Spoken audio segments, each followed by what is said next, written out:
Okay, let's go ahead and get started on this. Whoa.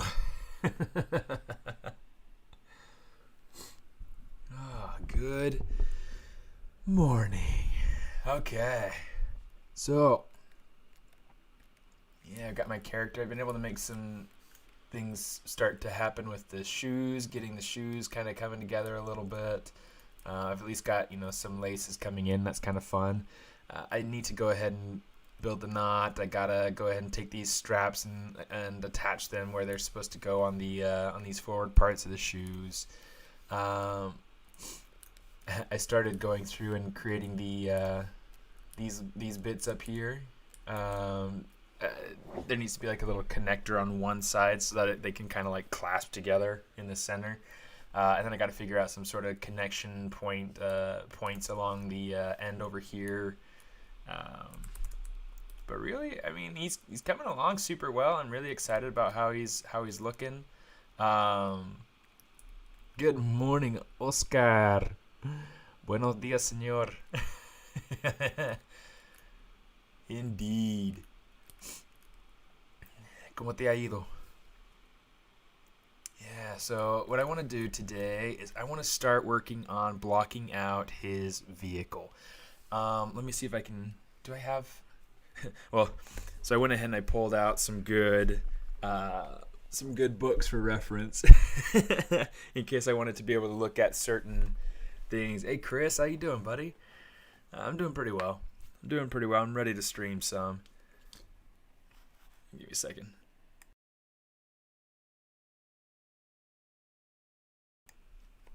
All right. But yeah.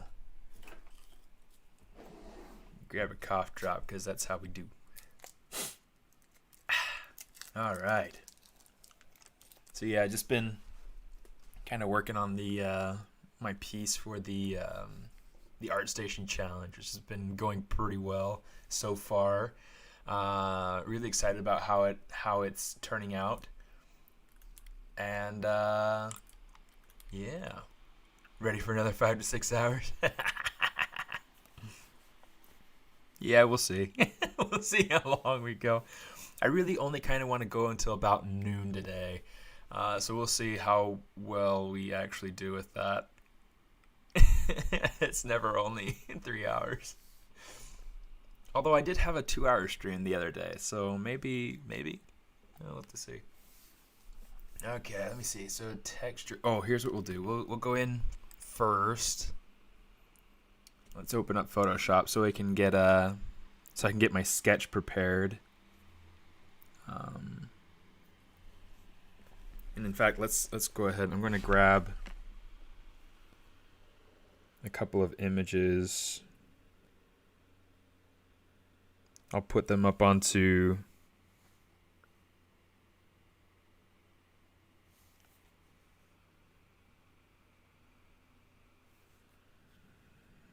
my Dropbox so that I can use them. There we go. Dropbox. Boy, Photoshop is taking a while to load, isn't it? Let's go over here. Let's see. Show in folder. Okay, I've already got some of these sketches up here, but we're going to go ahead and upload anyway, because this will be helpful.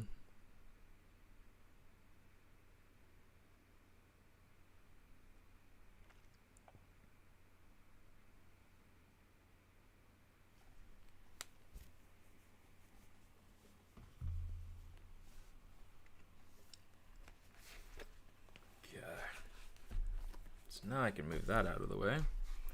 Okay, so some of the books that I've grabbed for some reference, I have a Jake Parker sketchbook, okay, which was Drawings 3. So that's a fantastic book. It's got some really cool, like stylized machinery and things like that. Really, really fun. I really like his style sense and the way that he designs his paneling. So yeah, that's a great book. Great reference. I'm also going to be referencing Frazado. Okay, so I've got a couple of his books. I've got that, and then I've got a Frizzato sketchbook. Okay, awesome book. Love these books. Again, like super awesome, like shape design, sense, and all of that. And the other two books that I have with me right now, I've got the Art of book for Big Hero 6. Okay, so I'll be looking through that a little bit to get some good mechanical reference if I need it.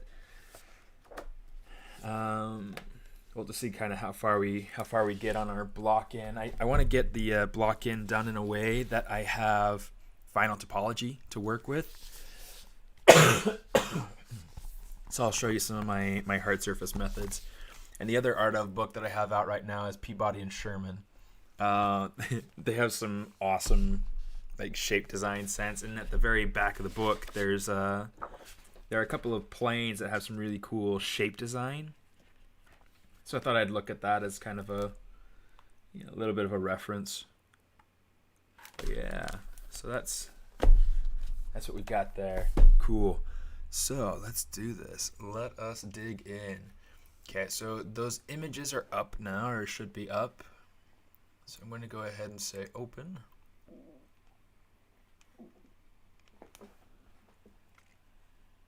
I did hit the open button, right? In fact, here, maybe we'll do it this way. I'll grab this, come over to the folder, and then I'm going to focus mostly on. Has it not uploaded any of them? It didn't. It hasn't uploaded any of them yet. Good grief. Okay, there goes one. Here comes the next.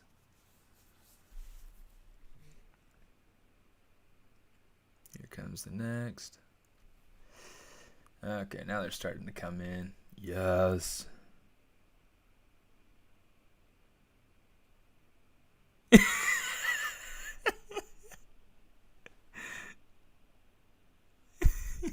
My wife is making fun of me. I like her. Okay, let's see. Let's grab this. I think that's all I really super need at the moment. So let's just go ahead and grab those and bring them in.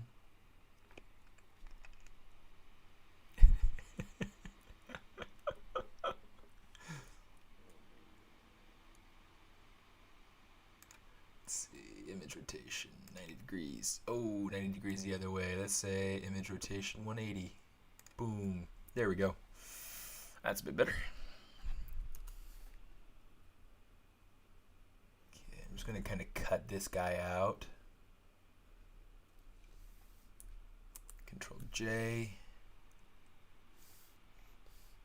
Okay, so now one of the things I want to do, this feels a little bit too much like Rocky Mountains snowmobile sort of shape. It feels a little bit too edgy. I want it to feel a little bit more scavenged, or like it might have come from an old Volkswagen Beetle sort of look, But yeah, so I'm going to go ahead and I'm going to grab this piece. Let's make a new layer out of that. Same thing for this little guy over here.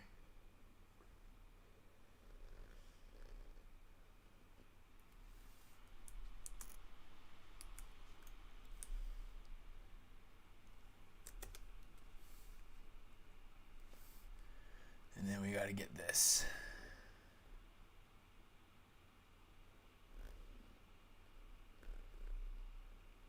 Okay, now this is all just like pure exploration.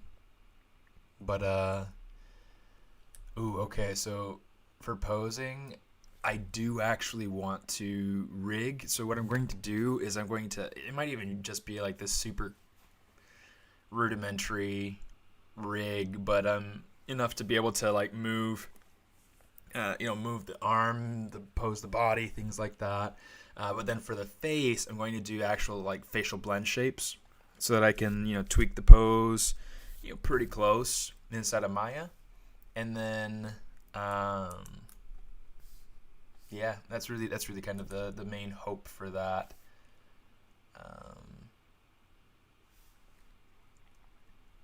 I'm kind of yeah, kind of excited for that.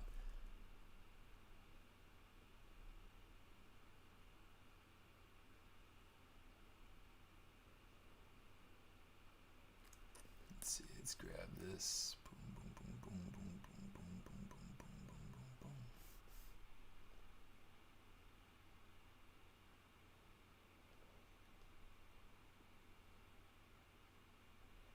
Oops. I'm gonna watch you on Twitch. Twitch is more it's easier to watch on, in my opinion. It feels like it's more up to date, and like I don't know, like everything about it just works a little bit better. The nice thing though is that streaming to both Twitch and YouTube is that YouTube goes through, records, and keeps it forever. So that's nice.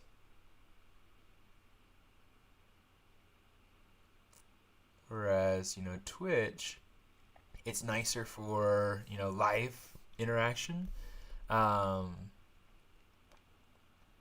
then it's essentially that's just kind of all it is. And then it just stays for a couple of weeks, and then it's gone. But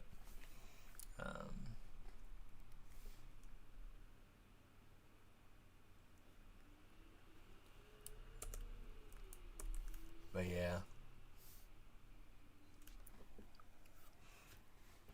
Either way, I hate having to deal with ads. I wish that there were no ads. Let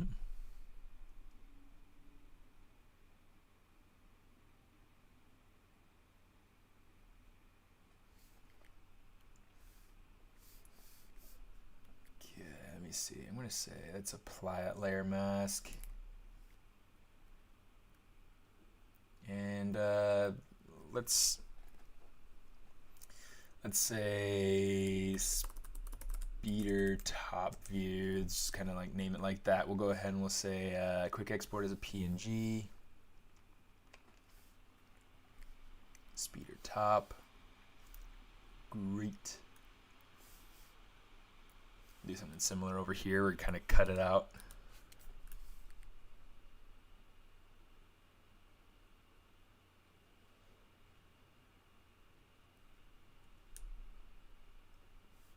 Do something like this. Boom, boom, boom, boom. Still not entirely sure with his glasses. The glasses, yeah, kind of add like a little bit of a cool factor, but it's one of those things that I look at and I'm just like, eh.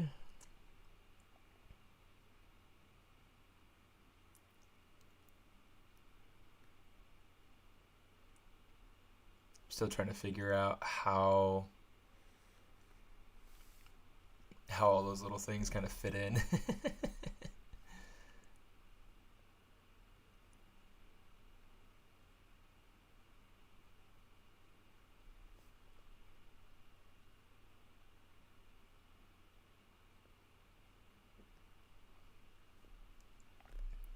See.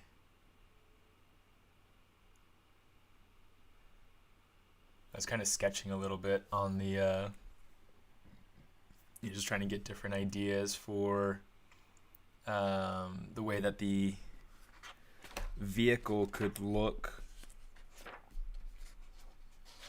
Actually, I think we should probably have just the pictures from the sketches that we have here already. Yeah, I think so. Thought I had explored a little bit more. Maybe I hadn't. But yeah, trying to explore this shape just a little bit more. Trying to figure out,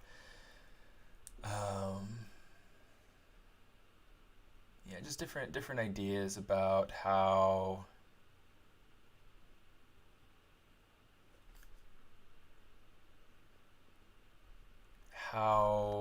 shapes can fit together. Different ideas about how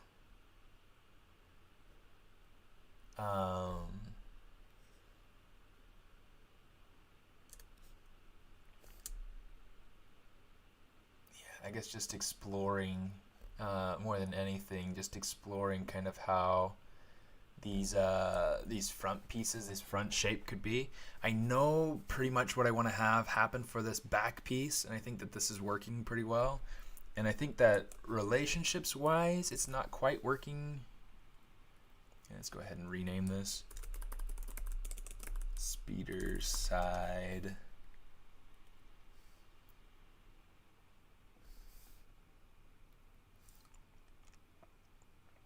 We'll bring these images in our spotlight, have that work out for us.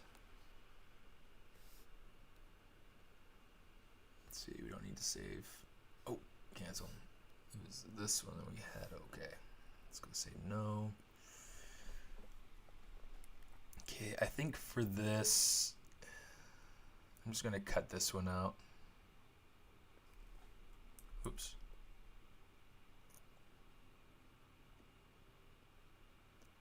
One of the helpful things is going through and just kind of like adding to pieces, making big broad selections, and then getting rid of pieces that you don't need.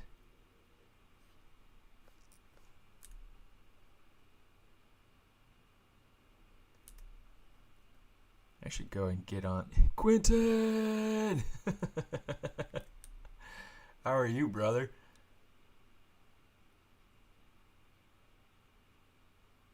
Long time no see. I need to go and get on the voice chat in case anybody shows up. I haven't actually gotten on there yet.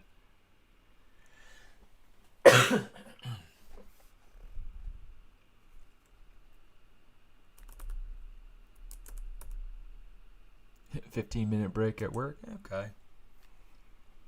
Well, thanks for stopping in on your break. Glad to know that I'm taking precedence over Ninja.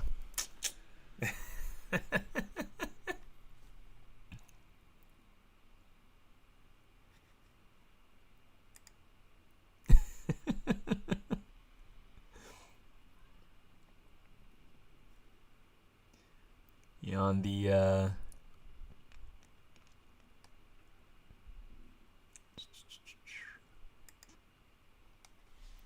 so now I'm on there just in case anybody decides they want to jump on to. No one can ever top Ninja. That's not true. That's not true. Okay, maybe it's true. I don't know. I don't know. Okay,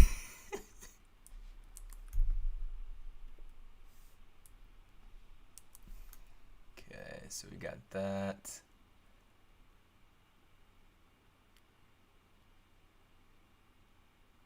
Cool. Yeah, so we'll take this. Oh, we got to rename it. Speeder front 1.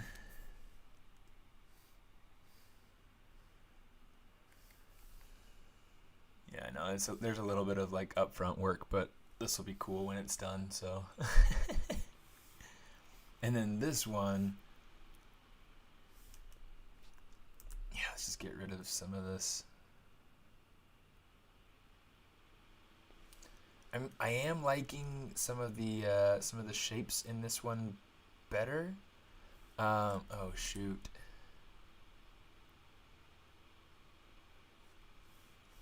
But I'm also liking kind of some of like the angle of the other front piece better. I don't know. So there'll be like a little bit of blending between different concept ideas that we have going on here.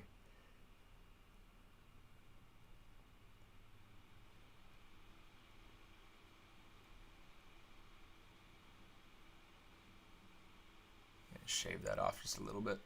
Okay. Delete. Speeder front 2. Okay. I kind of liked having this idea of like these decals or whatever, things that maybe he's like spray painted on there or whatever. Bumper stickers, I don't know, whatever kind of feels like it fits with his character. And then I was thinking about having like these, I mean, he's supposed to be like this teenager, like an older teenager, 17, 18 maybe. But I was thinking like on his speeder having like a little like a skull with different like tick marks to be like, you know, hit points or things like that. You know, you know, it might not be something that's, you know, well founded or whatever, but I mean it could be kind of interesting, kind of fun. So let's see. So we got that. And then I'm pretty sure we got that one too. Yeah, so I really like the shapes kind of coming into that, but I think that there's some unification things that I want to have happen with the pieces. So yeah, we'll have to see kind of how this all plays out. Okay. Let's see. Let's get this going. Let's say.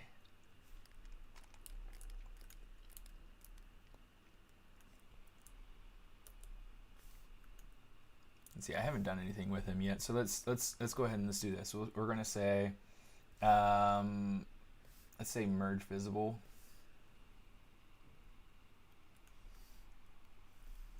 Okay. This way we've got everything in the same subtool, except the. Yeah, let's do this.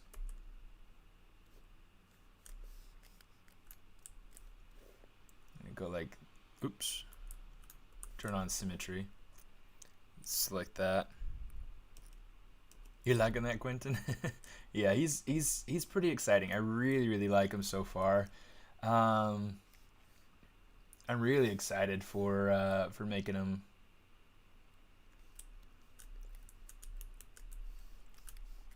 Give him a little bit of an expansion there, so that the gloves aren't like stuck inside of his hand.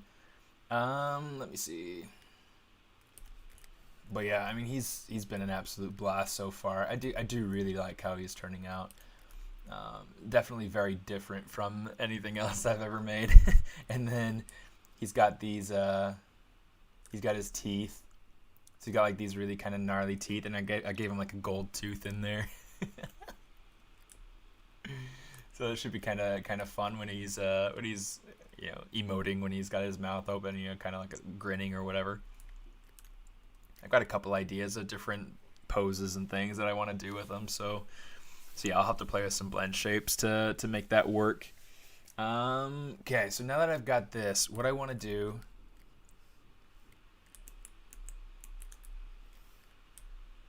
Here, real quick, let's do this. I'm going to say split hidden. And then what I want to do is I want to reconstruct subdivisions, get this down quite a bit.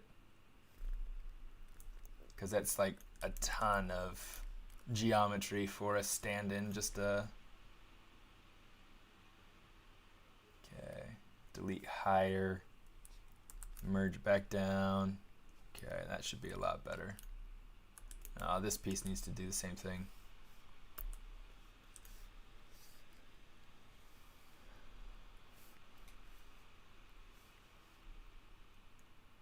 Reconstruct that bad boy. Okay, delete higher. Is there anything else I need to do this with? I don't think so. Okay. Okay, now we merge that down. Now it's all one piece. Okay, so now this is our stand-in. So I'm going to say speeder bike. Yeah, I wanted to make sure that they were, you know, that they weren't, you know, super straight and even, to give them like some more character, right? So speeder bike.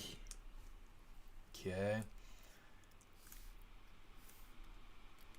So yeah, he's going to be our kind of stand-in so that we can kind of monitor our scale. Let's get started. Initialize cube.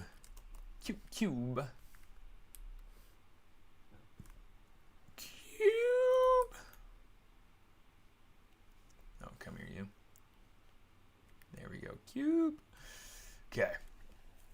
Let's go ahead. Let's load in our spotlight stuff. Let's get this going. Let's see.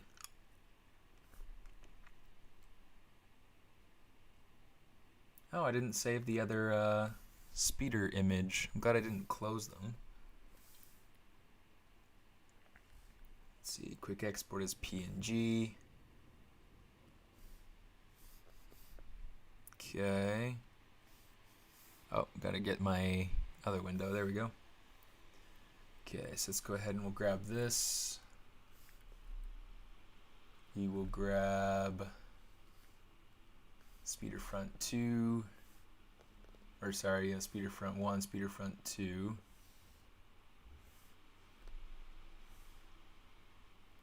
And speeder top.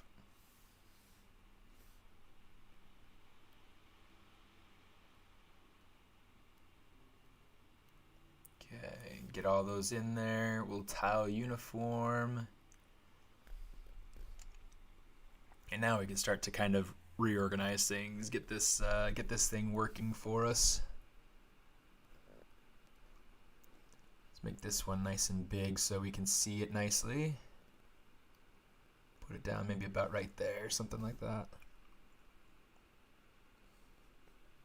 And then let's take this one, put it over here, take this over here, this right here, make it a little bit bigger. Take this right here, make it a little bit bigger. Let's say opacity, pull up the opacity. All right, now we've got reference, yes. Dude, good to see you, Quentin. Thanks for stopping in, and you go save that day. You saved that day.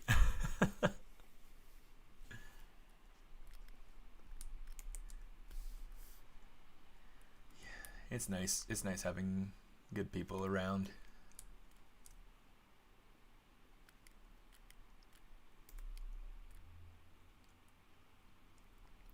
Okay, let me see. So here's what I'm going to do. I am going to take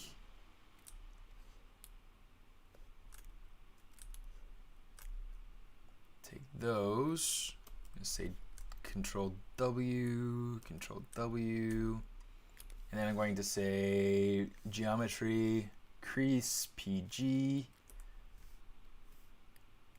Okay, so that's getting us a really, really boxy sort of look. Let's go ahead and let's get rid of this, get rid of this, get rid of this. Less boxy look.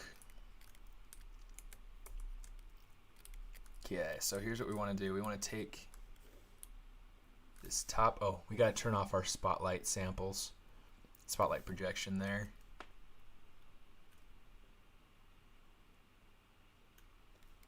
Okay, so we got something like that going on. We'll take these points. We'll just kind of move it back and down a little bit. That'll help to start to create this this rounder shape. And in fact, we could even take this and we could say, you know, let's just slide these points in a little bit.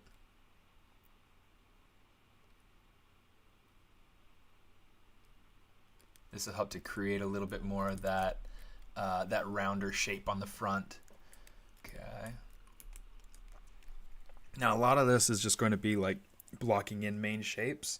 Some of these pieces will probably go ahead and just straight up model, but some of these pieces we might go through and pull in blobs and then sculpt the blobs and then use Z-remesher to be able to get our final shape.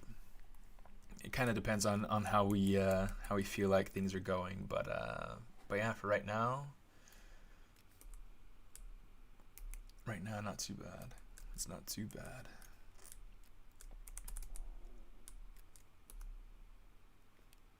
Okay, let me see. So with this, I want to kind of move.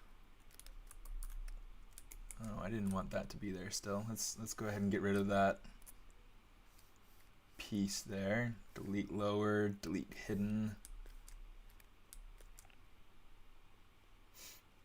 Kind of lower, bring that up.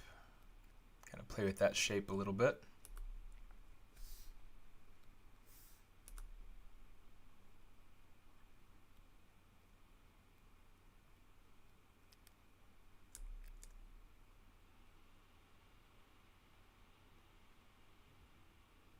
Something like that. Something like that will work for now.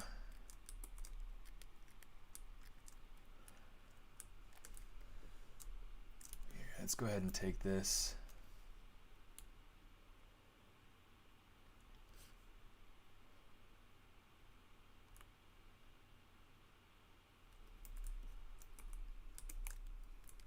That's a little bit better.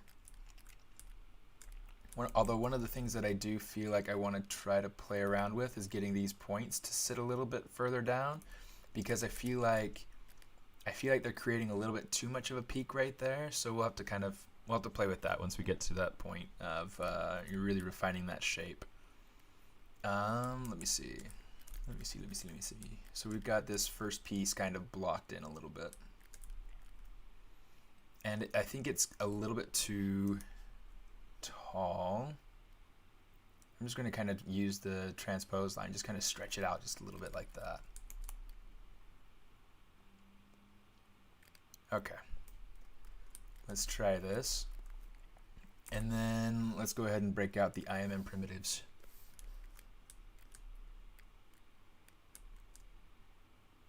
Okay, let me see.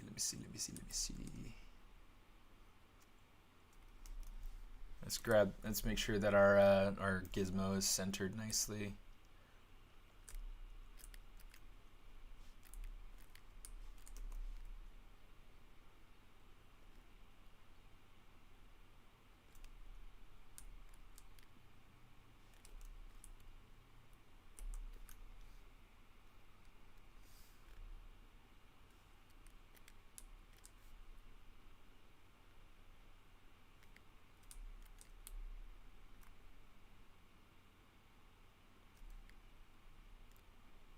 Something kind of like that.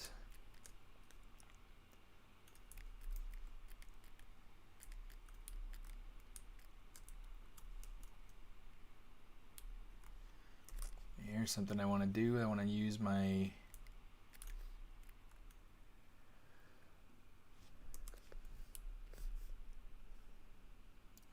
transpose line to kind of clip down on this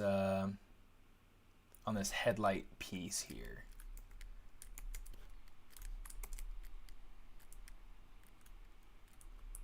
So far, I think that needs to be a little bit bigger.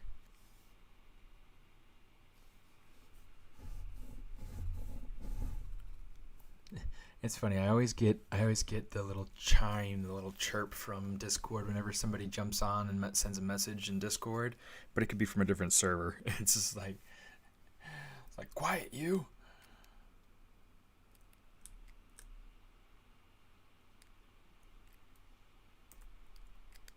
Okay, let me see.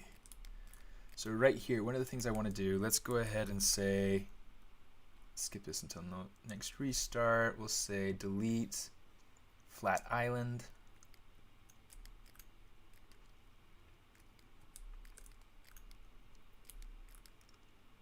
Okay, so you can kind of see kind of like the flow of what's happening here. I may end up just like getting rid of this 3-point transition right here and just having it flow and have it actually meet up with this piece here. So let's here, let's change to this like lasso. Let's get rid of that. Let's just get rid of it as we go. Let's say delete hidden. Let's say delete single poly. We'll just kind of come in through here and just get rid of these. Delete island. Boom, boom. Okay, so now these things are going to be a little bit trickier to kind of get this to, work right. So let's say mask edge loop partial.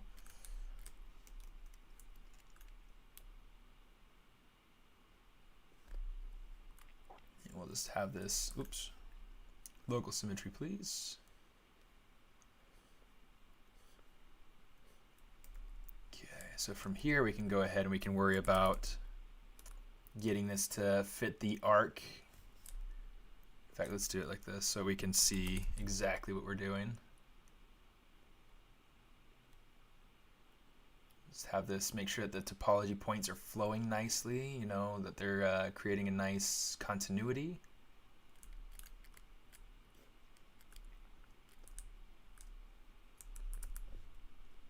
Let's get these.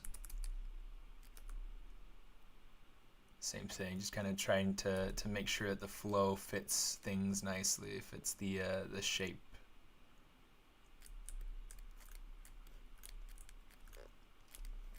Okay. Now I've got to try to figure out where it is that ZModeler still makes my head hurt. Sorry. Good to see you though, Indy. Your block out was turning out awesome. I really liked it. I went through and watched some of your stream on Twitch.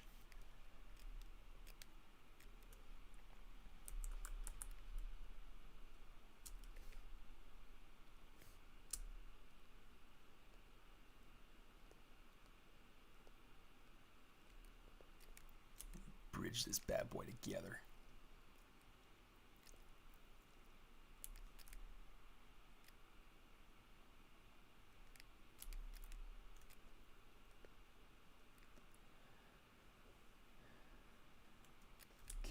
Actually, I'm not sure about that one. I might leave that off.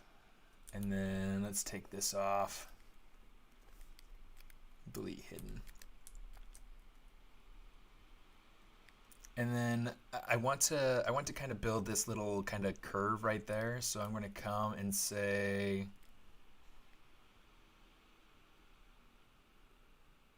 maybe right here. Yeah, let's fix some of these point placements here, so that it's not quite so crazy. Okay, let's go ahead. Let's say insert single edge loop.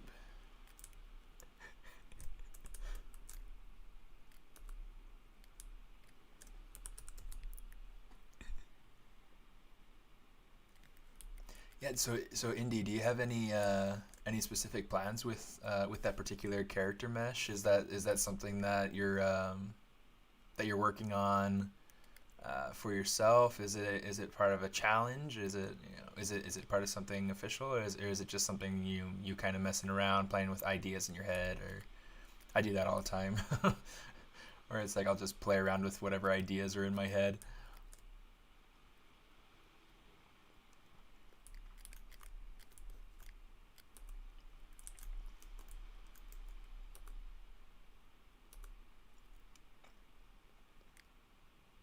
Like right now.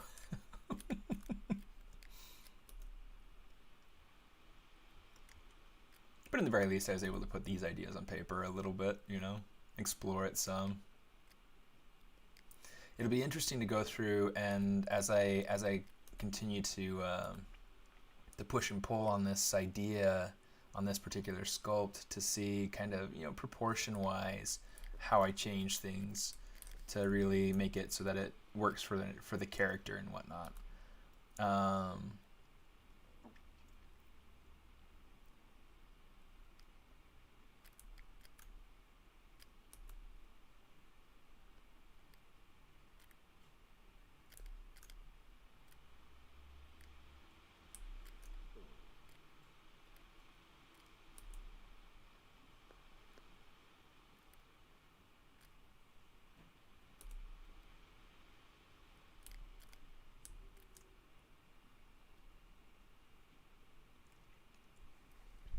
Fun personal challenge, just trying something low pressure to learn.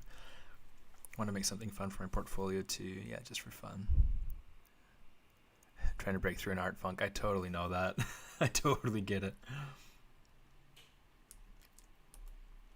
Yeah, those aren't any fun. But once you break through, you kind of just feel like a whole lot lighter, It's just like, oh.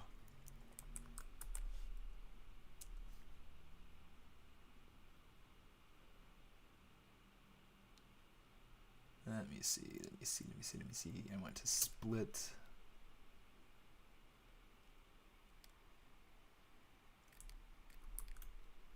Maybe I want to split right here. No, don't delete island. Delete a single poly. Oh my goodness.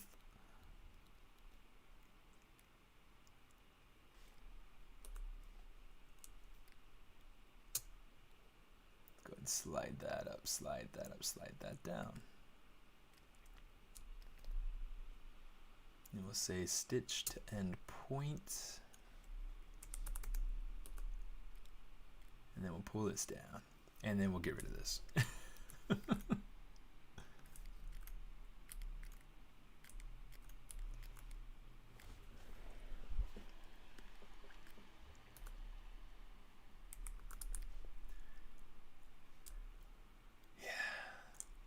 Yeah, in fact, that's kind of like something that I'm trying to. Yeah, I love that split point function. It's so nice.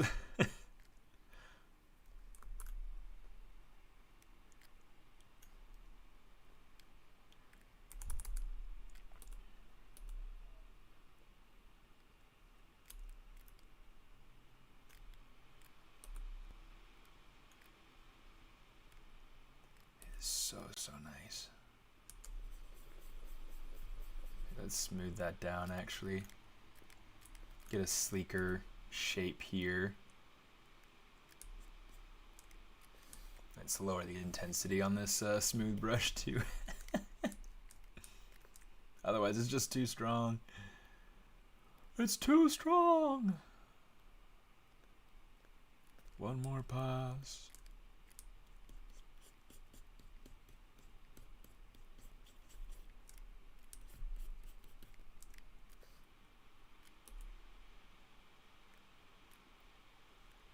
I've lost my droid.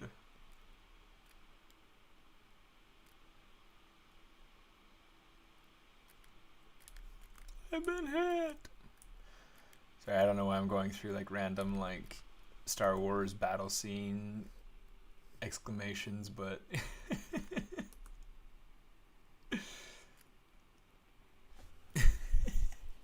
Mike's here.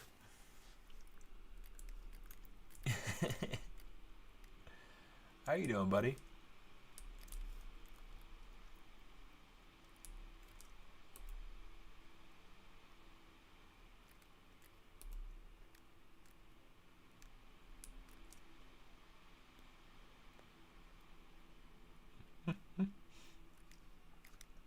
He's working on some hard surface stuff today.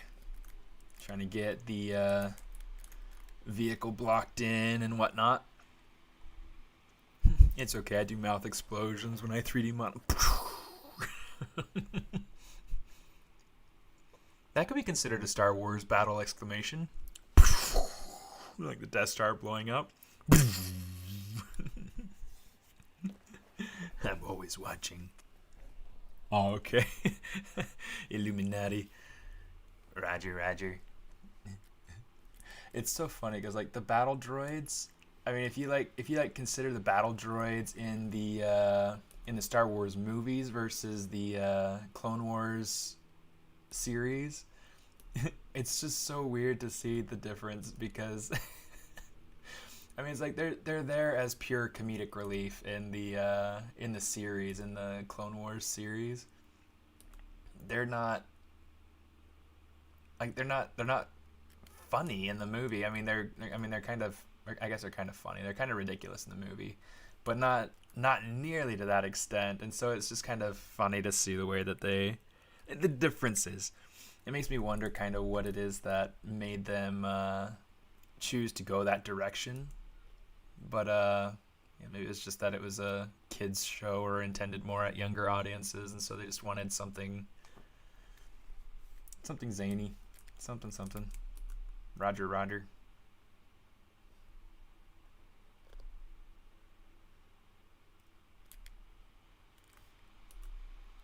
So now that I know that Mike's part of the Illuminati, just kidding. What protection do you offer?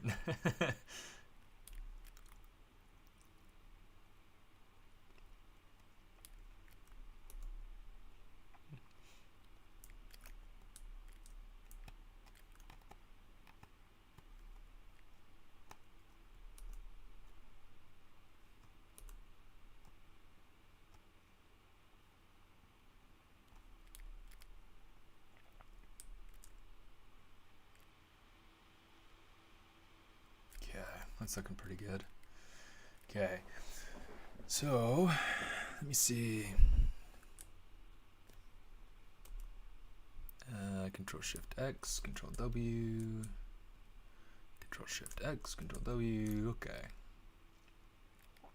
There we go. So now we've got our two pieces kind of coming together here. This needs to, let's bring this point out so that it finishes that flow.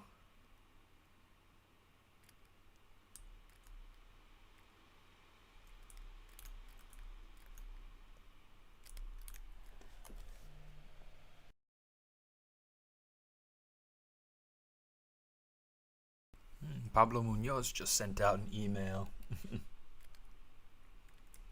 I always like getting his emails. He's got some really, really cool stuff that he shares. Okay, let me see. So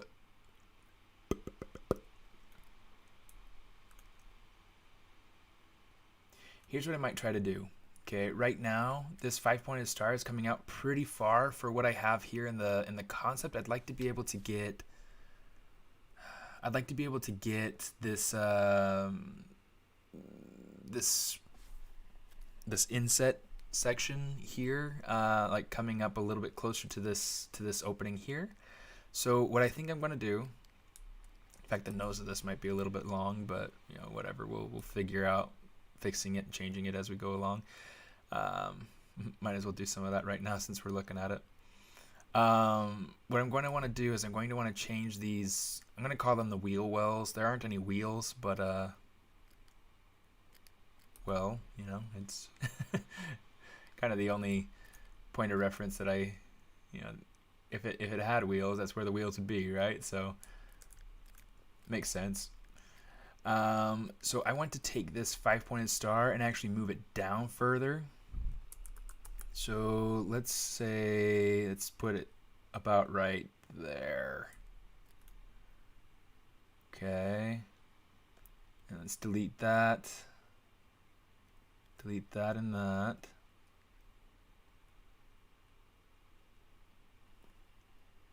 And then let's slide this down. Say extrude, slide, extrude. Okay, and then we'll go ahead and we'll bridge these together, those together. And there we go. So we moved it just a little bit closer down there, added an extra loop.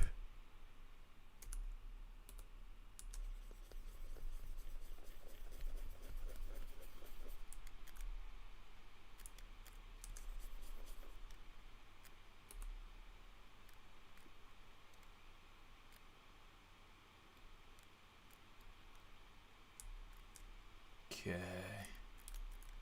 So yeah, that should make it quite a bit easier to work with. What I want to do is I want to take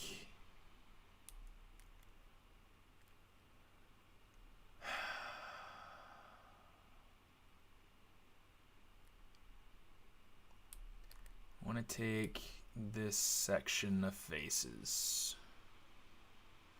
right here.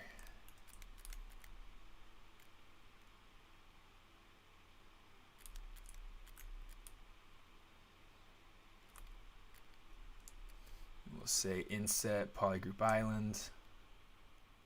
Oh, we gotta turn off that equidistant crap. Ah, there we go.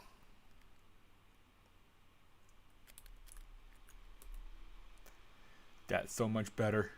Okay, let's grab these, kind of even these points out. And then I want to make this arc a little bit better. So I'm just going to move these points up for right now. We'll see kind of what it is that we do with it later, but it should be enough just to have this kind of arc up and around.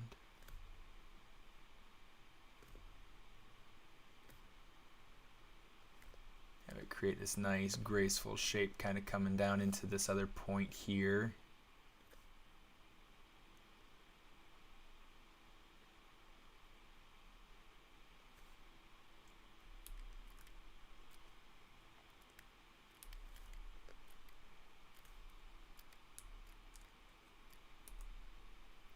Okay, and then we'll grab this and just kind of slide it over us a little bit.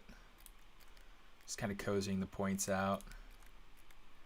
Just a little bit. Do do do. Just a little bit. Do do do. Just a little bit. Do do do. Just a little bit. Diggy diggy diggy diggy diggy diggy diggy diggy. Got a little Aretha Franklin on my mind, you know. Now some of these points, in fact, this is going to be. I'll just leave those the way that they are right now. Here's what we're going to do. I am going to take.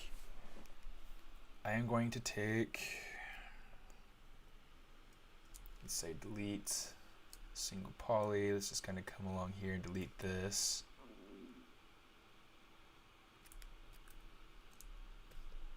Say extrude, pull it down, and this is going to become kind of like the inset section of this headlight area. Hey Alex, welcome, welcome, welcome, welcome.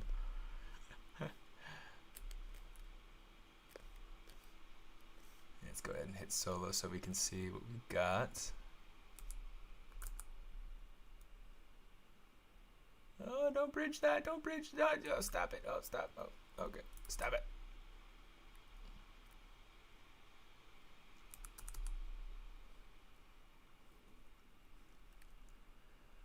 Okay, let me see. Let's get this going. Let's say bridge edges. And then we'll worry about connecting things together here in a minute.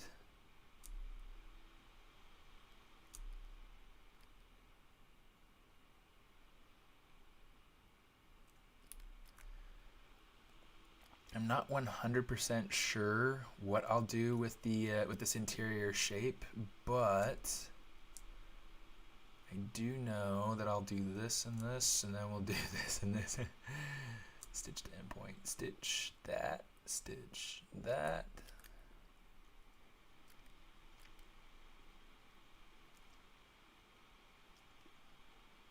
Okay.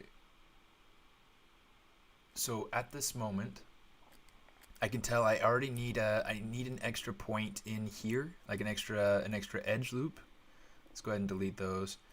In fact, maybe we'll go ahead and we'll insert the edge loop right about there, and then we'll just slide these other ones down. Because the thing that I'm looking at is that I've got this. Yeah, it's just I need to have all these edges kind of go through. And that's going to be what allows me to create that the continuity kind of going through there. So let's get this, bridge these together just to get that continuity. And then now there's this extra edge here. Do I want to add an extra loop in there? Yeah, let's do it.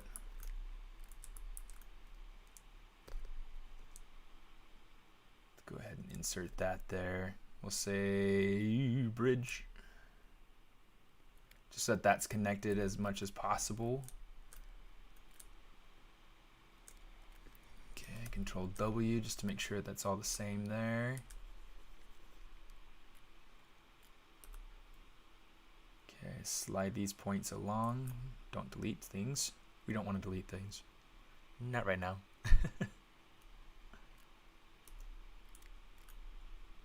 Yeah, so for any of you who are just now joining, what we're working on today is the speeder bike for my character that I've started posting just recently for the ArtStation challenge. Okay. Long way to go, but you know, it's going. It's going. You know what? I might want to actually inset that so that it's not. Yeah, we'll have to actually see what it is that we do with this.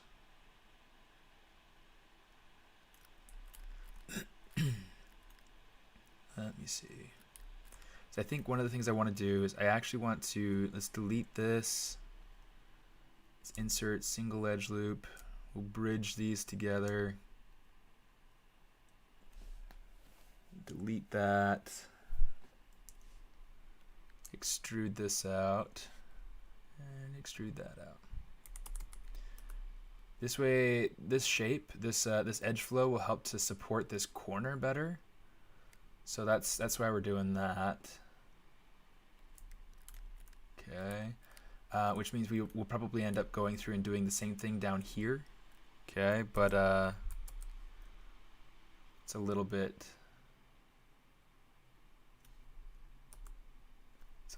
more complicated than just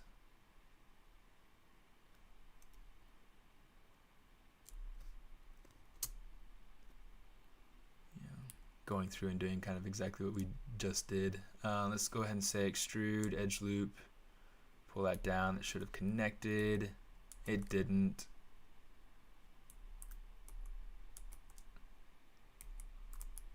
Let's change to move, just to kind of jiggle these, make them stitch together. Okay, so far so good. Just gonna hit Control W for a second. There we go. So now we've got, you know, the two poly groups again. A little easier to deal with.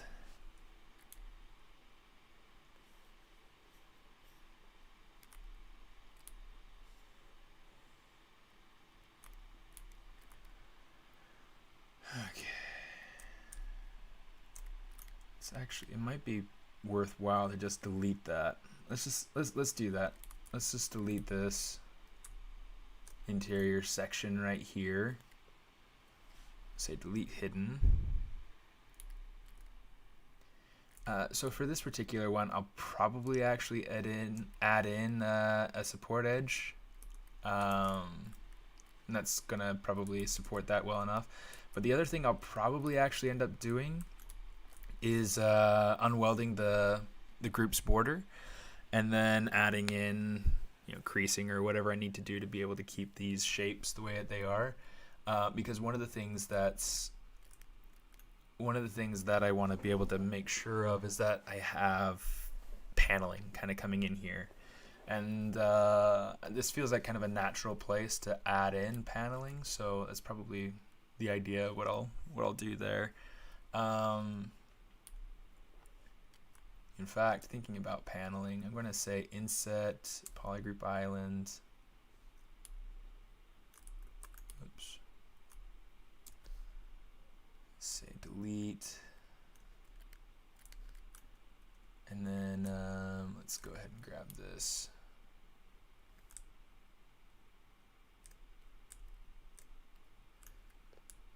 And then here at the side angle, let's just go ahead and W.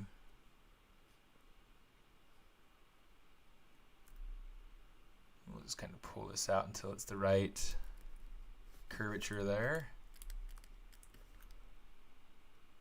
Yeah, and then let's say slide.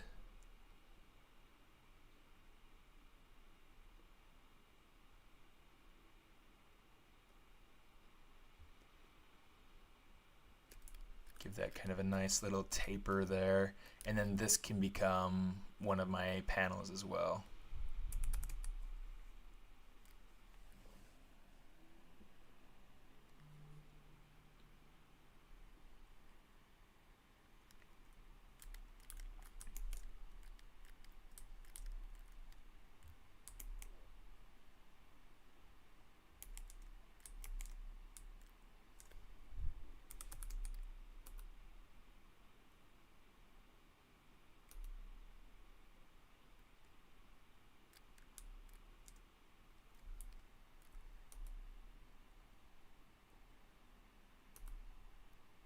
Just gonna kind of even this out some. I'm probably going to go ahead actually. I do need to have some sort of something in here. So what I'm going to do is I'm going to draw out. In fact, let's do this. Alt center that. Okay. Just to make sure that this is the right way around. And then actually, let's do this. We're going to come up here. Delete hidden. For this piece, I want to go ahead and say flip faces. Oh, island. Okay.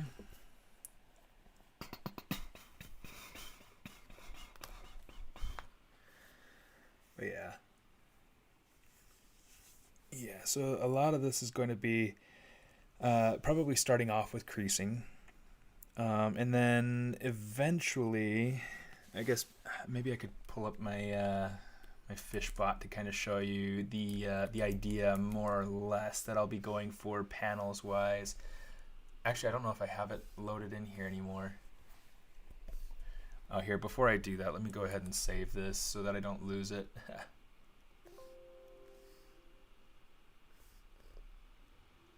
Let's go ZBrush. Yeah, it looks like I don't have it in here anymore. Yeah,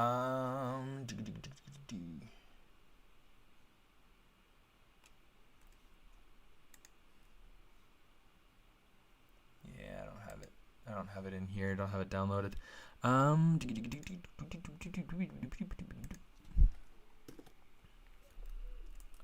ArtStation. ArtStation. There we go. Adam Fisher did an Ahsoka Tano. Awesome. Dark Jar Jar. Oh my goodness. Oh my goodness. I'll take a look at that later. Take a look at that later. Let me see. View profile. And then what was I looking for? Fishbot creatures. So I'm pretty sure I have them here underneath creatures. So we got like with the fishbot, we got kind of like these really interesting like edge bevels and things like that kind of coming in here, coming in along the edges. I'll get things like that going in along the different panels on the different panels of the speeder, but yeah, that's kind of the idea of what we've got. Being able to treat different edges with some wear and tear and things like that. Hey Parul, how you doing? So yeah, that's a little bit of the idea of what I want to kind of dive into with this.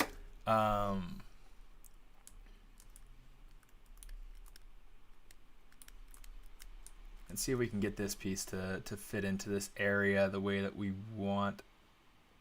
Might not be able to, but we're going to try. I'm just going to smooth that down some. It's like, what's the word I'm looking for? Yeah, let's go ahead and turn this. And then bend curve. Let's change the direction.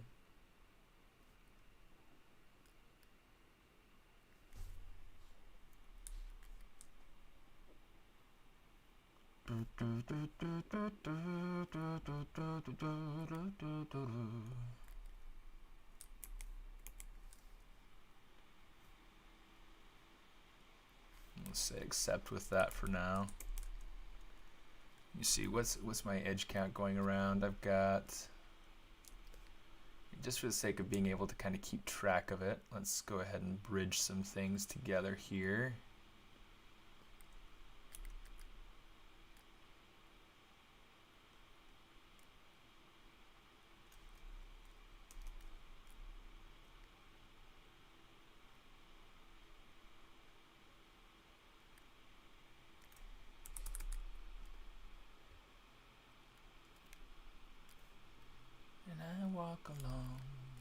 I walk alone, I walk alone.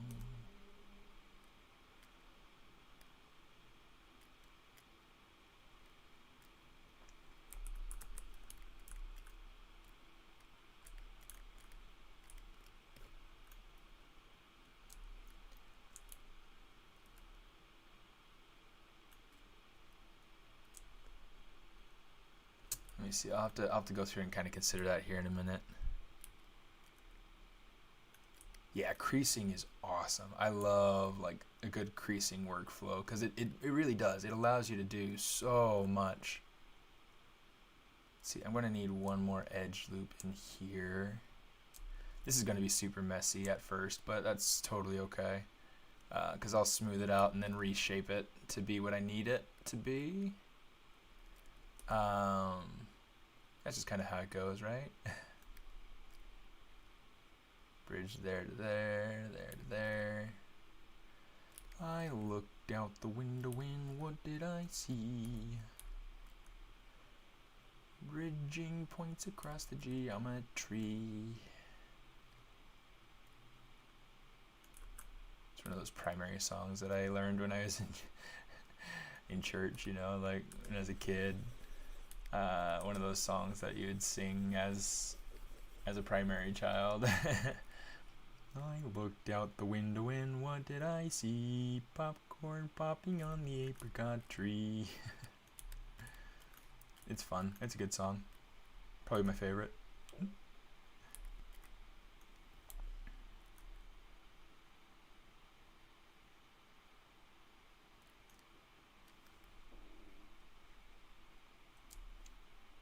Spring has brought me such a nice surprise.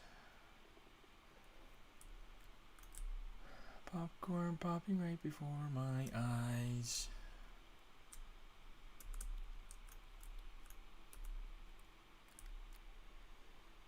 Oops. I didn't realize that was the masking tool that I had selected. Cool. Okay, let's bring this up. So now I just got to even some points out. And I'm going to start from the bottom and work my way up because I already have, like I have the gap up here. I want to close down that gap. And since I have the curvature kind of already started with these other points, it's nicer to just, you know, bring these up and kind of maintain the curvature a little bit better that way. This area is not going to matter a ton, so we'll just not worry about it as much right now. But let's bring this up.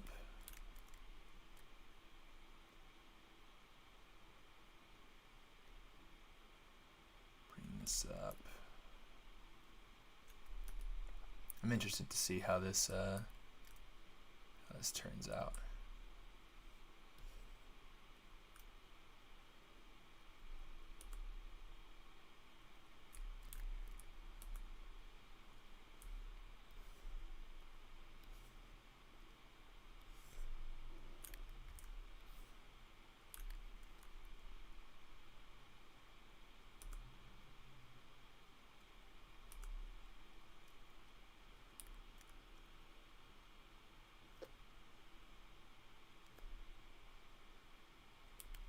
This will help even out the surface a lot better. Just make it a lot nicer of a geometry surface. It just evens it out better. Like, what are you saying, Steven? I don't know, Steven.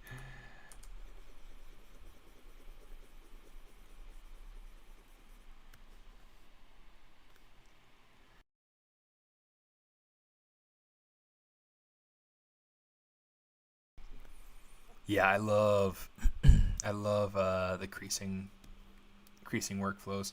Let me see. So we've got this going on so far. We got that going on so far. Okay, let's bridge. Bridge that together. Bridge that together. And I've got 1, 2, 3, 4. I do want to kind of keep that.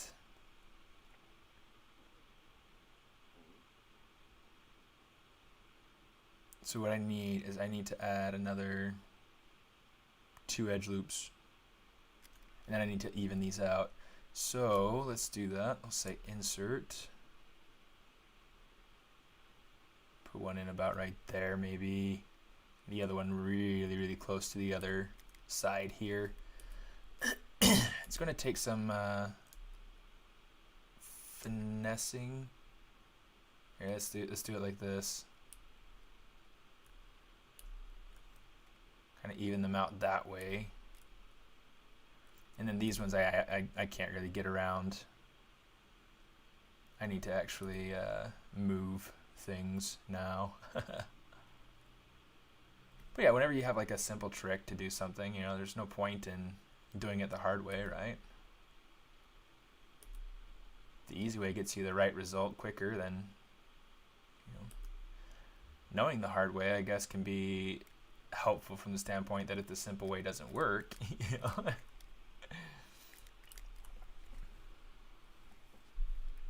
Thanks, Mike. There is no doubt about it. I love the Z modeler stuff. Oh, and I forgot to add in another one. Oh, I gotta add in another one. Insert. For some reason I thought I had bridge edges. Let's put that in there, put that in there. But I guess I didn't. Let's kind of slide these over here.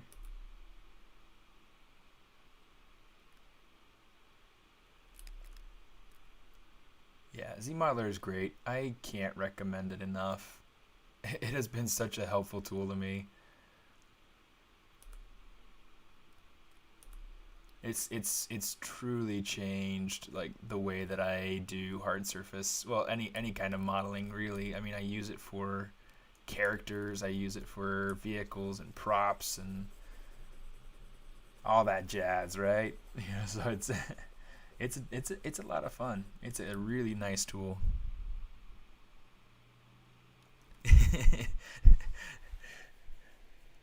You make it look so easy. Yeah. Yeah, I do. No, I'm just kidding. Yeah, that slice feature I haven't played with a whole lot, but I need to. I need to try it out some more and kind of figure it out. It hasn't. I mean, I've tried it a little bit, and it hasn't really been the most useful to me. But you know, different workflows, I guess. Got to play with it some. Because it might be extremely helpful, and I'm just, not giving it enough of a shot, to be able to really work with it. The hard thing for me is that I really like being able to control my topology and being able to make sure that things are nice and clean and flow a specific way.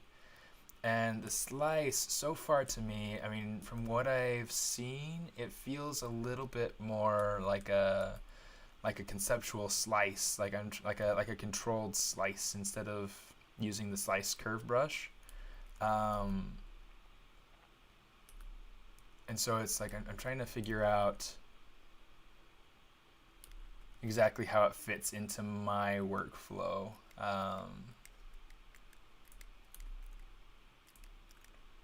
In fact, I did use it the other day, I think, in being able to go ahead and work on some topology stuff for my character. But yeah.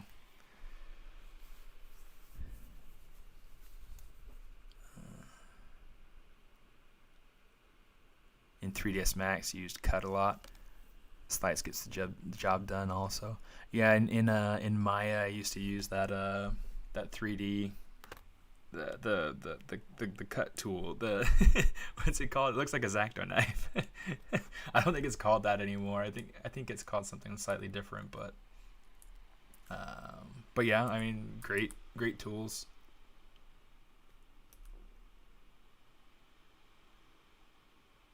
It's always interesting to see the way that software evolves. What was that?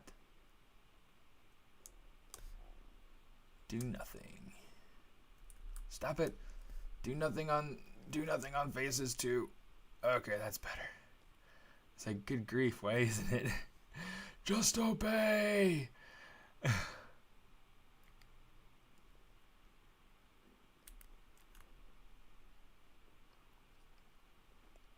Just got to cozy these points on out a little bit.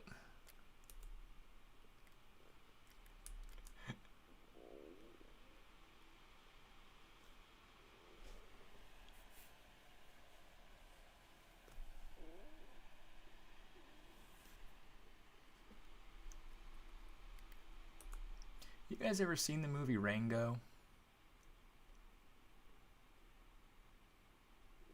Wasn't really my favorite, but it's interesting and it's really beautifully done. It's just the I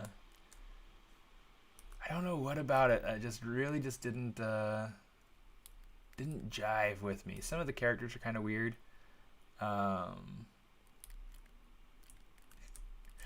somehow lately I've kind of had this itching to watch it, and so it's like So I was gonna go ahead and like watch it with the kids sometime. I think they'd like it. I think they'd have fun with it because they really like reptiles and bugs and animals and things like that, little critters. And so I think that they'd have fun with it.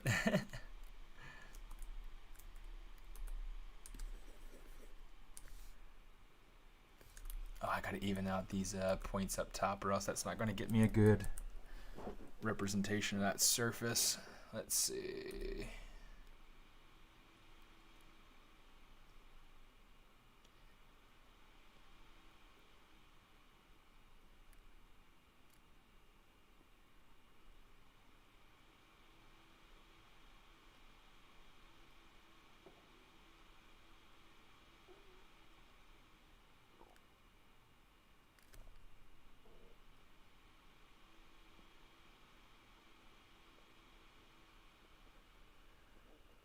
Oh man.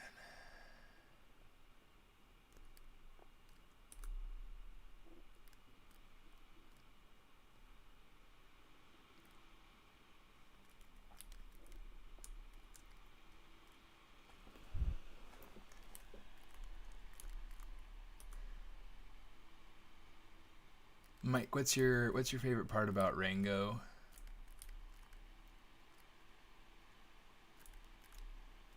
Um, do you like the casting? Do you like the what's it called? The writing, the yeah, what's your favorite part about the film?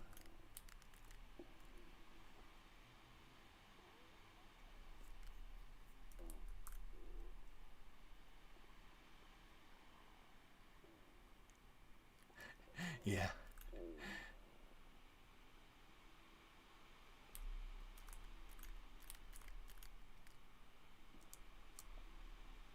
Yeah, I really appreciate kind of the designs and it's fun from that standpoint, you know, just super different. Super different. Which is cool, you know. I really appreciate it when people can go through and do something risky design wise, pulling out like super zany designs, and especially with how they went through and pulled it into something, realistic textures and realistic environments. And Rattlesnake Jake.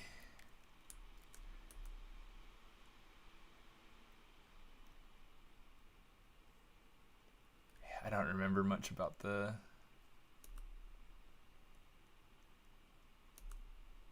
story. I gotta go back and I definitely need to watch it. I should watch it with the kids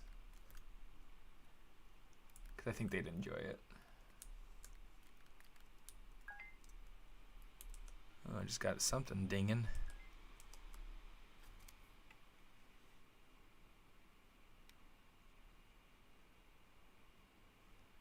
I'm not sure what's dinging, but it's oh okay. It was LinkedIn. I didn't know that I even had that open. That's kind of funny. Close that and that.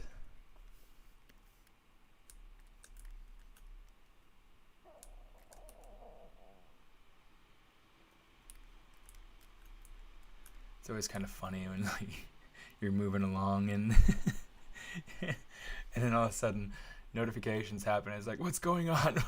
What happened?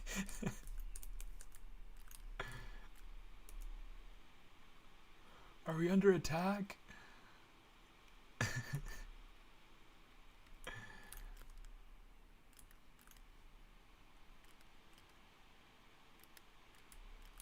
Let me see. I want to get rid of all the creasing.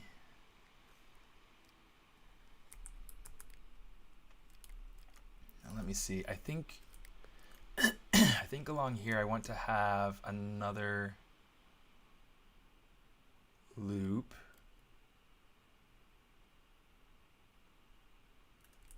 Let's kind of move this one over just a smidge.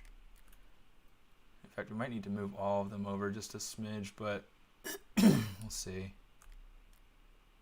Let's do something like this, and that. Okay. I think that might be a little bit better.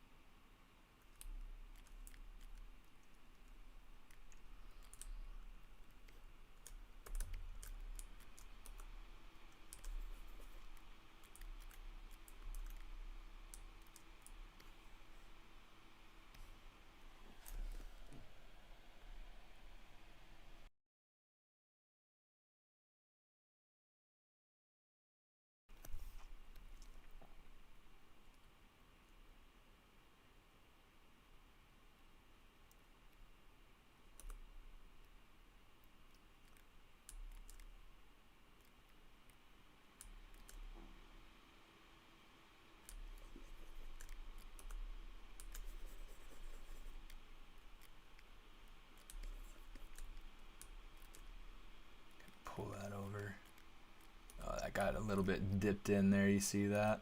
It's like flows, got a little bit of a dip, so we just got to pull that up. Make sure we're not losing our forms or our structure.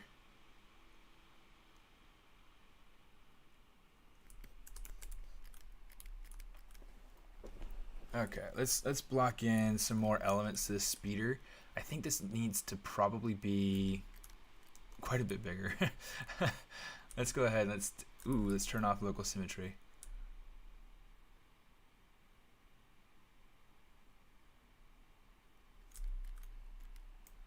Yeah, make it 50% bigger.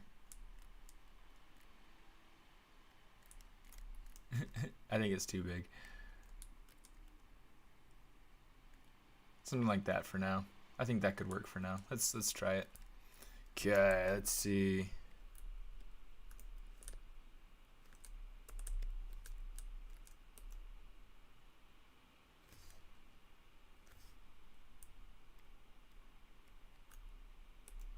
Just gonna grab this. I want to kind of pull it back some.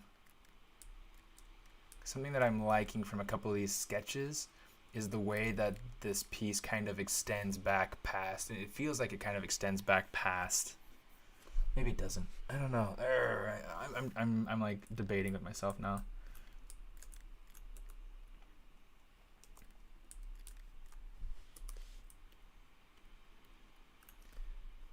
Here, let's try.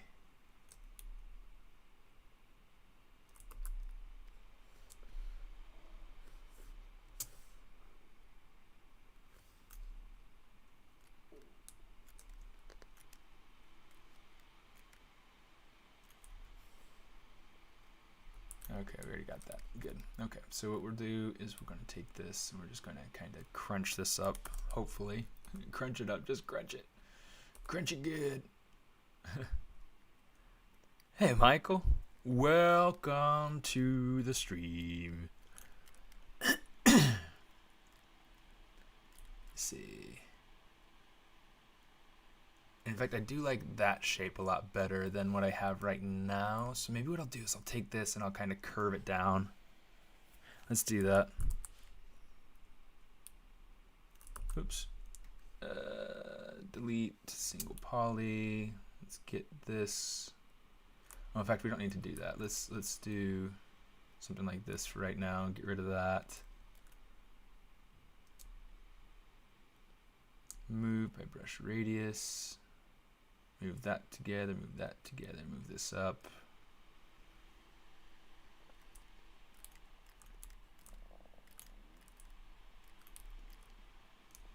And then we'll start bridging things together.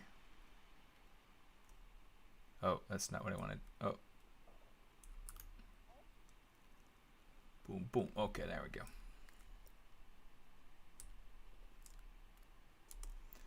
Let's say slide, pull this up.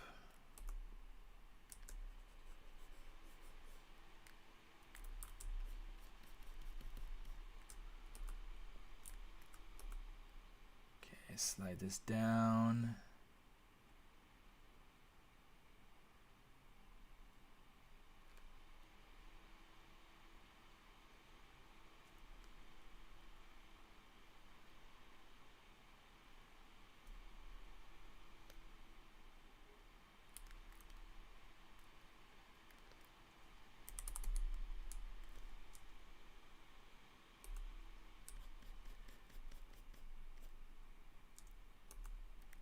So that's interesting. Now we've got, since I'm thinking about it just now, now we have a Michael and we have a Mike on the stream in chat. One's on YouTube, one's on Twitch.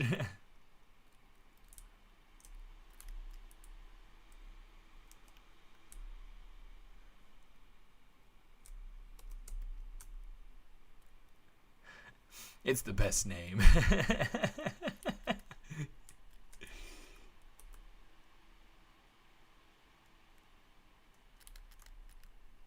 It's my middle name, so I get to be part of that club. I don't have to feel left out. I'm part of the Michael Club. Anybody else out there?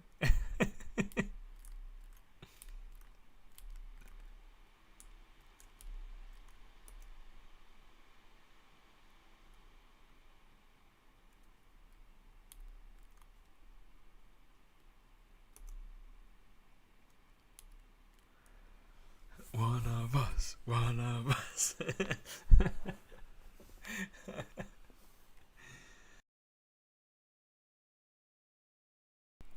That was funny.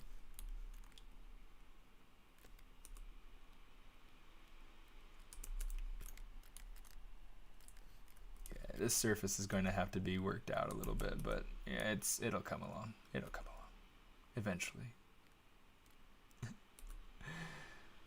Someday.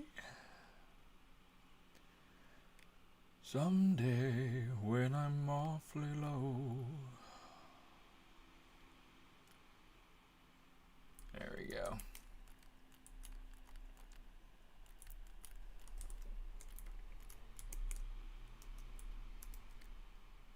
In fact, I got an idea here. Let's take this.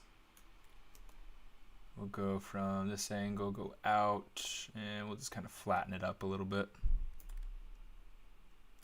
That didn't work nearly the way that I was hoping it would, but whatever. I'm just going to come over here, deformation, polish.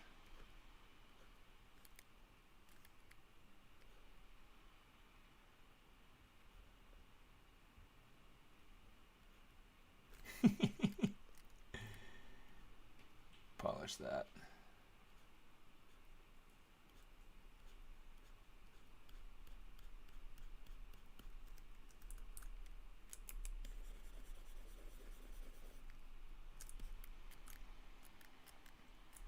Yeah, that's definitely not the surface that I want, but we'll go ahead and we'll try it. Have I always used the default UI? Yes. Since I do a lot of like demonstrations and I teach a lot, it's really helpful for me to have the standard UI so that regardless of Mike, it's your dad's name too. That's funny.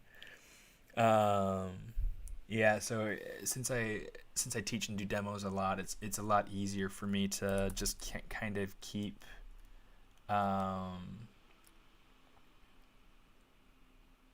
the standard UI so that anybody who's looking at it can go through and have a standard point of reference for where they need to look for something. If I need to do my delete hidden, I'm always going over to geometry, modify topology, delete hidden. People don't have to wonder like, where is that in the actual UI? Because I know that like Mike Pavlovich, he has a little, he's pretty over the top on his in his approach to like shortcuts and standard or custom pop-ups and things like that. And I find it so much more helpful to me when I'm working with somebody to have something that I can not slice, clip curve.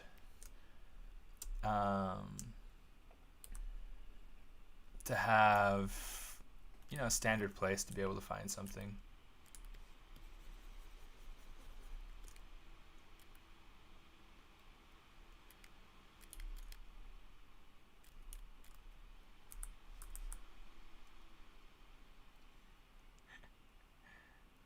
Keep things vanilla, that's what I always say. Okay,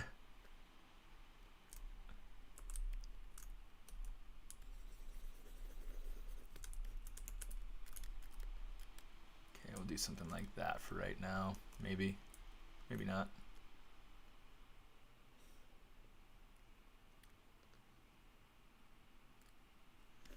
And let's do this.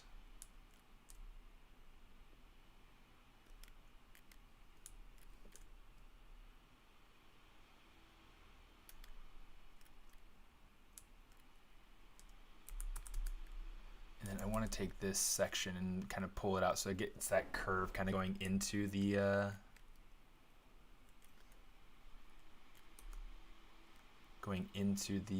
interior surface here. So I'm just going to kind of ease these points up a little bit.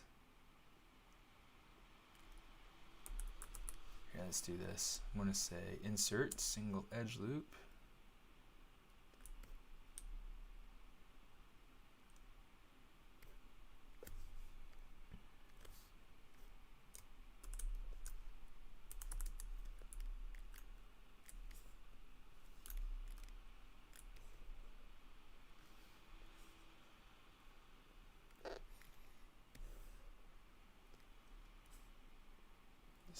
texture. Okay, good. Good. Go from here to here, and then just kind of pop it up.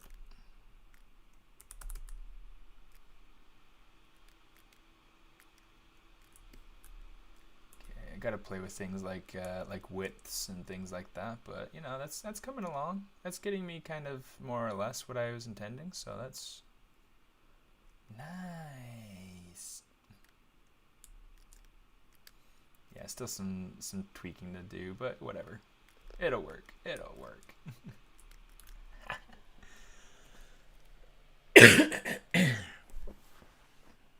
Another mic, but yep. He is another mic. This is very, very, very true.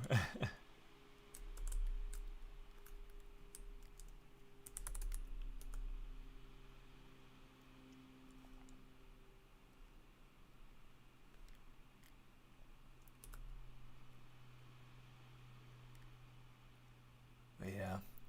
So that's my main reason. And it kind of goes to a studio environment too, where it's like if I'm working on something and my supervisor needs to be able to come over and tinker with something on in my file, I want my supervisor to be able to find whatever whatever buttons they're looking for.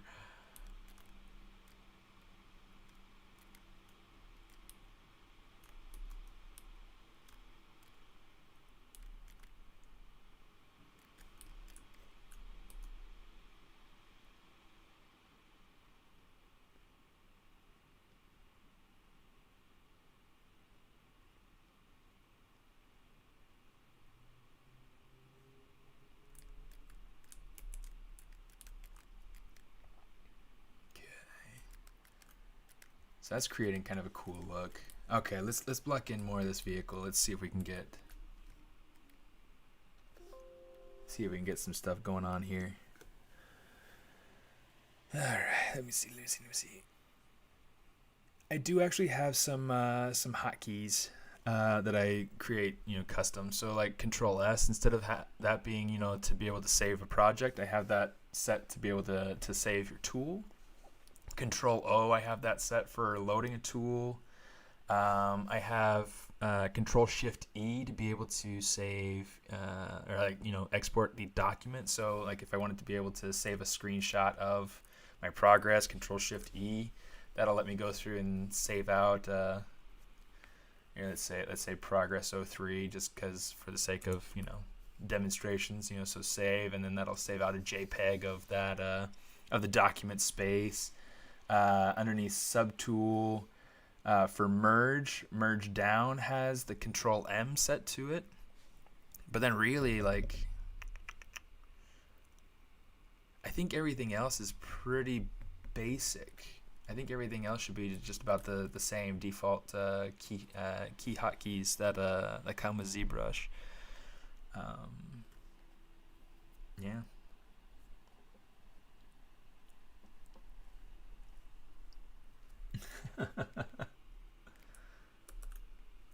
I should save my spotlight too, because that'll be important. Texture, save spotlight.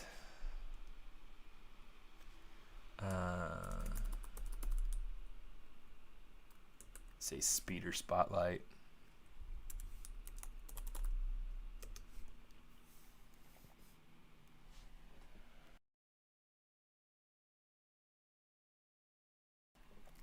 All right, need to pop another cough drop. Need to refill.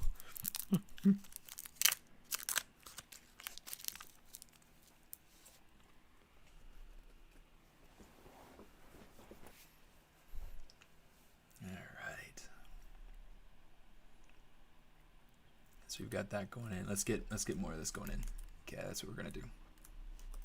Except for right now, I see this and the way that the shape is inconsistent, and I'm just like, I gotta fix it. I can't unsee it. I need to. I need to fix it. I think I'm broken, guys. Okay. So the idea is eventually to have, you know, this be a panel, to have this be a panel, and I might even have this, you know, split along the middle. I'm trying to figure that out, and then have like some sort of like hinge on the inside here, so it could like pop open, and so you could work on it like that. I might have some sort of panel on here. I gotta try to figure that out though. But then yeah, and then essentially, and then these would each be panels, and there would probably be like a panel separation between the orange and then the pink and purple in here in the center. But yeah, I gotta really be able to figure that out. That'll come along though. Call this front 1. Let's take it, let's hit initialize, we'll say cube.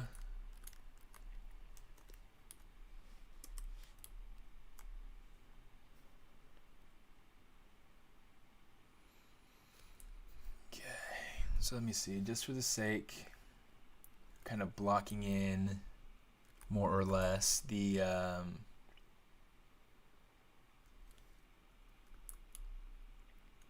proportions. Let's go ahead and take this and we'll just set this in about right there.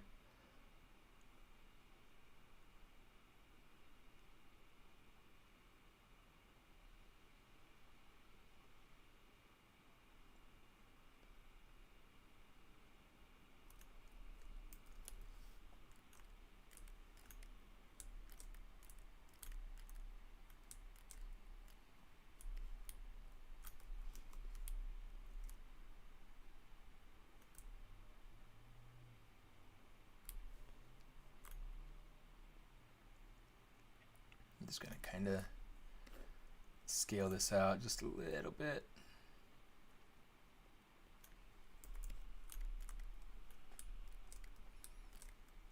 And then if I look at it from the top, I mean, this is definitely going to have to change quite a bit.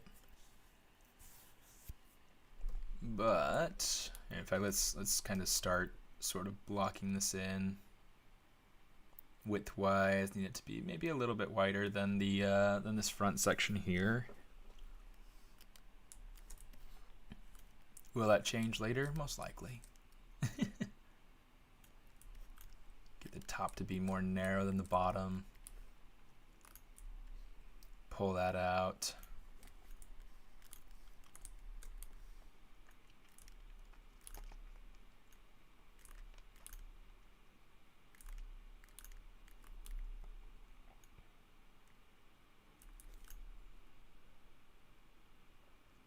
Okay, so I put it out a little longer than it needs to be.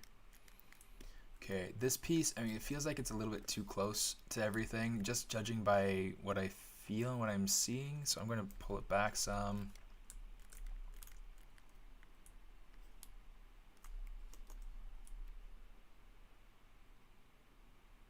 Pull this over here.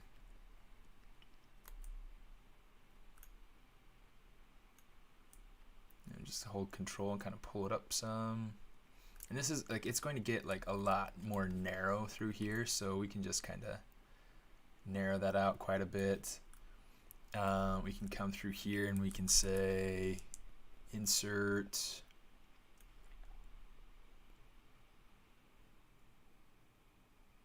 maybe like right there, and we'll narrow this out too.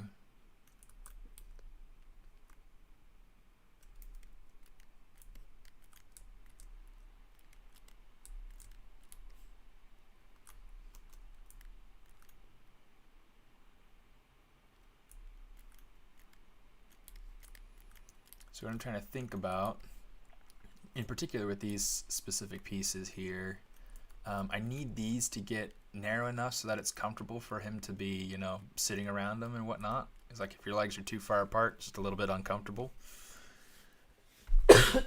Although, I don't know. Maybe not as bad as I'm making it out to be. Okay, so getting some sort of shape kind of like that. Slide those points over a little bit. Cool. So far so good. And this shape's going to change quite a bit. It's going to need to, let's see, we're gonna want to take this and just kind of narrow it in a little bit. Maybe we'll take this and make it a little bit wider.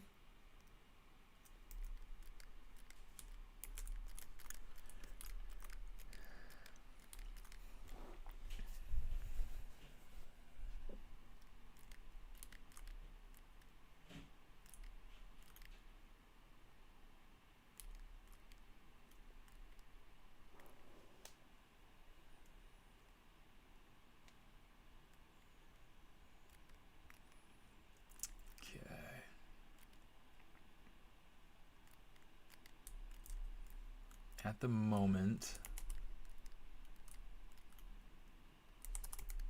I'm still trying to think like design, the overall design and how it's working, and I feel like the front of this is a little bit wide and a little bit boxier than I want. So I want to try to play with these corners down here specifically to get it so that it's not so cornered.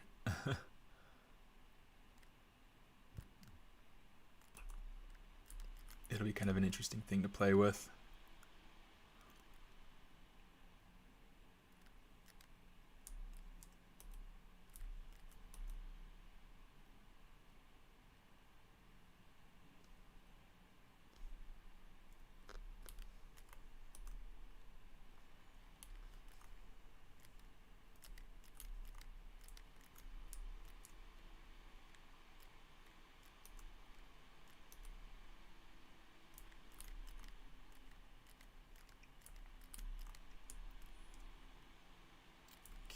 So we've got a little bit of that.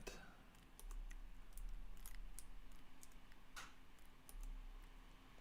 still think it needs to come in and be a little bit rounder. So let's really kind of work on tweaking this from the side here, or from the front here, just like that orthographic view. See if we can get that silhouette to read a little bit nicer.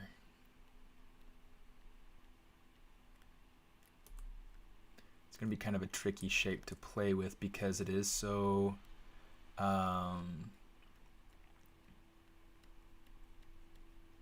yeah, there's some interesting subtle complexities to it that are a little bit interesting to consider, different things with how the flow kind of comes together. And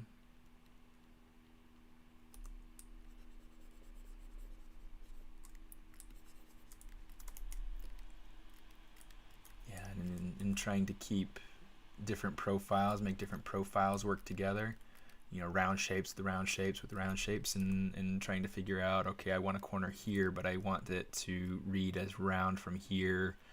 You know, it's just little ways that different shapes fit together from different angles. It's a tricky game to play. It's a balancing act, for sure. But it's a good balancing act. It's a good balancing act.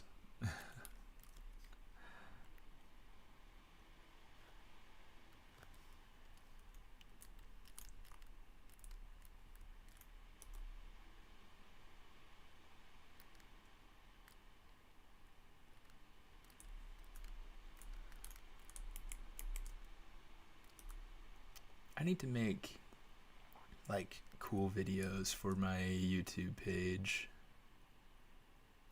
What do you guys think? Cool videos? Cool videos.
Good catch, guys. Good catch.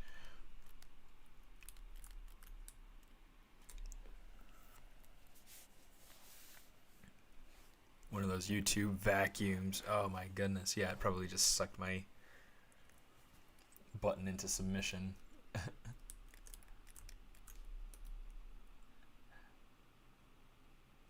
That's funny. But only a little bit because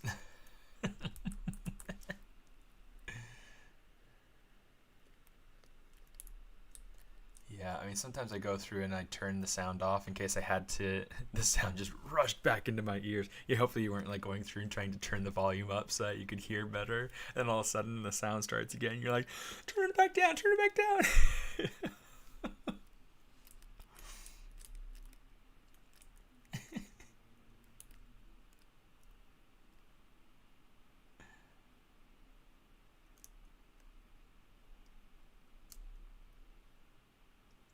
Go ahead and pull this up just a smidge.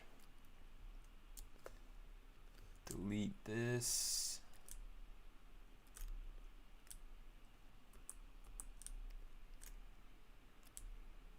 Let's try this. Nope.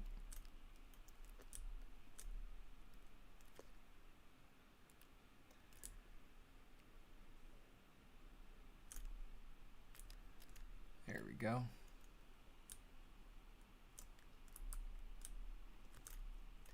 Here's what we're gonna do. We're gonna get rid of this, this, and this, and this, and this, and this.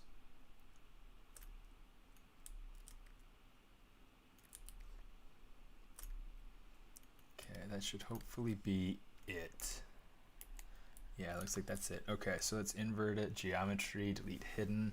That's one of the things that I don't like about ZModeler is the way that when I extrude faces, it's just going to, like, it creates this kind of hidden extra face that's just part of the inside of the model, and it just creates artifacts when you smooth it out. So it's kind of a pain in the butt that way, but whatever, you know.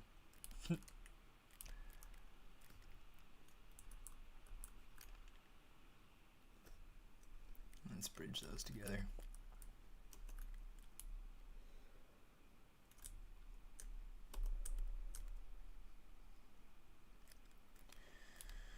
Okay, let me see. So now we've got this.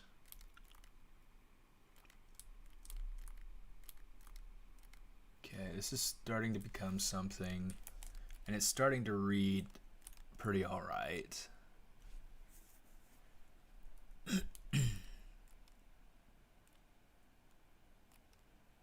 Okay, I know that I want the top of this piece to be rounded. So we're going to take this, let's go ahead and center it.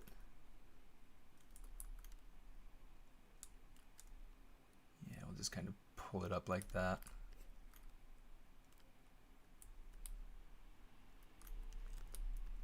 And we'll take this one and we'll just kind of move it up.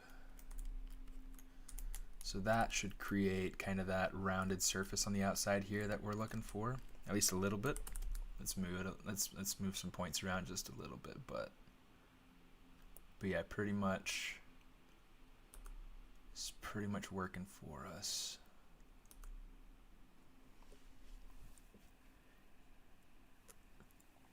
You should have advertised that se habla español. That would drag some attention. I should advertise that a little bit.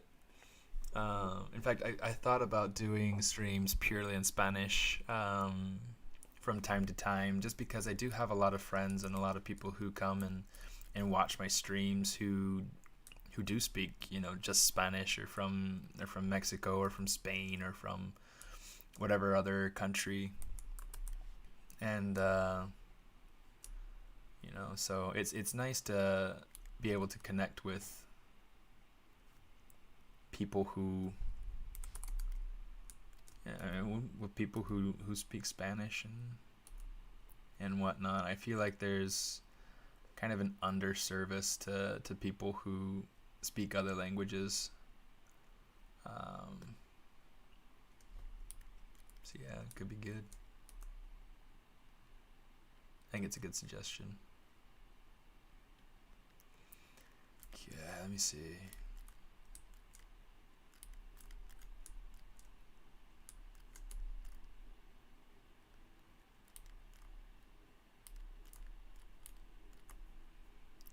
Well, I'm Spanish and I'm here.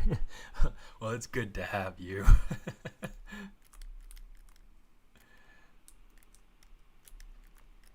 Yeah, I love Spanish. I wish that the whole world spoke Spanish. It's such a beautiful language.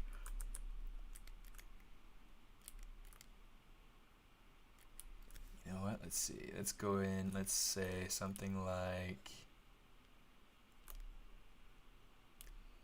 this.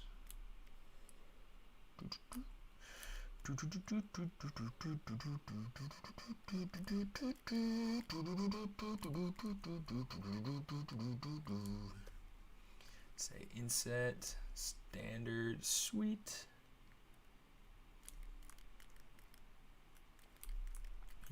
That's getting a little bit weird right there. I don't want it to get weird, so let's see if we can say legacy. That's better.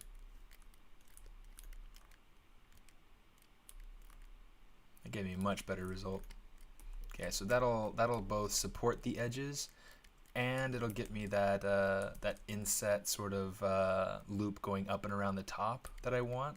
So that's epic. That is epic. Okay. Let me see. Probably about right here is where I'll go through and I'll break it. So here's what I'm going to do. I'm going to say delete single poly.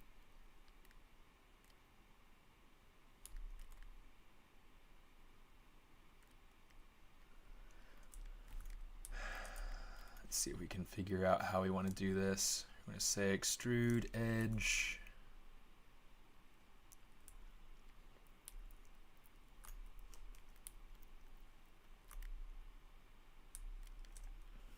Okay, kind of pull this back here like that.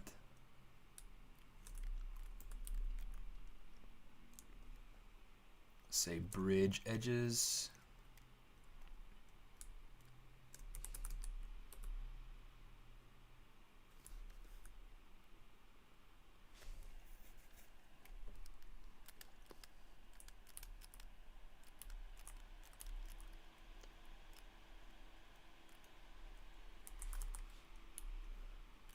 Grab this. I'm actually going to pull it in, kind of inset it just a little bit more. It's because I think that that could be helpful to me in really getting this to be the way that I want it to be. I do want it to have a little bit of that inset, so I think that that'll be helpful. Let's go ahead and mask that off. Mask everything up top, bring in everything up top a little bit more. Cool. Give that a polygroup so that it stays its own. And then, yeah, and then we'll go ahead, let's do this. We'll say bridge these two together. And then, hey, you know what?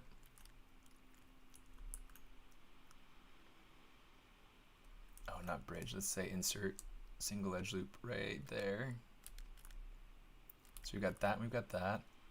So what I'm going to do is I'm going to say bridge these two edges together.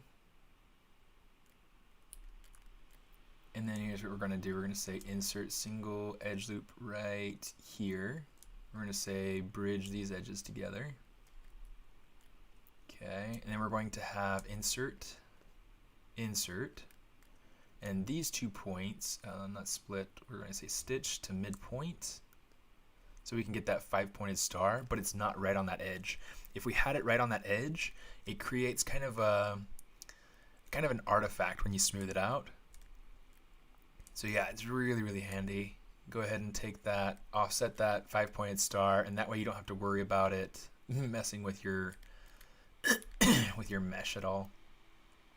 In fact, I might want to go ahead and offset this one as well at some point.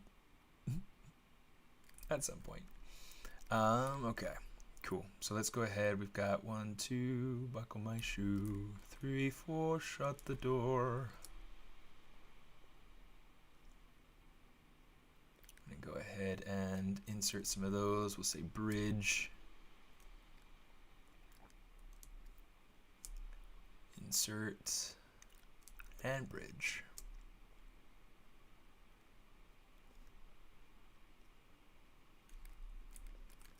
Check that out. We have ourselves a little inset. No, it only took a few minutes. Look at that. That was great. That was fantastic.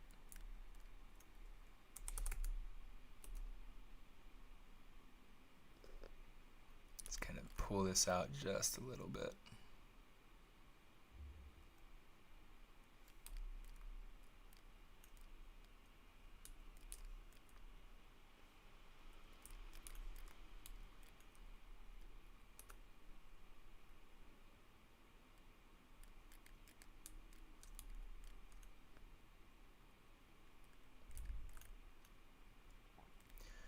Which edge? Which edge are you talking about? Would wet edge create problems? So this is kind of like the thing that we're getting right now. And what we'll do is we'll actually come in here and we will add creasing to some of these things. So we'll say crease, edge loop partial. We'll say there. Oops. There.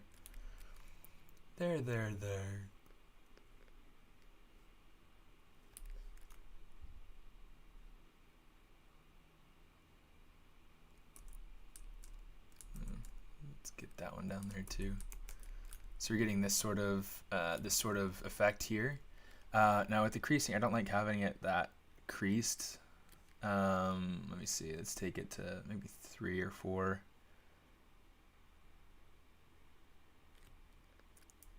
So yeah, this is kind of the effect that it gives me. It keeps everything nice and tight. Supports the shapes. Yeah.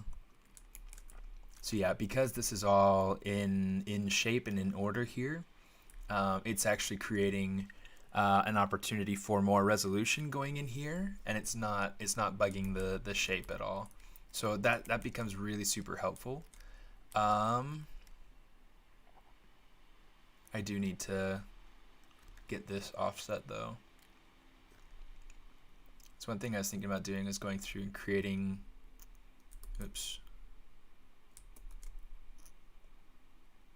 creating some creasing.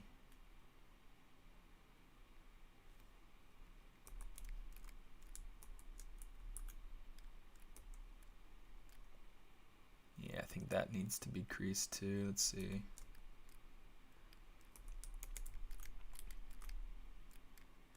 So yeah, we get this sort of effect out of it. I'm missing a creased edge up there.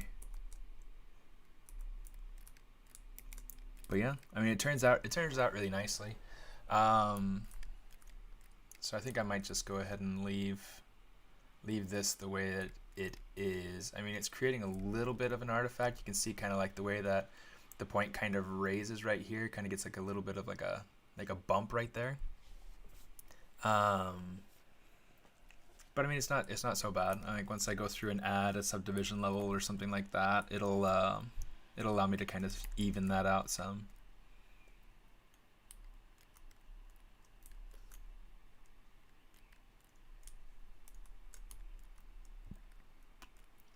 Okay, let me add.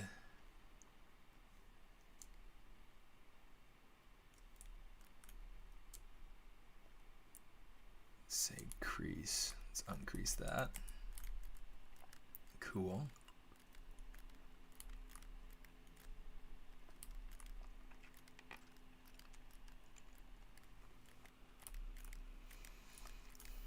Now this isn't as rounded as I'd like, so we're going to play with that some.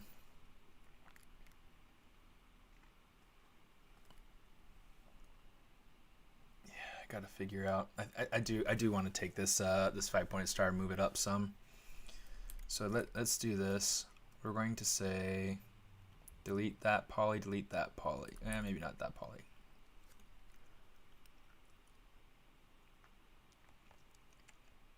Hey Fabio, how you doing?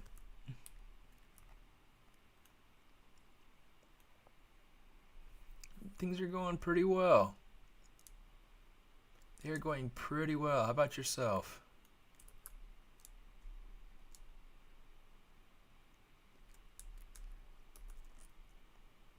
Just working on my piece for the ArtStation challenge. Is anybody else out there working on something for the ArtStation challenge?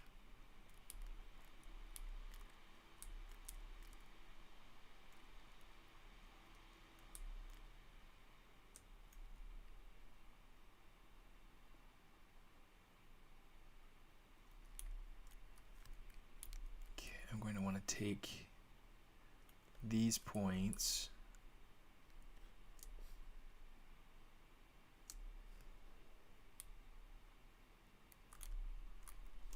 and we will take them straight down just a little bit, you know, because we're going to need to add to another edge loop in here.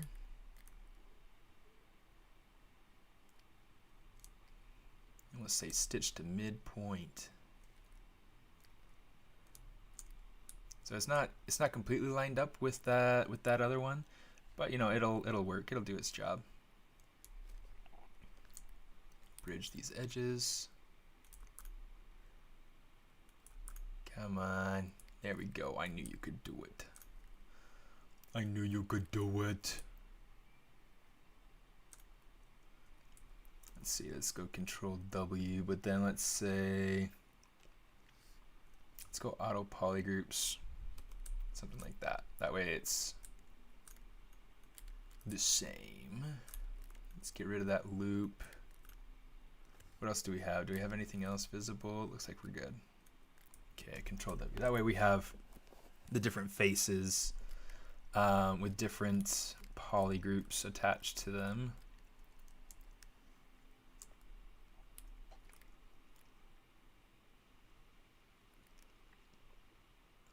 Let's do something more like that.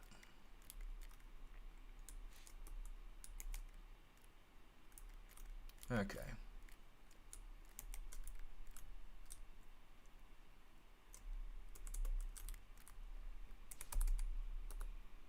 Now I can kind of play with this and make it taper off a little bit better.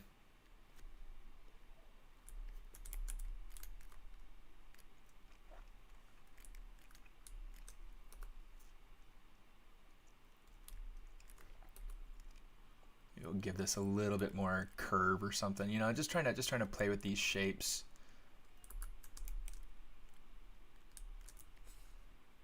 Let's mask that off. Let's kind of push that in some.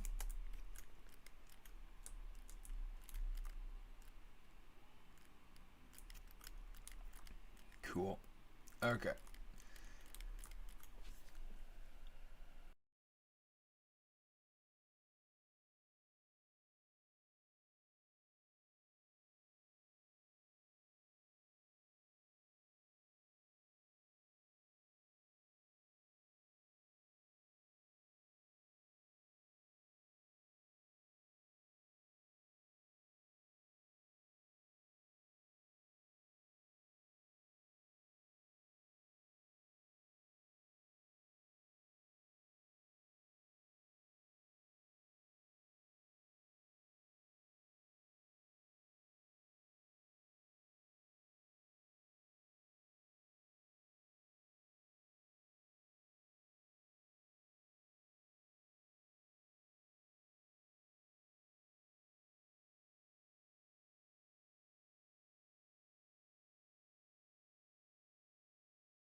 Sin sonido.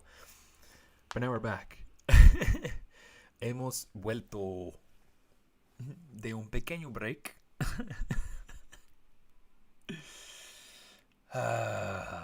I'm so sorry, guys. I'm good at this.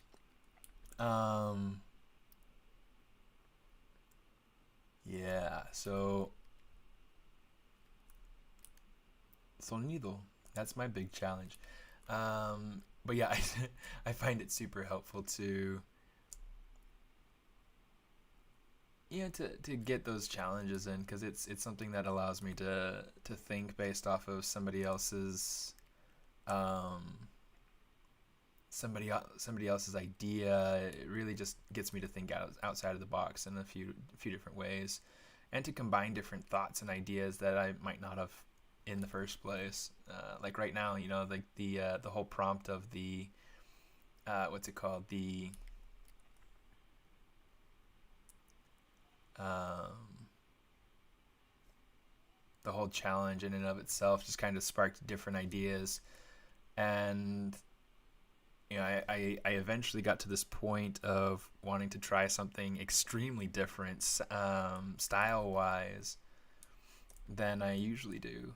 And yeah, I like it. I mean, I really like the way that it's going, and still a long way to go, but it's working. It's doing some.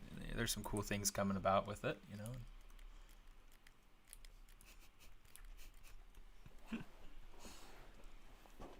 I'm so sorry, guys, that I keep keep losing my sound. It's funny. In the very least, it's funny, right?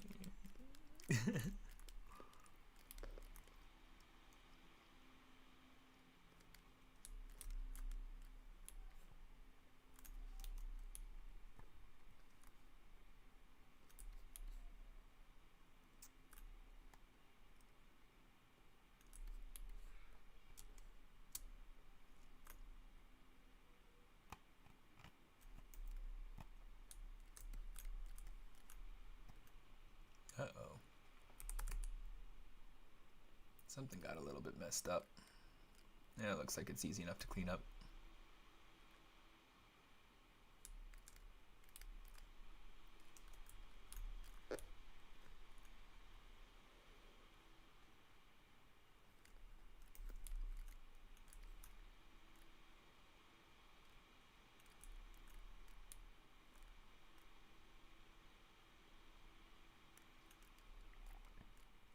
And what's cool about this too is that, like, I won't have to like I don't have to use it just as the ArtStation challenge. I can make this into a poster for my personal project, or like I can I can use the assets in something else.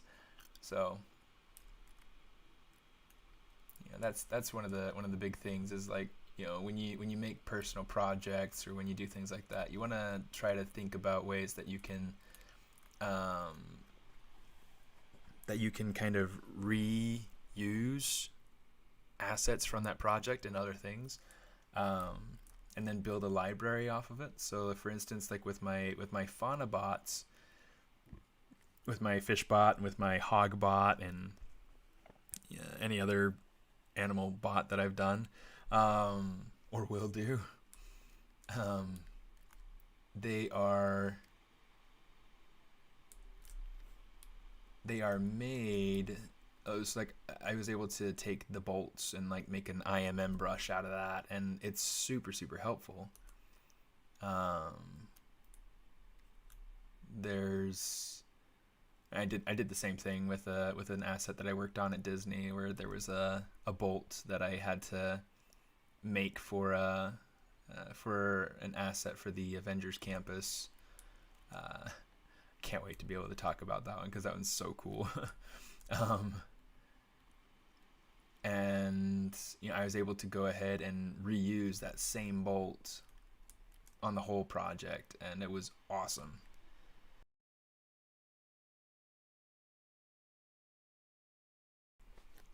Sound check 1 2. Sound check 1 2 3.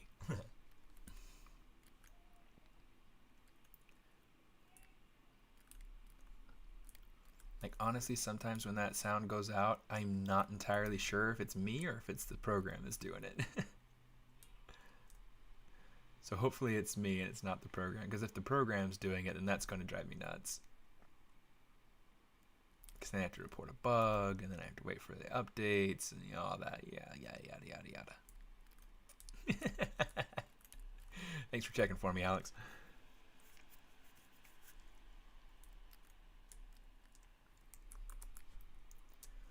You know what? Let's say crease edge loop partial. Let's get rid of this crease here.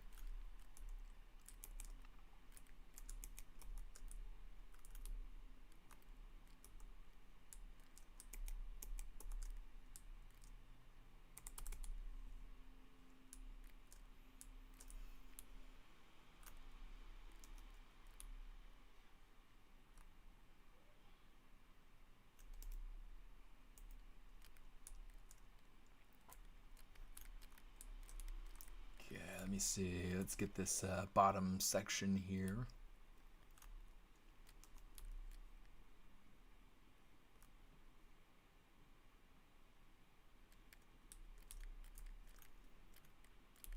We're just going to kind of pull in these sections so that they're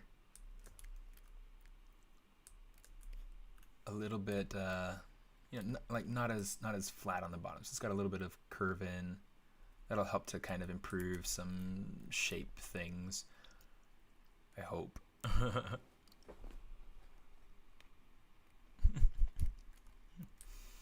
Yeah, I hope you're not deaf. I know some very capable people who are deaf, but I mean, that still doesn't stop like the discrimination that they have to go through and things like that. So yeah, lots of very good and capable people and still have to worry about the discrimination of being deaf, and it's just it's painful. It's similar story to anybody who's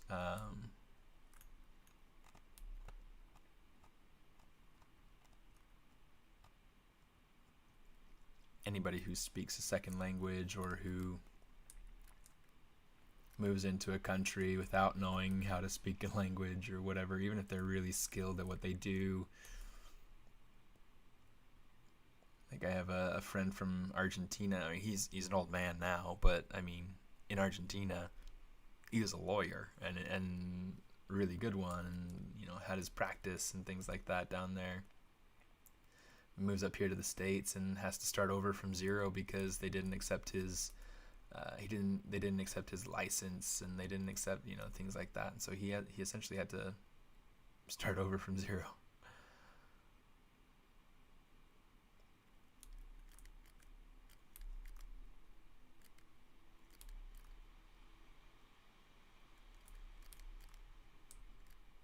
Which to one side you can understand. It's like, okay, so he came to be able to practice law and things like that, but the laws here are different, so there are a whole bunch of other things that you'd have to learn in order to really make everything work.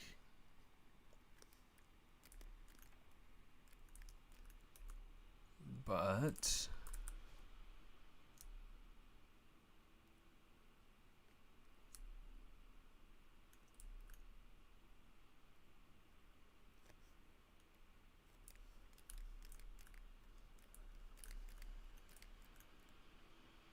on the other hand too, it's like, especially if you'd gone through years of schooling and you've been working professionally for years, and you go to a new place and they won't let you continue to do what you've been doing for years, it's just like, come on.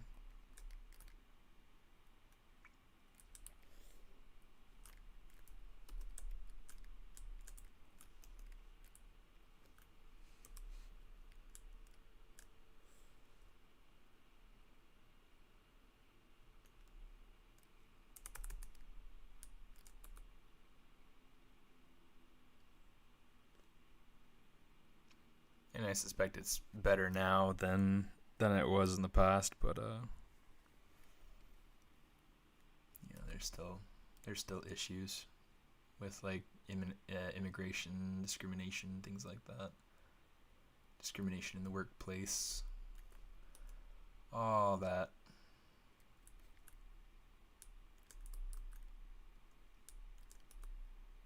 Actually, this should probably go up.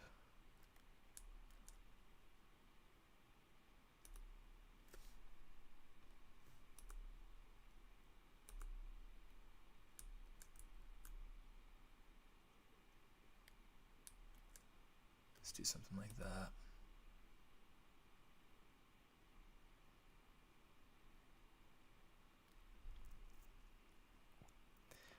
I would like to learn sign language. I think that schools would teach that. Yeah. Yeah, I mean, the schools that I went to growing up taught that, taught sign language, American Sign Language. It's a really helpful language.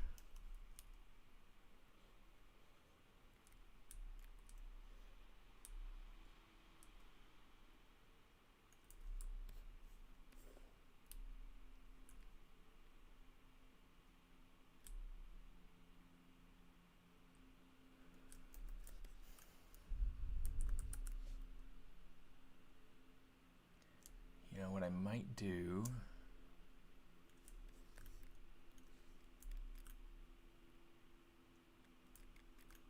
How did that get so funky?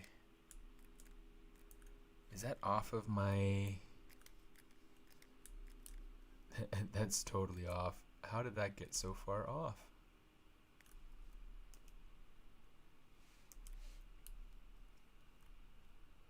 That's really funny. Okay. Well, funny, not funny. It's whatever. That's better. Get that restored back to where it ought to be.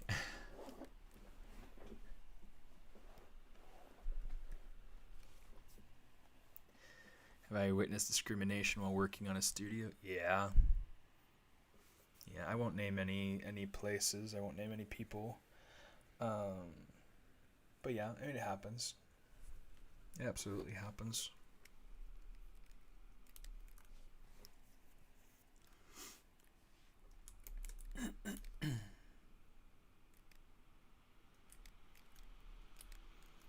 And it's sad when it happens too, because it's like I mean, this is a place where people come because they're trying to get away from,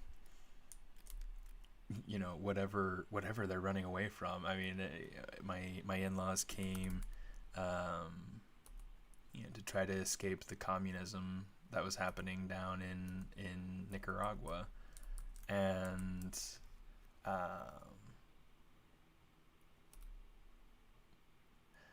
you know, so there are just different things, you know, so different things that people struggle with, things that people have to go through.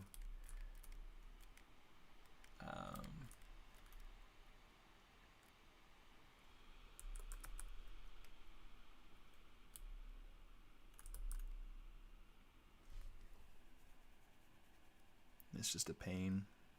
It's just a pain that that's something that people that people do in reality go through.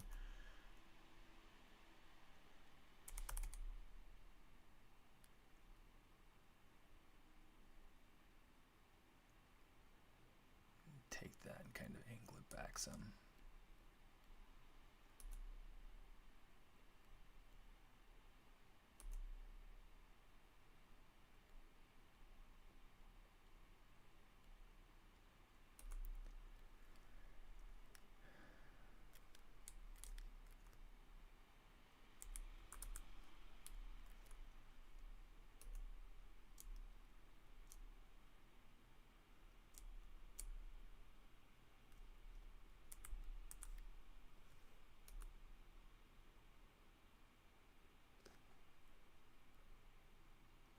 Just gonna kind of angle this out, give it a little bit better of a base.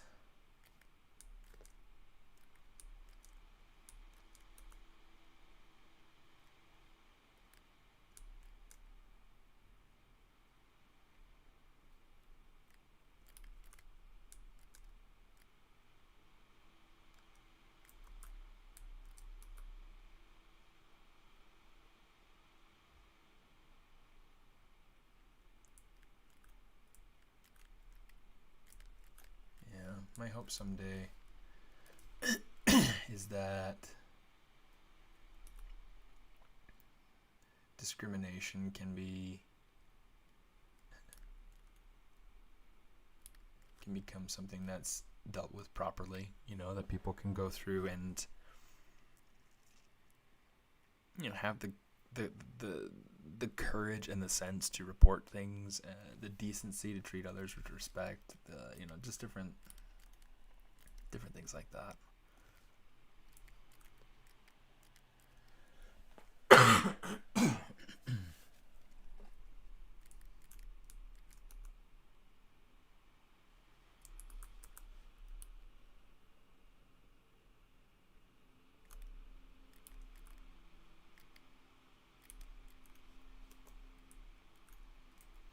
You know, let's say inset polygroup island.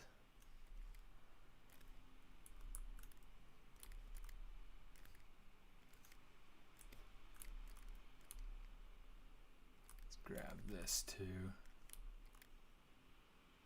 Might as well just make it symmetrical top and bottom, right? Sounds like a plan to me.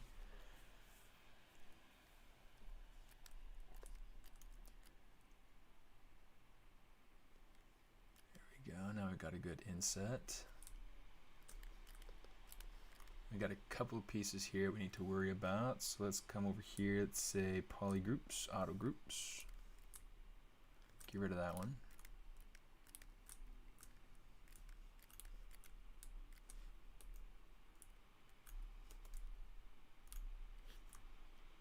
There we go.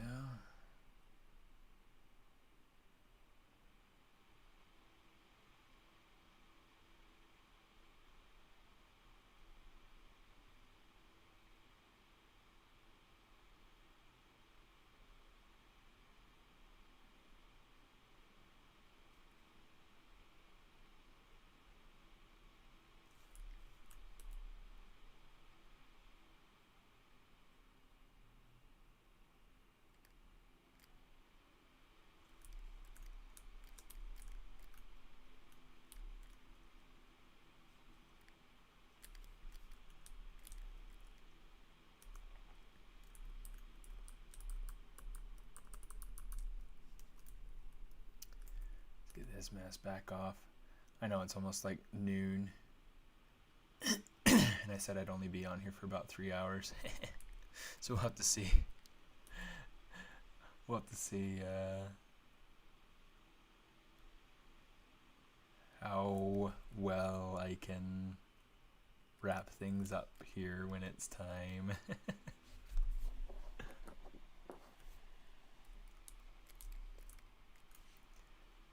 Let me see.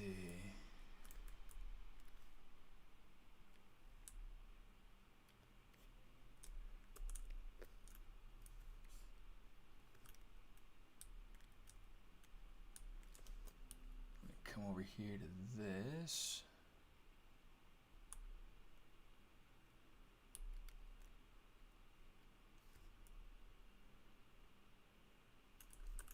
All right, let's turn on local symmetry. That'll be better.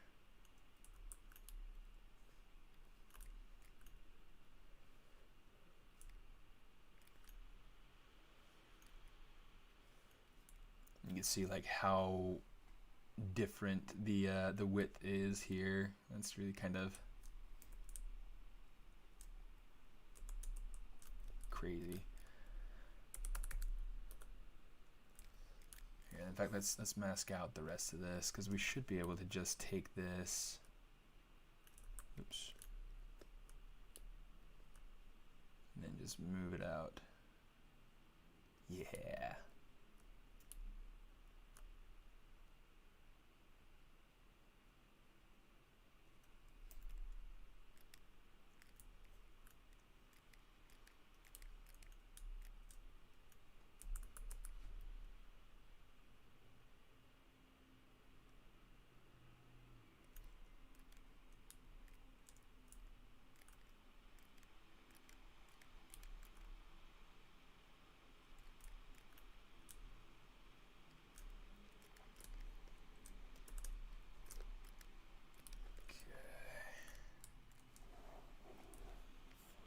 This section's probably all right, but I want to take this section and kind of,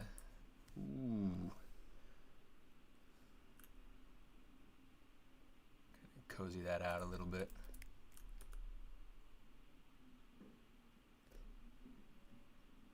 What's today? Today's Monday, right? Yeah, it should just be Monday.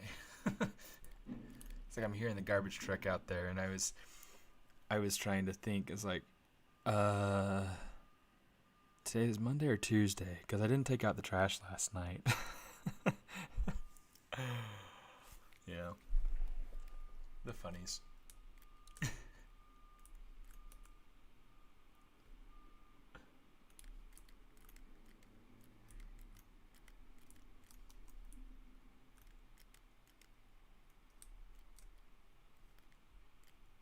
Let's see. I need to use the inset, and then I need to use this one. Say polish by, not polish by groups yet. Let's actually do this first. 1, 2, 3, something like that.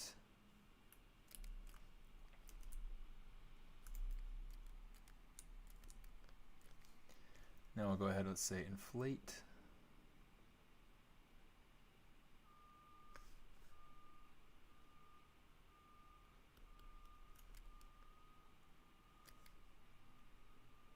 Let's inflate it again, let's polish.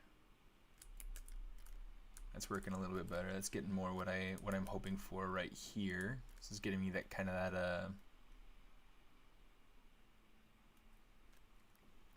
that round sort of centrifuge sort of area kind of coming in. And then what I want this to do is I want this to kind of come up and create kind of like a console sort of area. So I'm going to start blocking that in. See, that's 4, that's 2, that'll create 4. Okay, I think 1, 2, 3, 4, 1, 2, 3, 4. Okay, 1, 2, 3. That'll be too many, but I can have that carry up and over. So yeah, we'll make it work. We'll make it work.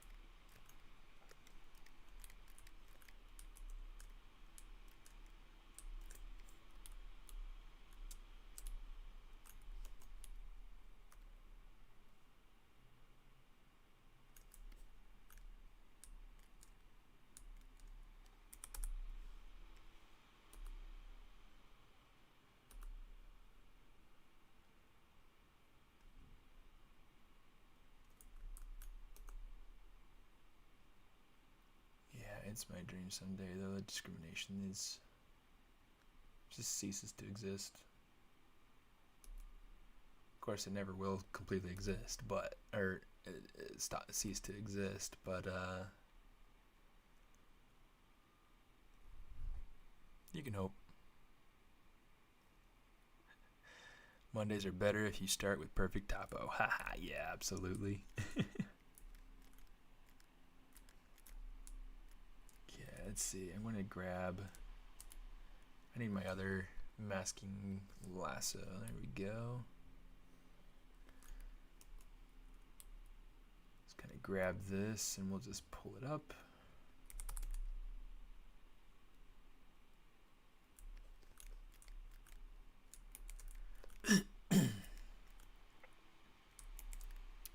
And then let's do this. I'm going to say, let's grab our polysphere. Let's make sure that that's nice and oriented properly. And we'll say flatten. We will flatten this bad boy on the front and on the back. In fact, what we could do is turn on symmetry.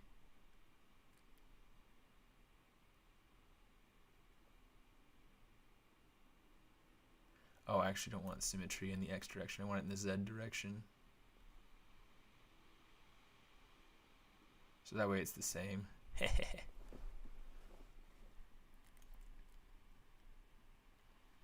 see. Here's one for you. How far could you get achieving the same results with Shadowbox? Not very far. So Shadowbox, I mean, you can get some certain shapes that way. But the thing with Shadowbox is that it doesn't create usable topology, and then it's not always the exact shape that you draw out on your mask. So it's kind of a hard tool to mess around with. Um, yeah, it's rare that I'll do anything with Shadowbox. I mean, that being said, I do know people who use it, or I have seen it used quite nicely. Um, but yeah, it's mostly just a matter of, it's not something that I, oh, nerds. It's not a thing that I use often. Um, I do make it a point though, whenever I'm talking to my students at Nomen um, about different techniques for being able to create props and things like that, to be able to use Shadowbox. Um, just to be able to get quick shapes, to be able to get things like that, just to be able to block in the idea. It's more of a sketching tool, is kind of the way that I think of it, because it gets you just the rough idea. To be able to get the final prop, you have to do some Z-remesh and retopo. You have to do something extra to make it work. Oh, I hate it when I do that.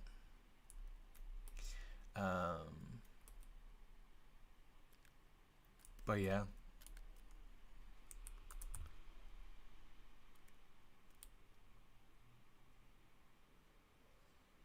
I'm going to get rid of this back side of this piece. Let's say delete single poly, sweet. And I'm trying to decide. I think it could be cool. Let's do it. I'm going to do it. You guys will just be surprised by what I do. Let's turn off symmetry. Say mirror and weld. Turn off local symmetry, mirror and weld. That's better. Let's make sure that I've got clean topology going around. It looks like we do, so that's good. All right. Okay. I want to add an extra loop in here. I'm just going to say bevel. And then I want these pieces. How about that?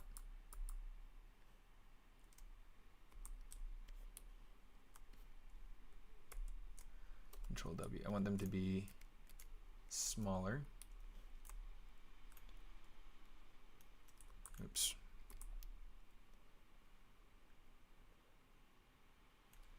This way it just kind of adds to the platform a little bit, adds to the console. In fact, since I haven't even joined this together, I might as well go ahead and say Control Shift A. Let's invert it, say subtool, say split hidden. And then we'll go on, we'll just work on this piece just for now. Here, let's go ahead and move this down just a little bit further.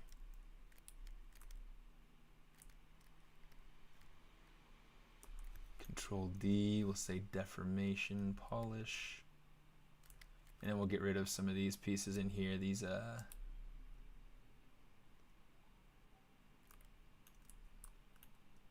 here, let's go ahead and add one in there and get rid of those two. That'll create kind of an interesting little bevel there. Okay, this way this piece can kind of lead into this next piece.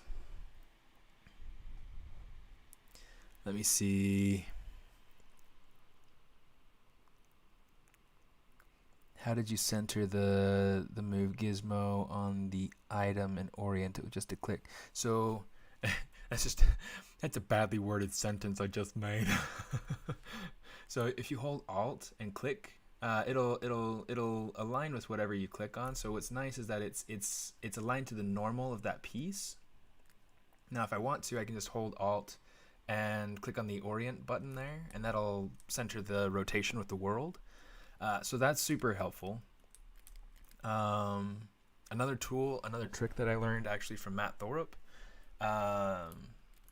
was was that you can click, like hold Alt and click, and then you can essentially align this tool with whatever point just by kind of snapping to these points. So it's really helpful to be able to get, for instance, I want to be able to get it aligned with the center of this subtool. You know, I can tell that's perfectly aligned. Even if it's not, you know, perfectly perfect, it's just perfectly aligned. I'm going to come through here. Let's use this flatten, just so we can get this. Let's turn off symmetry. I don't need symmetry on.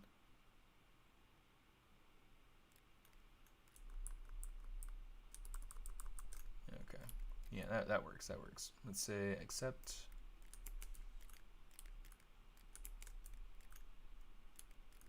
And we shall call that decent. Okay. Right here, what I want to do, let's go ahead and isolate these. I want to, oh my goodness, that's like the second time in less than a minute that I've done that. Let's say geometry, delete hidden.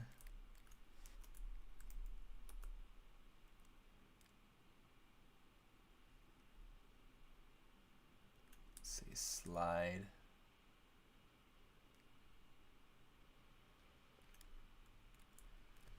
If I can get it.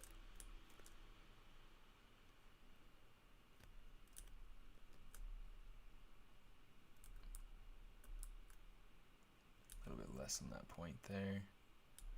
Okay, I'm trying to align this as nicely as I can with kind of the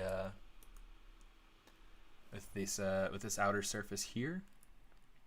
Okay, because I want to kind of bring this in and make it one continuous piece. One of the things that I am going to do, ooh, that could work. Sorry, I'm like going through and thinking and then like not even saying what I'm thinking, and then it's just a thing, you know, it just kind of sort of happens sometimes.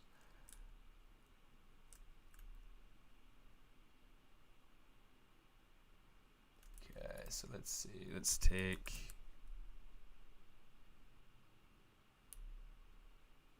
yeah, sure, we'll just kind of reinsert that. And then what we can do is we can take these. How far down do I need to go? Down to here.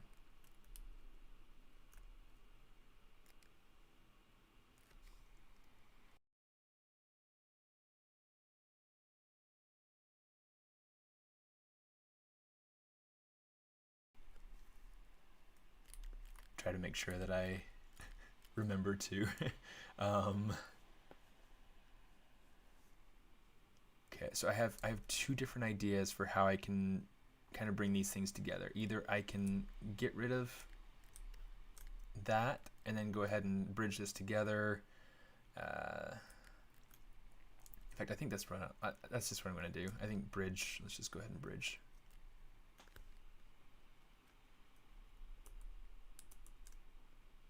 Bridge that to there. Bridge that to there.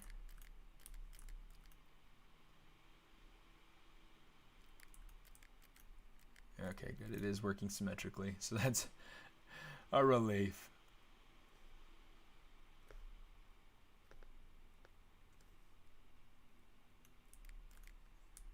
Okay, so now we've got this going on.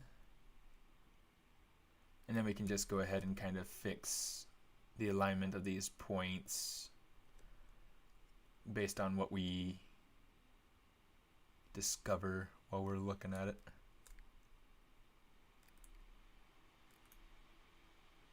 Just kind of control that, make sure that it's nicely curved. And there's kind of a smooth preview, so that'll look nice.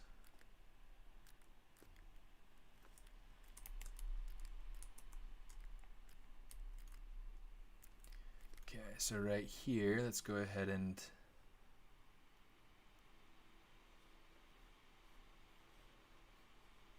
this might get kind of not edge actions. I want inset polygroup island, sweet.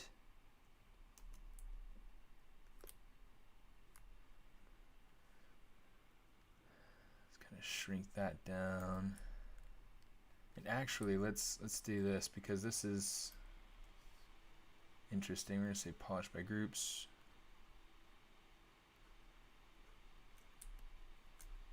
So that'll make it a nicer shape. Okay, we're getting some cool stuff in there.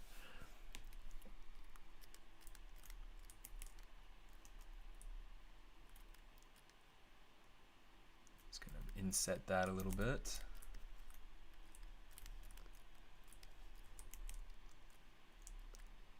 And then we'll go ahead and say bevel.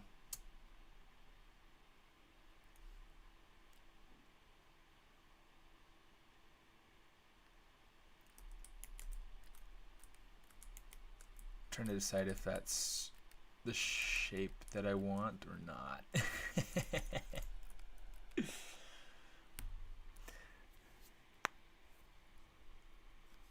The vacuum's back? What vacuum?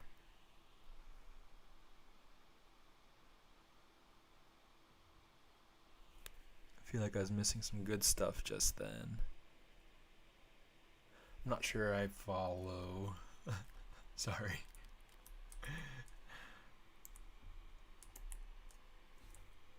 Okay, let's go Control M, hit OK.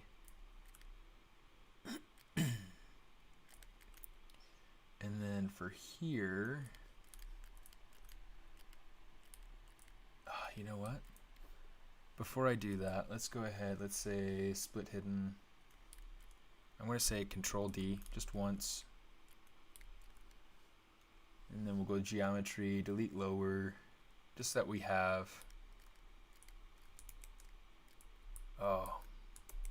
let's add a crease right around here. And right around here.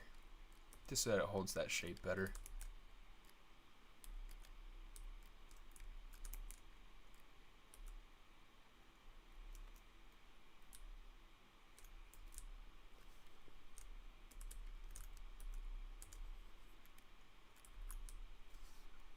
Let's turn that Z intensity like way down.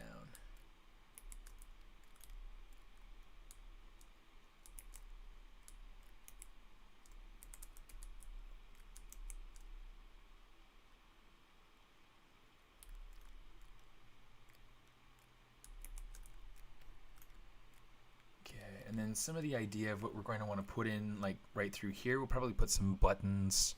I don't know. I might put in like a cassette tape slot. It could be funny. Now we can go ahead and we'll add our subdivision, and that'll be better.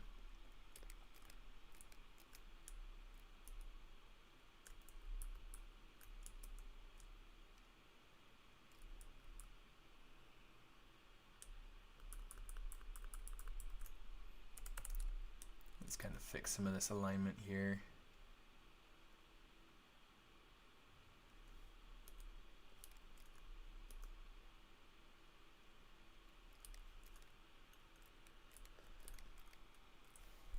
Okay, Control D. Oh, I guess it's already got the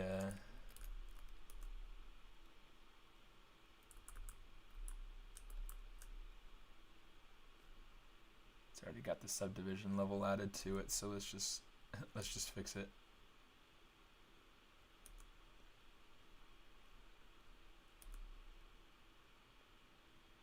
My brain does that sometimes. Does your brain do that sometimes? Where it's like you're doing something and then it's like you just kind of trip yourself up, you know?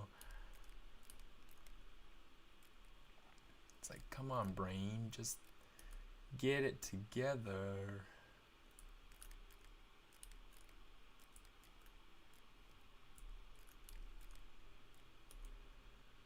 Gotta get it together.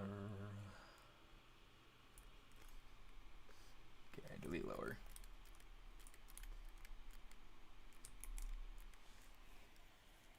Okay, this is gonna be so cool. This is gonna be so cool, guys. I'm so excited. Okay. Control M, Get that down there. Yes. Okay, I just want to see this this front console area, so let's just hide everything else. And we'll start bridging this together.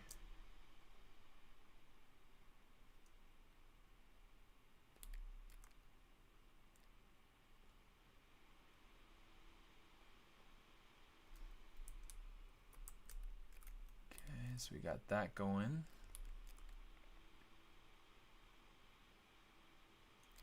So these points, I'm going to want to kind of smooth them out, but I'm going to wait until I get more of the thing going up over the top. All your assets need to be an Insomniac game, like the RNC reboot. Awesome.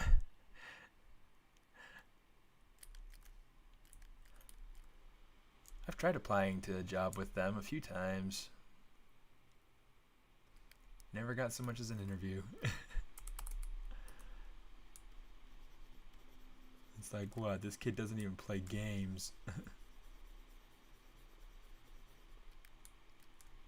How do we know he'll even like working on video games if he doesn't play games? All he does is work.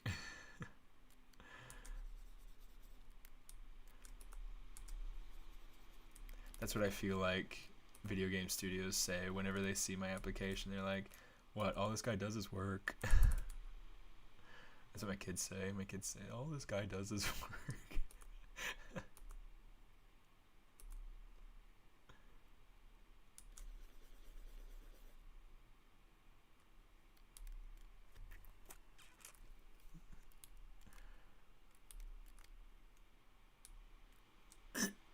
Yeah.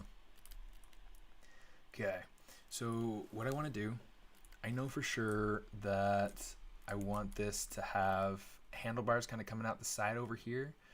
I'm just trying to figure out exactly how that all fits in with this console right here. And so let's block it in. Let's block it in. We'll say, let's grab the IMM primitives. I'll just grab this hexagonal. Let's just grab the cube.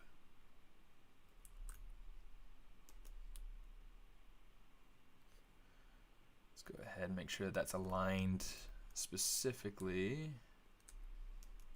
So we can go ahead and take this, position it.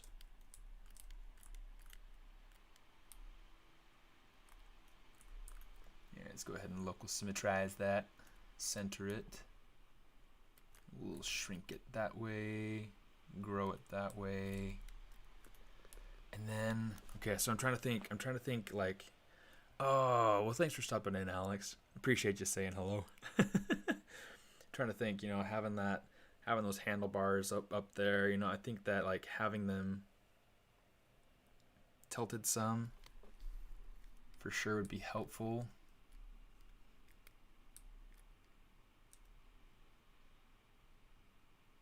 Let's go ahead and have it so that it's rotated the right way, but let's see. I want to have them about right here, maybe. Have them rotated about like that. And I can also rotate them down. Just slightly.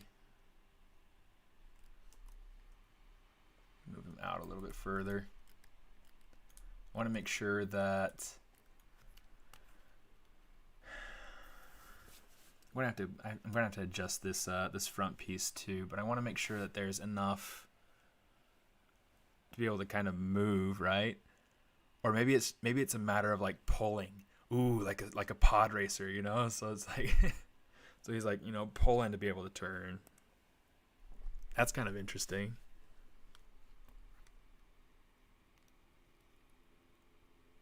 That's a bitter oil to swallow. Pill. Yeah, I get it. Let's see, split unmasked. So that way we've got handlebars kind of starting to come in here. I like that idea. I'm just trying to figure out mechanically how I could get it to feel like it kind of works. Let's see. While I work on that, let's go over here to this and we'll just kind of scale some of these pieces in.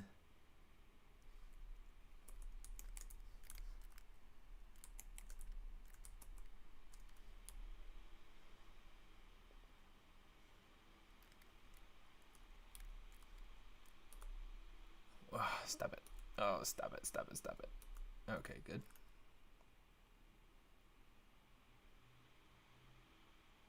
I have like this heavy craving for like an awesome burger right now.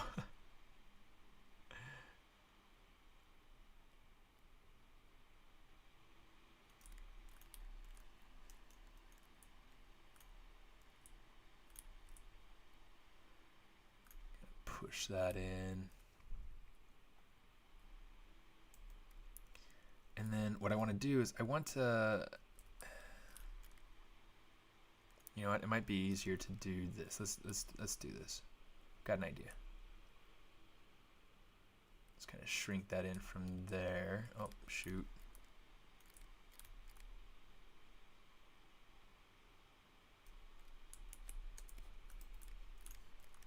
Okay, so for right now, that's looking all right. That's working. So now there are areas where I think I'll need to certainly kind of play with shape a little bit, but yeah, really, it's not too bad. Not too bad.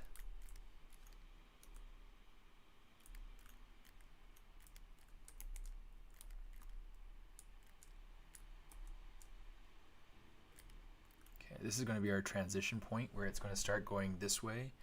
So let's see what we can do with this. Say extrude. Let's change this to move. Good grief, what was that? What?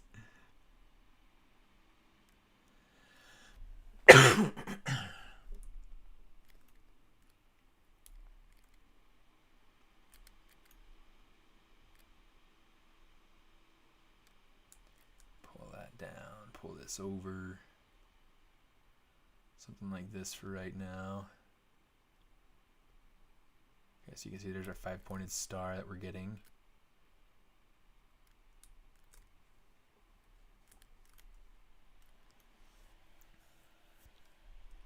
Okay, so here's what I want to do. I want to take these ears. I'm going to call them the ears, and I'm going to have them kind of like have this like a bell sort of shape coming down into the main piece.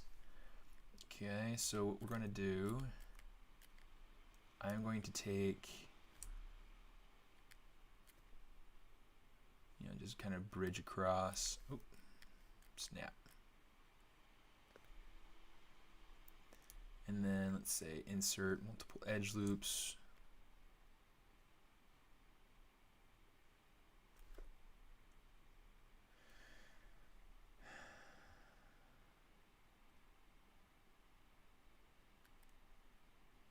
Let me see, how do we have? We have 4 across, and 3 up. 4 across, 3 up, okay. So let's say slide.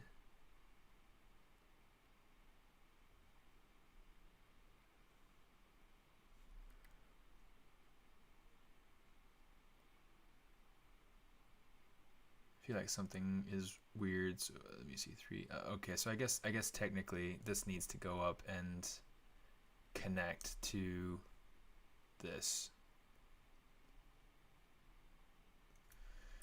Easy peasy.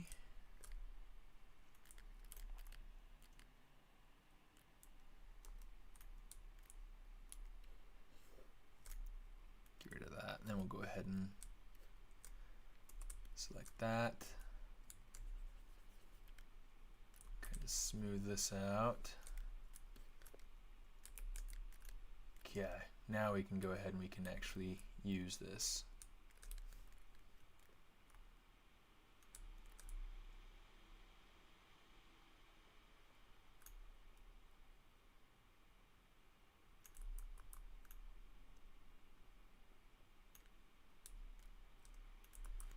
Let's turn off local symmetry for this. because that way it's going to go ahead and it's going to kind of shrink it down, taper it down in toward the middle, and that's something that we want. So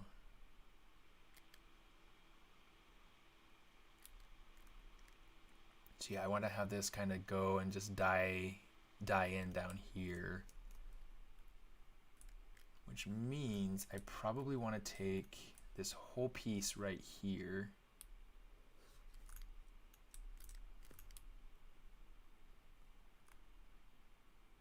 and just kind of align it a little bit differently.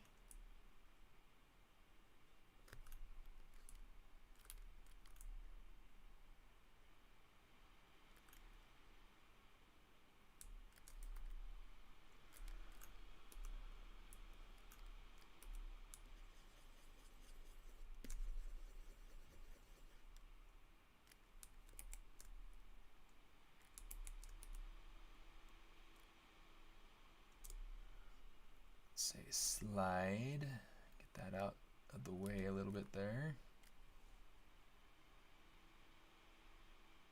Okay, I'm going to say insert those two edges there. Now let's go ahead and kind of pull this down a little bit so it better matches up with this section here.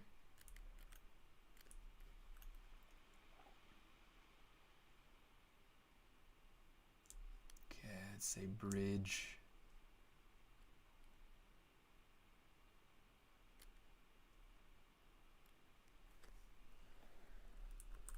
In fact, before we do that, maybe what we'll do is we'll go ahead and we'll slide this edge loop down. Slide this edge loop down just so that they line up better.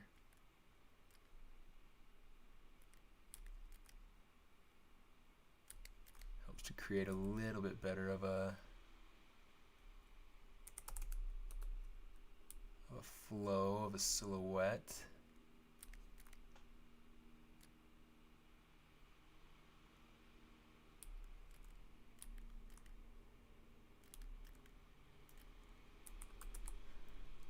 Let's go ahead and we'll bridge things together so that way it's connected, and then we can insert an edge loop and then start bridging the rest of this together.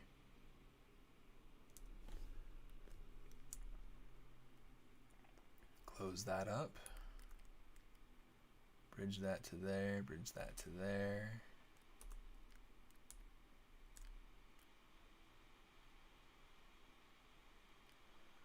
There we go.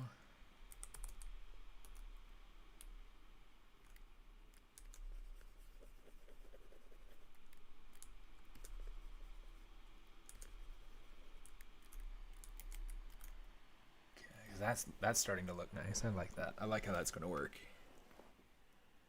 I think I keep adjusting in my seat. I adjust in my chair probably like 300 times in a day. Maybe even more. I adjust so often.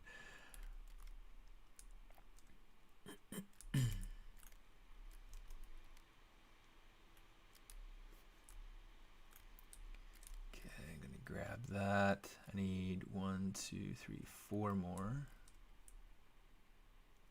1, 2, 3, 4. And then let's go ahead and bridge.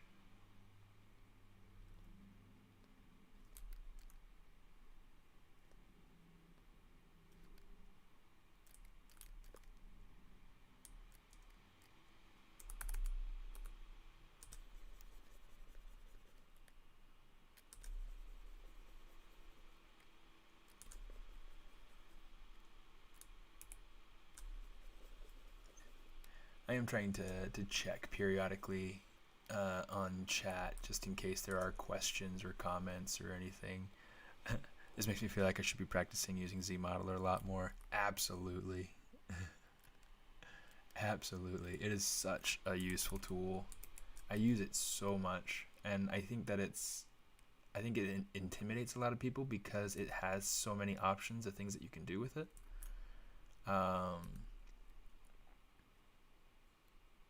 But yeah, such a neat tool. Such a neat tool.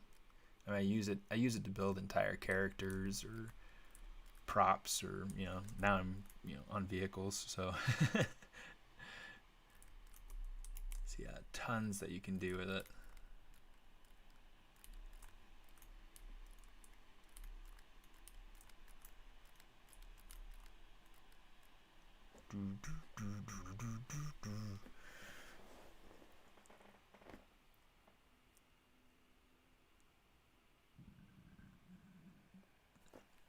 debating whether or not to add in like the grill on the front of the on the front of the speeder yet. Adding in lights. Yeah, there are a lot of things left to do with this piece. Let's go ahead and rename this handlebars. I'm gonna call this body. Yeah, so there's front, body, handlebars. In fact, maybe we'll put the handlebars above the body because just the order that they seem to go in. So it makes more sense.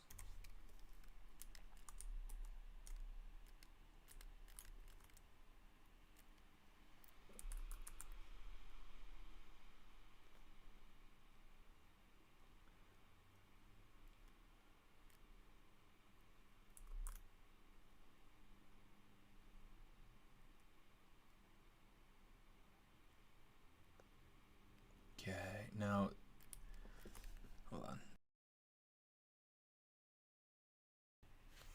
Now, I will be, like, I won't be building every little piece of this machine. I'll really only be focusing on things that we can actually see.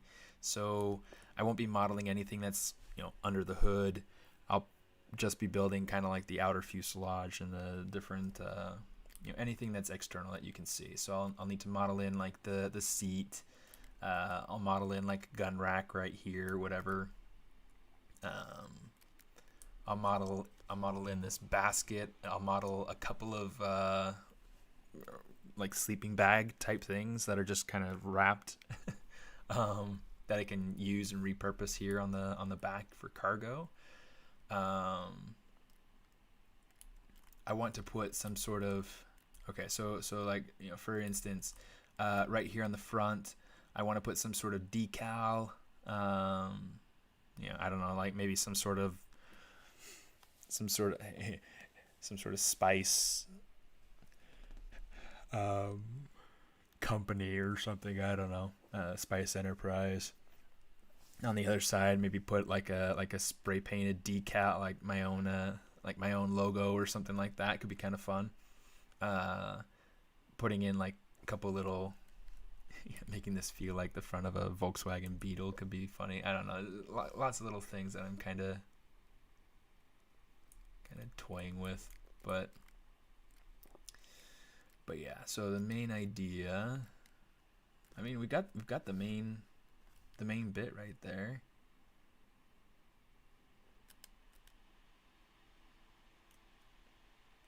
It feels like it would work, potentially.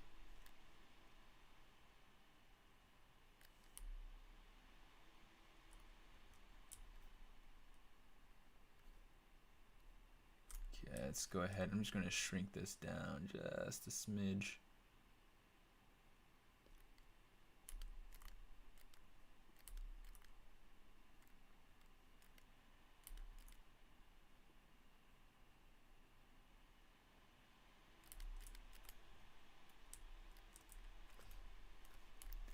Trying to decide now.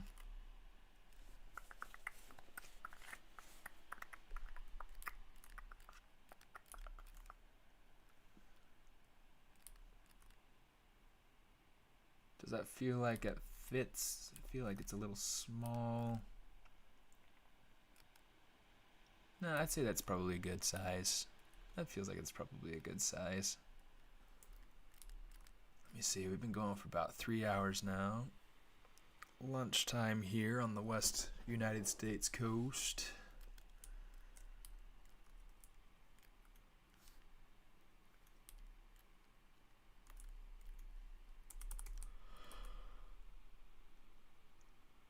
I'm tired.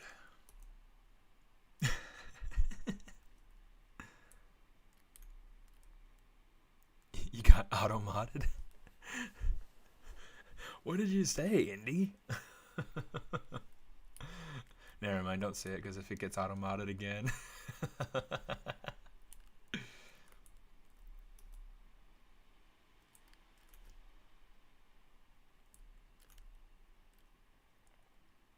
You have to dip out.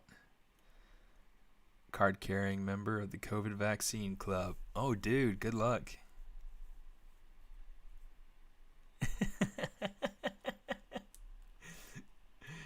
That works. That works. Dude, good luck, and I hope everything goes well in getting the vaccination. Because, yeah, there are lines everywhere.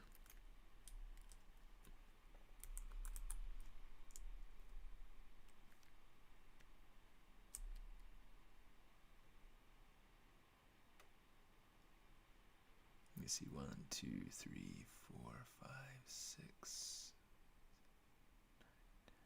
12, 6, 7, 8, 9, 10, 11, 12. Oh, you just got back from it. Okay.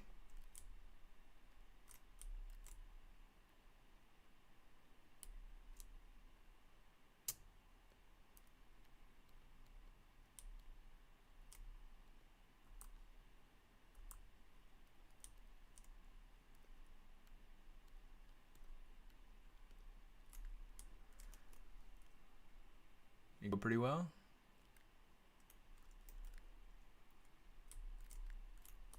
Yeah, it's like over here, it's like, and granted, I can't remember where you're located at. You're in, but here in California, it's like insane. Like anything around the vaccination is like insane.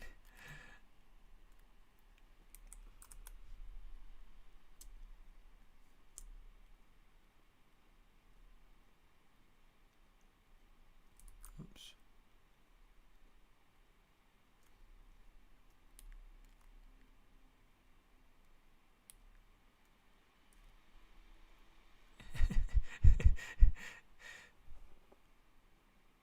Oh, I didn't realize that you did 3D for medical stuff.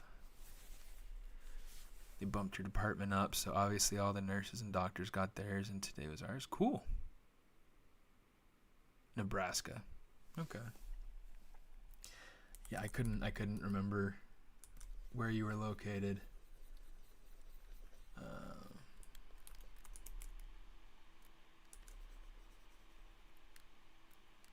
But yeah, that's good. I mean, that's really quite fortunate. And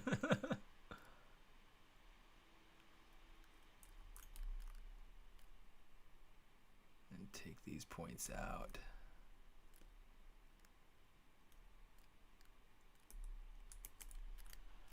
Look at that. Beautiful. I don't know how that got inset like that, but that's an easy fix. Let's go ahead and we'll come over here. We'll say collapse polyloop.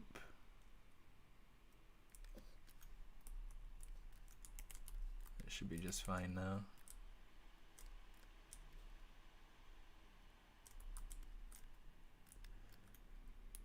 Here's what we're gonna do.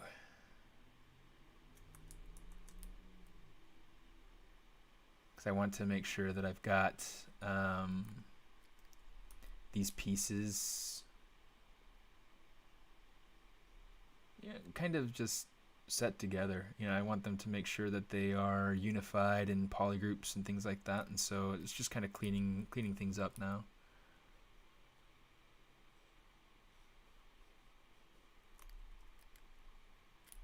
Okay, so we got that.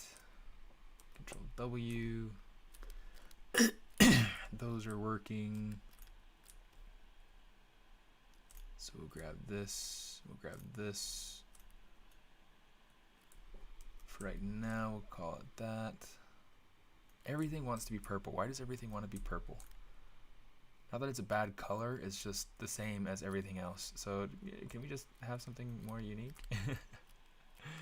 Just give me something more unique. Let's get Control W.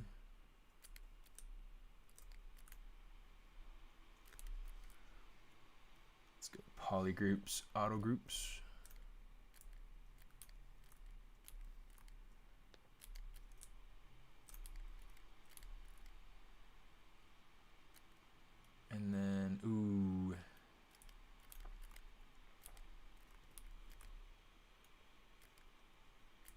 I wasn't expecting this.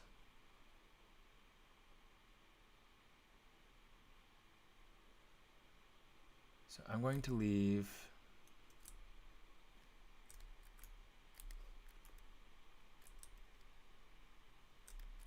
this as its own polygroup, but then I want to make sure that these are separate.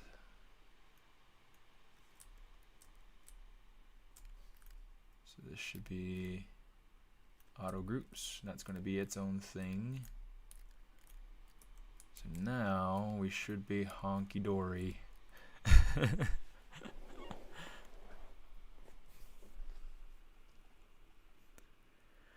do a lot of resurfacing and anatomy creation.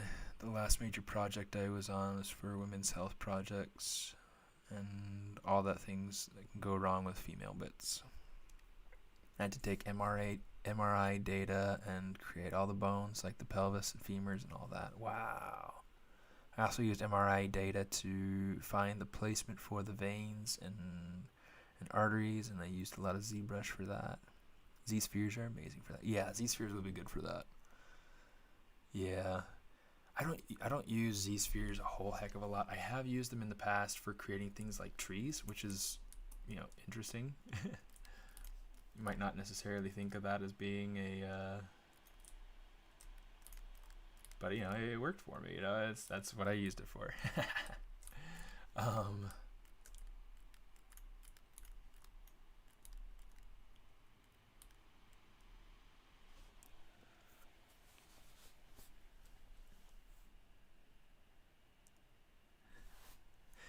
If ZBrush Streamers Awards were a real thing, what would you think the nominee categories would be named?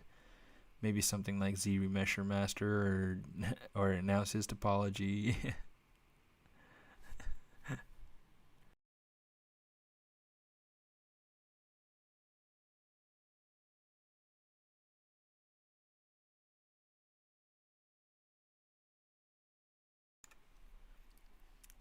I don't know. That's an interesting question. I don't know. What do you guys think? Anybody have any ideas on that? If there were some sort of ZBrush Streamers Awards, because I know that every year for the summit there are the ZBrush, what's it called? The ZBrush Awards. I can't remember what they call them specifically, but I've always wanted to win that, or at least to get like top row on ZBrush Central. But I don't think I post there enough to really be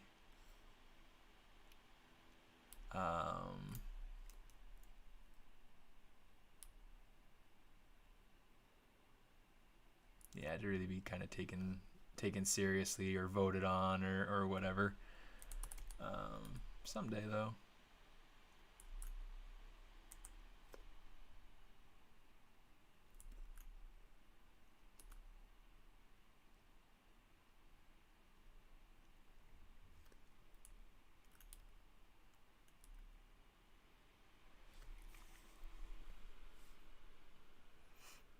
Mine would be person who has fallen upwards in their career.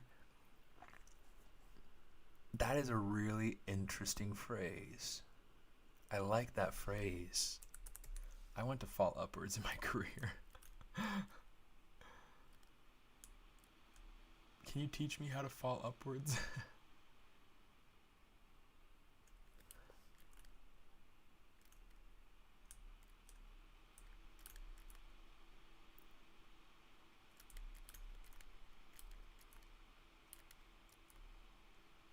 I don't think I need. Yes, let's say insert single edge loop.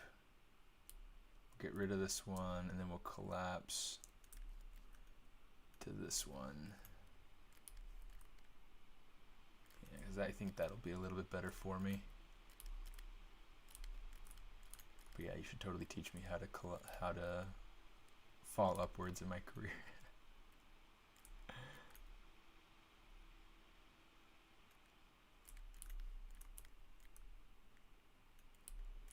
great little phrase. I like that. In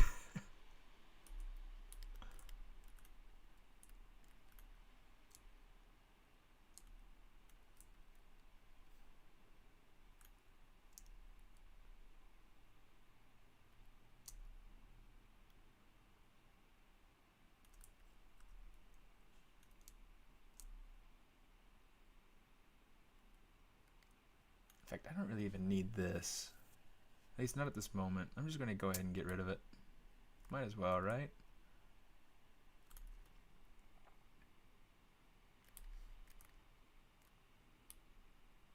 Let's get rid of the one here in the center too.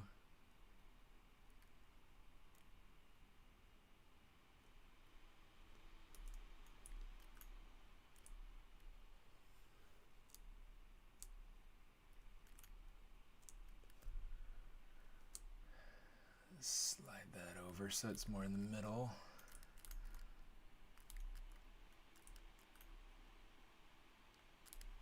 Slide that over, slide, slide, slide.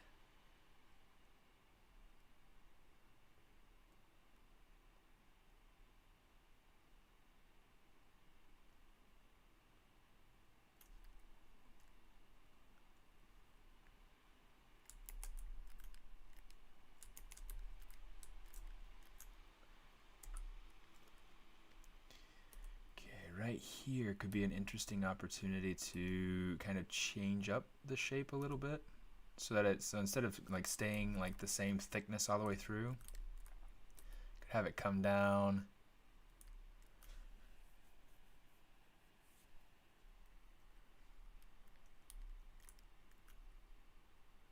What was earlier?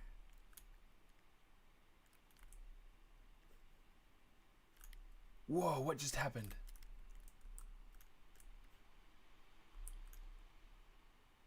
What in the world just happened?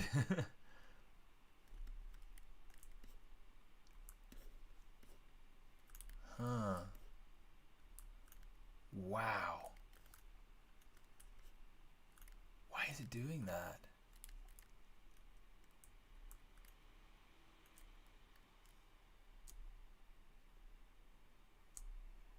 Wow. I have no idea what's going on right there.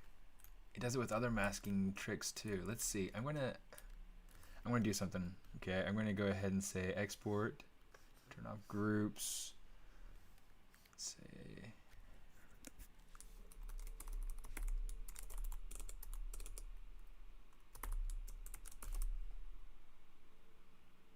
Let's say speeder bike body, and we'll say import. Okay, that got rid of that problem. It got rid of my yeah, save, right? um,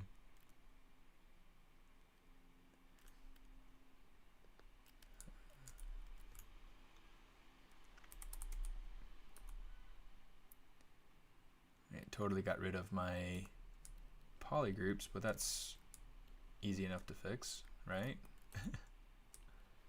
I can deal with that.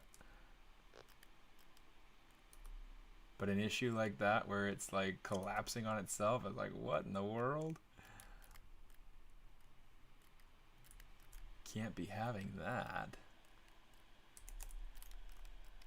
Okay, so I've got to go through, let's reestablish our polygroups.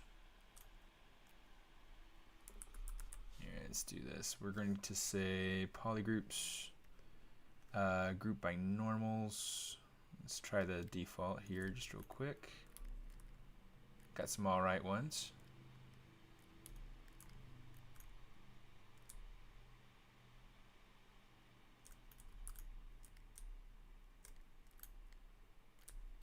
Let's invert that. Okay, Control W. Got that, looks good, okay. Make those the same polygroup. That should be fine.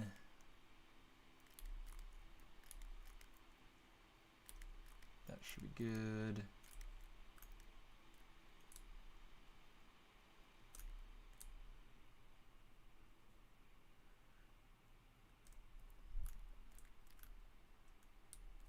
interesting. Okay, let's get rid of this.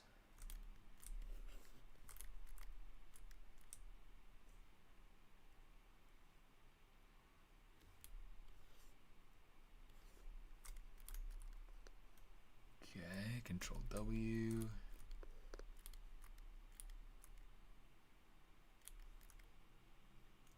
And then are these separate? No, these are not separate groups. Okay, let's go ahead and let's do this. Mask lasser. Okay. Quick and easy polygroups. Now let's go ahead and let's save because that's what we do.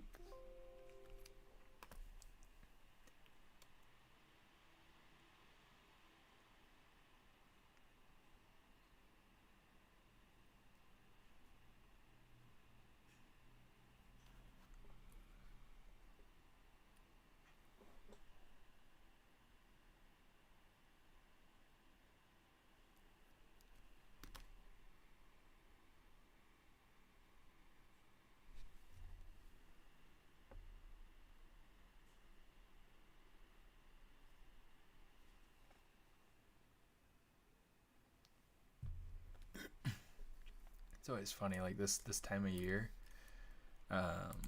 We always get like the for your consideration emails. Anyone who's ever been part of the animation guild or any part of the entertainment industry, you get like those emails at the end of the year saying like, these films are up for consideration for an Oscar, so consider them. And it's just like, that's nice.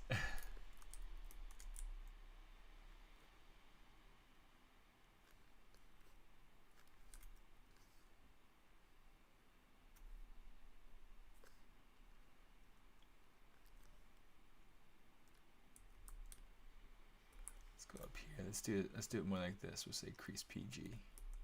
So we get a little bit more of an edge around those sections.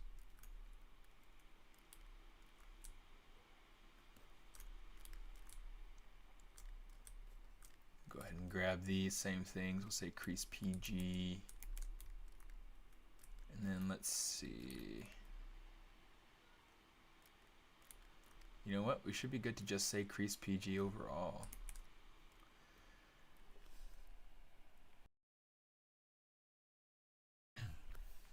So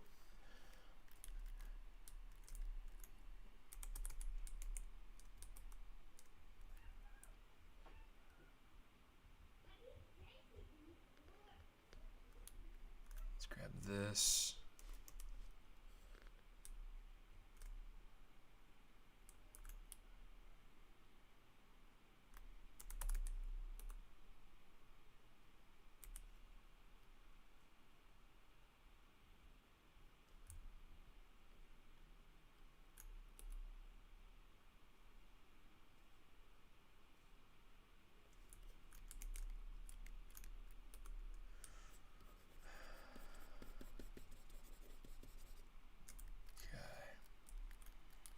That's working out nicely. I'm not gonna lie, I thought that it was going to be a lot more of a struggle getting this shape worked out.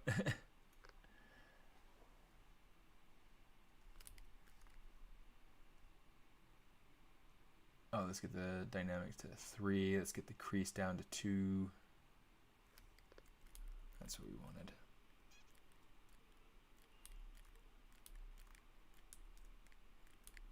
It sounds like there might be some arguing happening.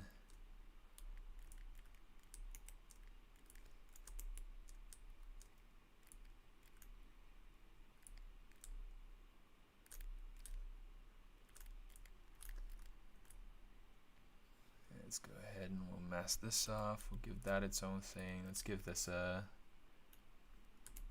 crease so that it holds that corner a little bit tighter. That's looking good.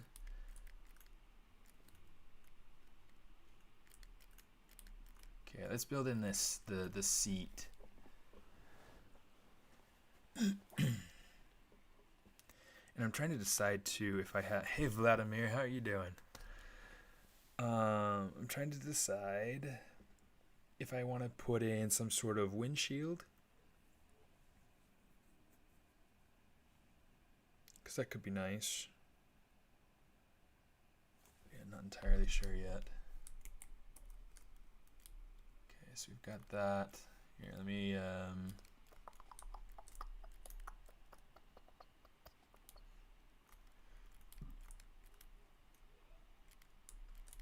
let's check this out.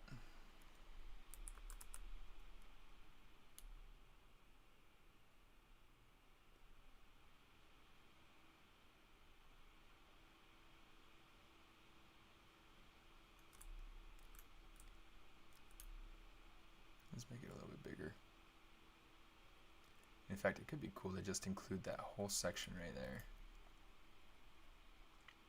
I guess I have it on the other side. So let me see, for this light, and maybe I'll just add in the light like as a superficial geometry instead of like modeling it in. I don't know, we'll have to think about that. Let's just, we can block it in though, and I think that'll be good. One of the things that I had thought of was taking, what was I about to say?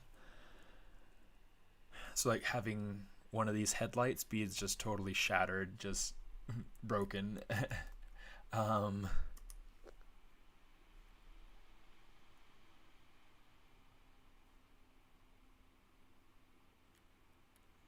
ahead and push and pull this shape around.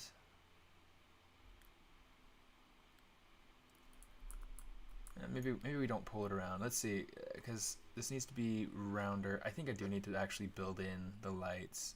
So let's just undo this. We'll say geometry, split unmasked. We'll say headlights. We'll center this. We'll zero out the rotation. And then what we're going to do, I'm going to turn off my symmetry, isolate this one half, modify topology, delete hidden, mirror and weld, so that way we've got two that are just nicely centered and nicely zeroed out there. Let's make this nice and large, turn on local symmetry.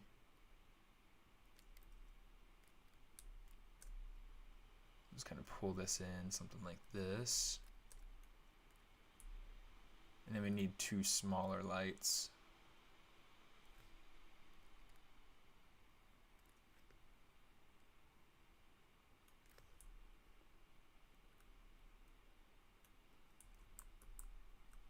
Okay, let's make this maybe a little bit smaller.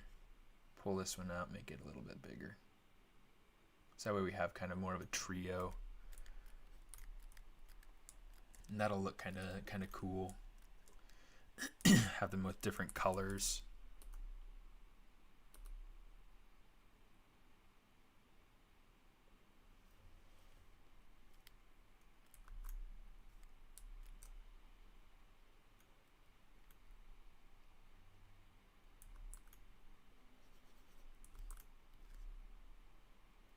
I don't know why it's not letting me.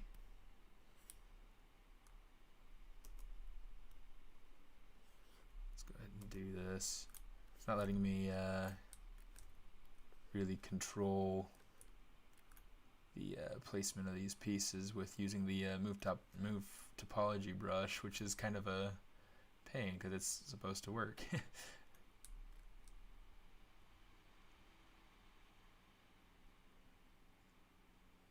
let's kind of take this. Let's maybe move this over here.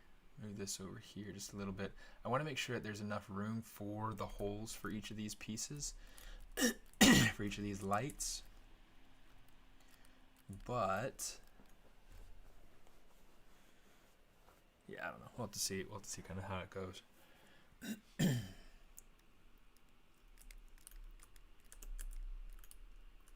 Now for the light cover, we should be able to just use this piece that we have here, which should be, you know, nice. Control Shift D. We'll just get this piece here. And then we will say delete hidden. Grab this piece, just kind of pull it out. Just get rid of my mask. And then we'll soften that out. So yeah, there's kind of like a rough preliminary fitting for the for the light itself. Like the light cover, I guess.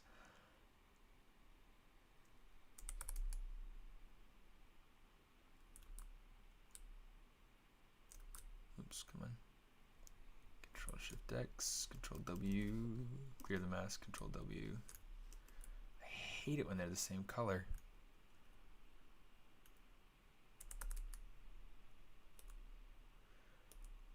We'll just have to fix that.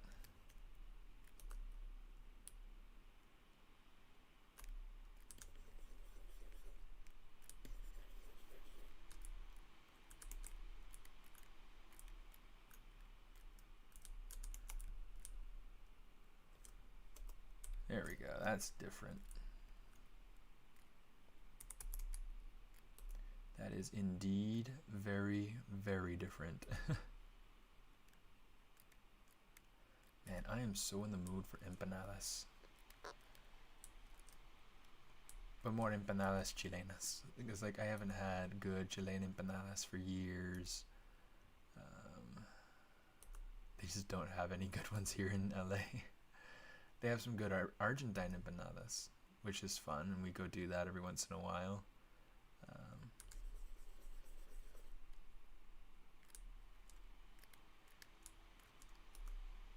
But yeah, Chilean empanadas, torta, menudo. I don't like menudo.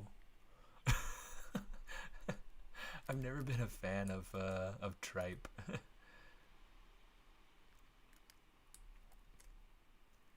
Por indio no me gusta.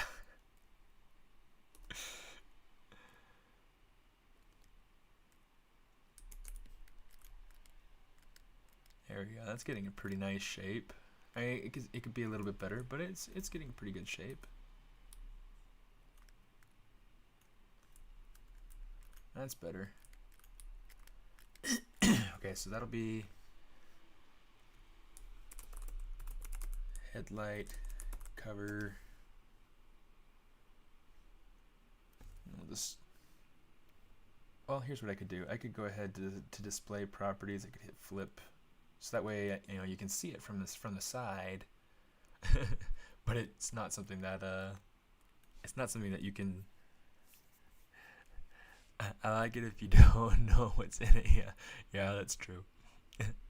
But torta is one of those things that I love. There was this place that I used to go to back when I was in school. It's called Laura's, and they made these tortas that were just awesome. I mean, unless you're talking about like pastel, in which case, But yeah, like torta, like the sandwich with like some bistec. It's super good. It's so good. I could totally go for some of that. It's just so yummy. It's so good.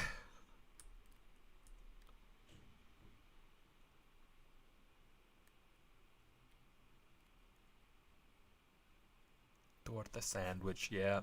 Torta como la del Chavo.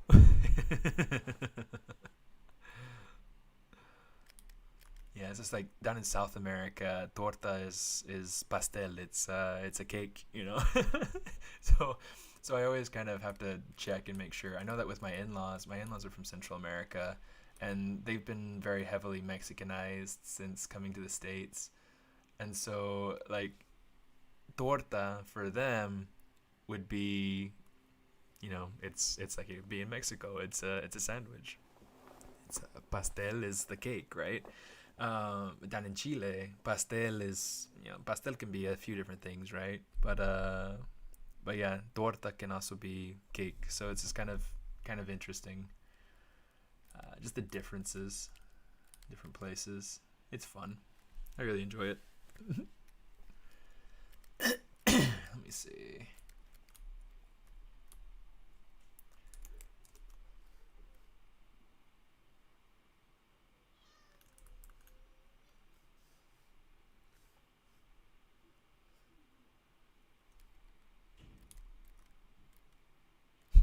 weón? ¿Qué tal, weón? ¿Qué tal? ¿Cómo te va? ¿Cómo está ahí? Yeah. Ay, weón, te volaste. Yeah, I miss Chile. It's one of those places I'd like to go back to at some point. Um, I mean, I don't know that it's something that my family would be as interested in, but you know, I think it'd be fun. You know.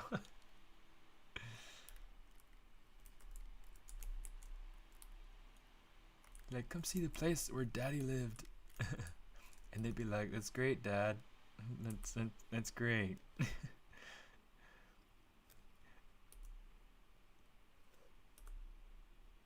When I go to see somebody that speaks Spanish, I'd rather go see Grandma and Grandpa. It's just let me go see Grandma and Grandpa.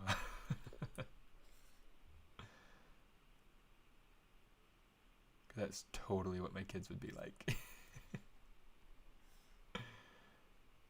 It's like, why are you trying to make me speak Spanish?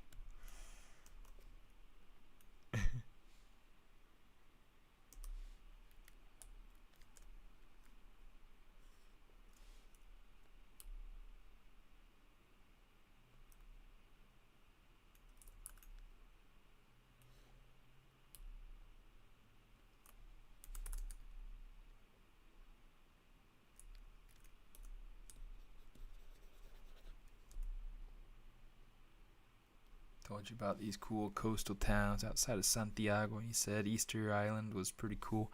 I've never been. My aunt, well, I guess my dad's aunt has been to Easter Island. La Isla de Pascua. Rapa Nui. Yeah, that's a place that I would love to visit someday. Yeah, it's just, I mean, really, like, I don't know what the people of Rapa Nui are like these days. I mean, I don't know what their traditions are like. I don't know what. Uh, It'd be interesting though to hear their Spanish if they. I assume they speak Spanish. I mean, it is a province of Chile, so you know it's. It would only make sense, right?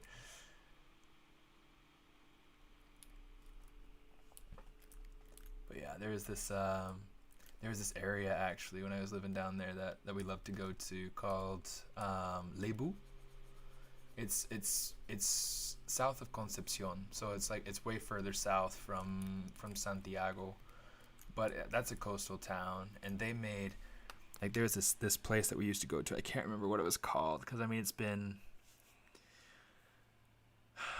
like 12 years, probably more like 13 or 14 since I'd actually been to Lebu. But there is this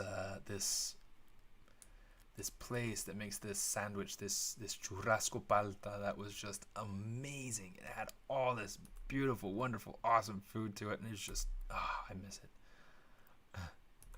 And then I miss getting the completos in the street. You know, being able to eat their hot dogs, like a special way of making hot dogs, but it comes with aguacate and with sauerkraut and mayonnaise and mostaza and ketchup and ají, and it was awesome. It's like every once in a while when we get um whenever we get hot dogs, that's how I make my hot dogs. I make them like they would make them in Chile with the completos, with the ají, with the except that I don't have ají here. I have tapatio, so I use tapatio hot sauce, and that's awesome. So you know, it's just you know just little ways you have to adapt when you move to a different country.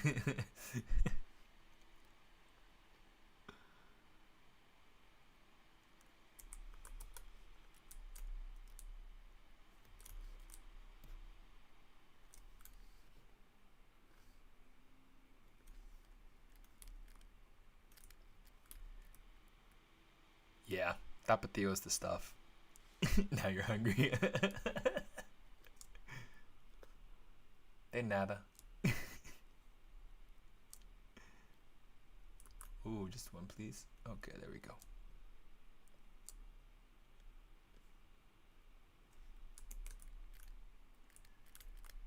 Yeah, that's always the interesting thing. It smells like my wife is probably cooking something right now though, so I'll have to save churrasco palta and completos for a different day. Everybody's just hungry now. It's just that time of day, right? It's kind of funny. And it's funny because like when I first started streaming, I started streaming for Pixelogic. Gosh, like 4 years ago now, and maybe even 5 years ago. Wow, it's been about 5 years now, almost. I think.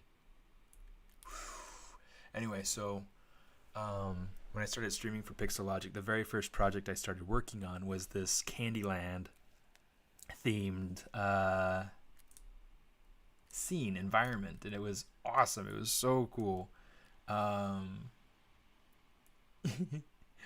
so it was kind of funny to see Crease PG to be working on that, and then I'd have like actual candy at my desk as reference, of course, right? Um,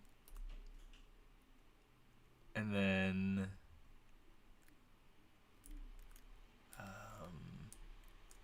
yeah, so I'd be like talking about the food and talking about candy and different things, and everybody be like, "Oh man, now I'm hungry," you know. It was just kind of the funny thing from the streams. Does Chile have something similar to tamales? Not really. I mean, like the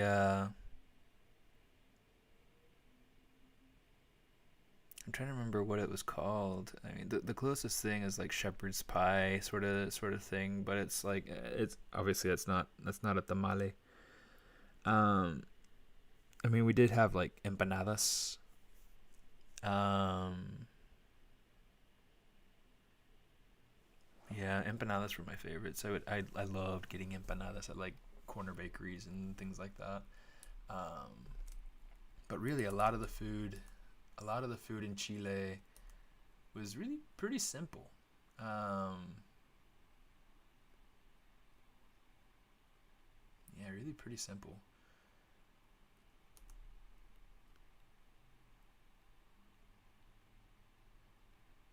It's I mean, empanadas is something that they would only make like for the Fiestas Patrias for Independence Day in September, um, which is always great because it always felt like I was celebrating my birthday. It was great, But it was one of those things that I feel like really there wasn't really anything like a tamal in Chile. Yeah, tamales seem like they're more northern things, like Central and Central and Central America, and Mexico. Um, I don't know that I ever. Actually, I think I've heard of like Ecuadorian or Peruvian tamales. Never tried them, but I think I've heard of them. But boy, I want a nacatamal right now because like Nicaraguan tamales are awesome. I love them so much. My in-laws make them sometimes, not very often, but often enough, and oh, they're so good. They're so good. It's got a similar sort of base of like the corn flour and stuff, um, but it has a different consistency. It's a little more aguadito. Um, and then it's just got all sorts of stuff in it. It's got chicken. It's got different seasonings. It's got rice. It's got an olive. It's got all sorts of stuff. Very very rich, very flavorful. So yeah, it's super super good.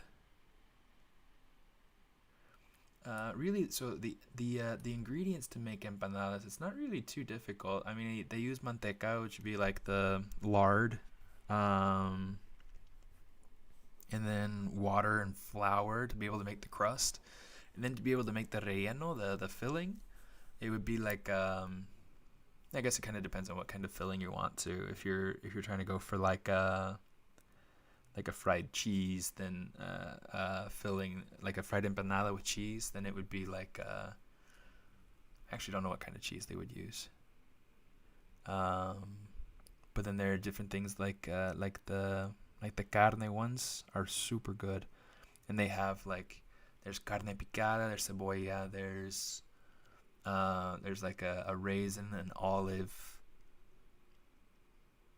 Um, it's really pretty simple, and different people will make it different ways, right? They'll have their own family recipes, and it's super good. But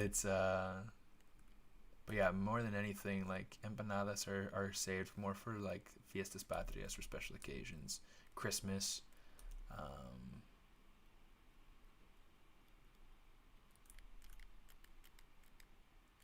yeah, lots of interesting things. But then there was this bakery that I would try to go to anytime I was in Concepcion. There was this bakery. I can't remember the name of the street. And I can't remember the name of the bakery, but it was close to this school. I could find it if I was there. Um, I can't take this anymore. I'm going to the kitchen and pig out. Rub it in my face, don't you? um, there was but yeah, this bakery. They did all sorts of different empanadas. They had empanadas, like pear empanadas. They had like pizza empanadas. They had ham and cheese. They had like all sorts of different empanadas. And I think it was in part because Concepcion is a pretty big city, and they wanted to be able to cater to whatever people were there from out of the country, people that work there in the embassy and things like that. Um, and anybody else who may be native Chilean, but they like Americanized foods, whatever. But they had so many different kinds, and they were so good.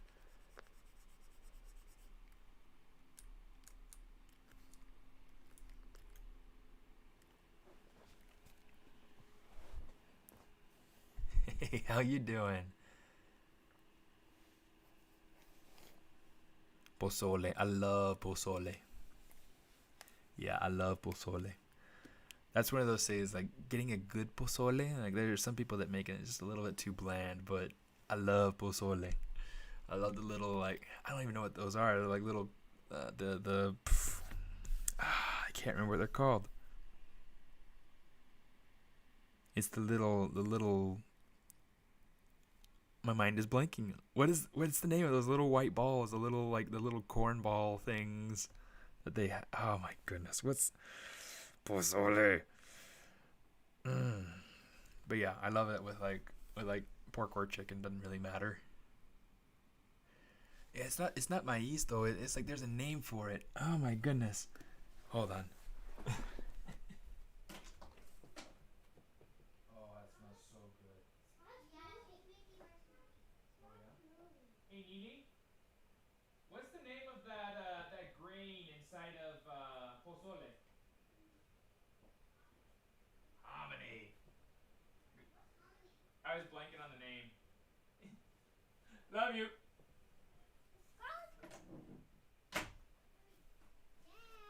What, bud? No, she's not. Hominy. You got it. Yeah.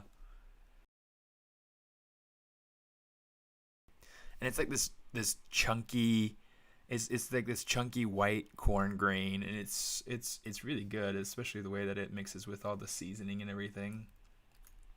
Yeah. I want pozole. Mm. There's a place right up the road that serves pozole and menudo and all that stuff, and I keep wanting to try it, but I just haven't yet. It's like every time I have an opportunity to choose something to get, it's like I'm just not in the mood for it. So it's like go somewhere else.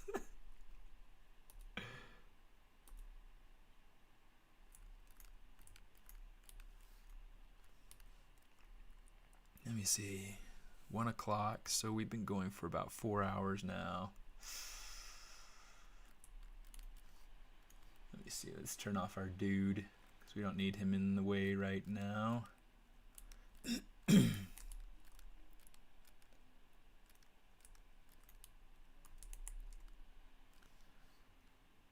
Let's see. Let's do this. We're going to say polygroups. Let's go Control W. Let's get these ends to be different polygroups.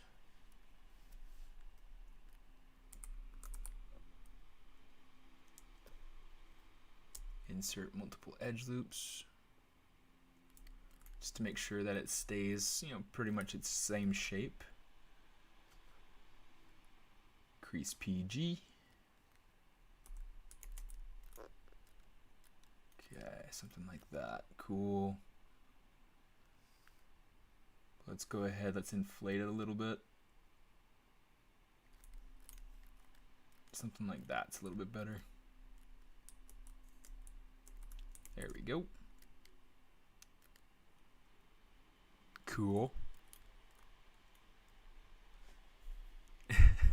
So I suppose you can handle with mucho picante, yeah. Although my family doesn't really do with spicy very well. Although lately, in recent years, I've started to have a little bit harder of a time with it. Not because like the flavor is hard to handle, it's because my stomach can't handle it as much anymore. I think part of that's because I'm in a place where I don't have as much spicy in my culture. I'm at a place where, yeah, really that's just kind of it. But yeah, I mean, I do love spicy. Losing your picante powers. Yep.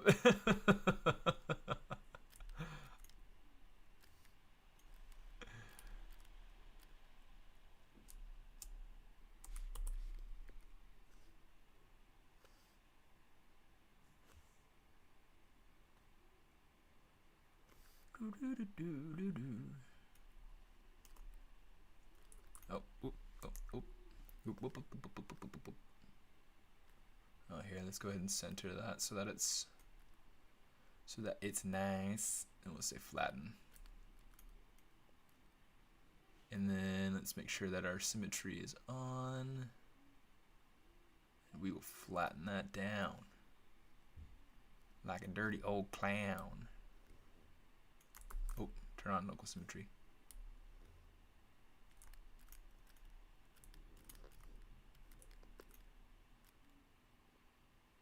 Okay, that's not quite fitting there. Okay, I need to turn our dude on. I need to block in that seat too.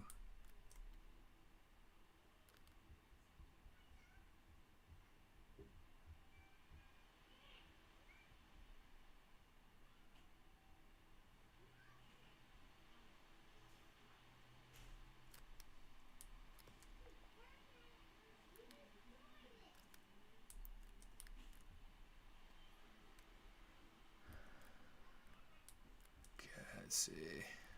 Placement will have to come a little bit more as we continue to work that out. Okay. I like most of what's happening with the flow of this section, so I'm just going to go ahead, Control-Shift-D. Geometry, modify topology, delete hidden. Let's go ahead and rename this seat. And it doesn't need to be super super wide like this, but I do want to start with this as like the shape. So what we're gonna do, let me see.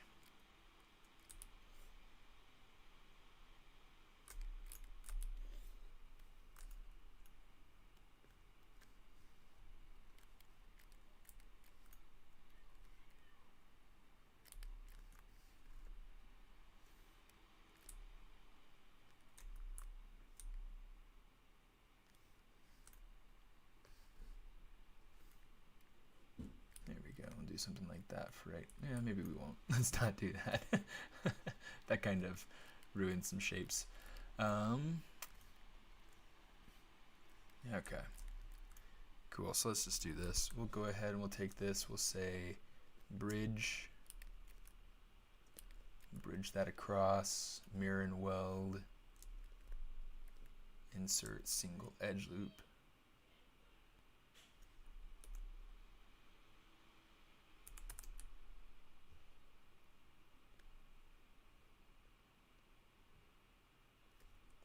It sounds like somebody's not very happy right now.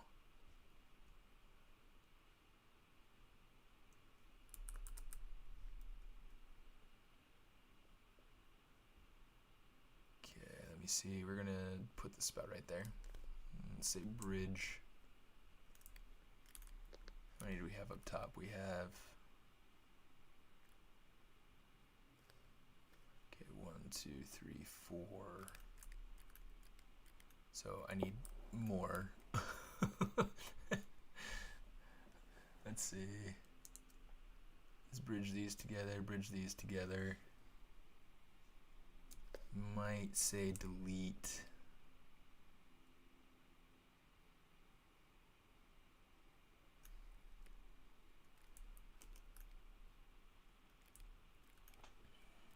One, two, three.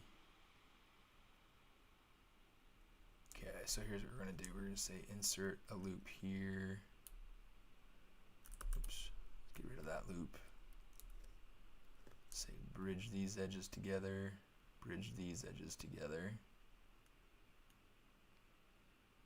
And then we'll insert single edge loop, and then we'll bridge this together. And then we'll smooth it out. Okay, so now that's giving us the shape that we're wanting.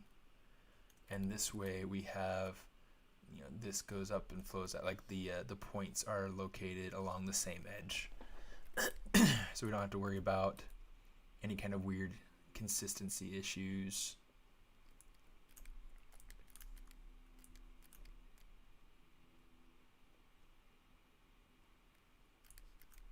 Okay, so we got this going on. Nice.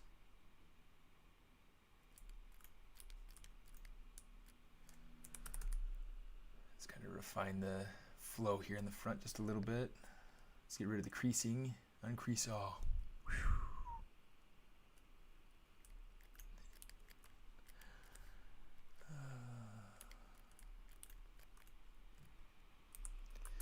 But yeah, it's a sad day to be losing any picante powers.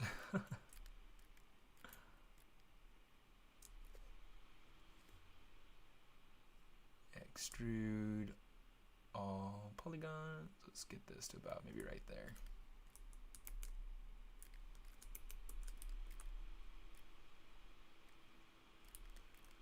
Let me see, let's go ahead, let's say bevel. Oops. Let's do something like that, something like that.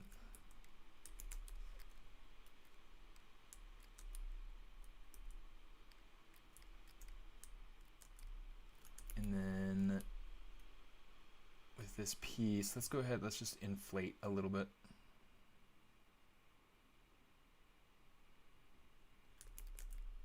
I just want it to be proud of that surface just a little bit. Maybe a little bit more. Okay.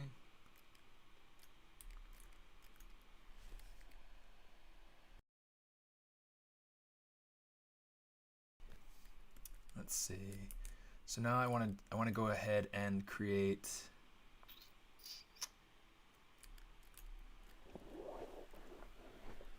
actually.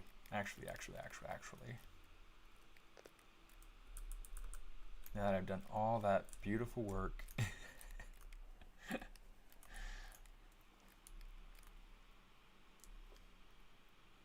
let's say insert.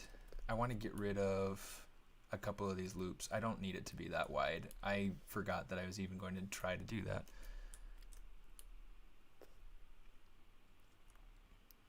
so I'm just going to kind of scale this in.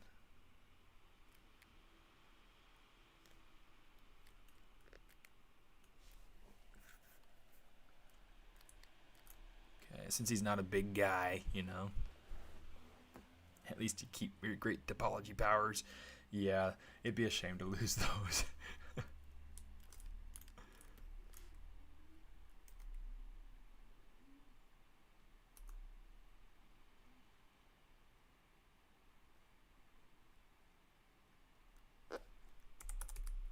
Here, in fact, I don't need to keep it perfectly aligned with that original shape. I can kind of bend this a little bit.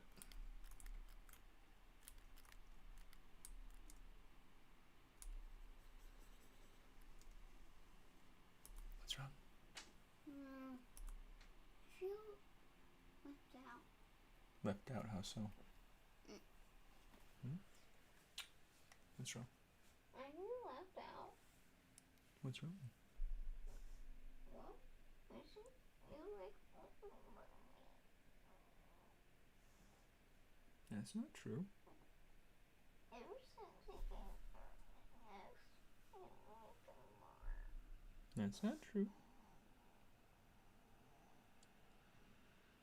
You and I go on more walks together than I go on with Oliver.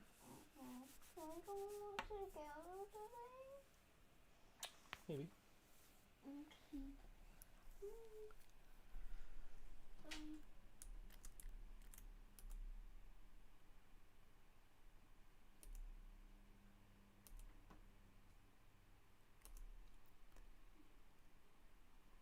Entramos la época de los celos.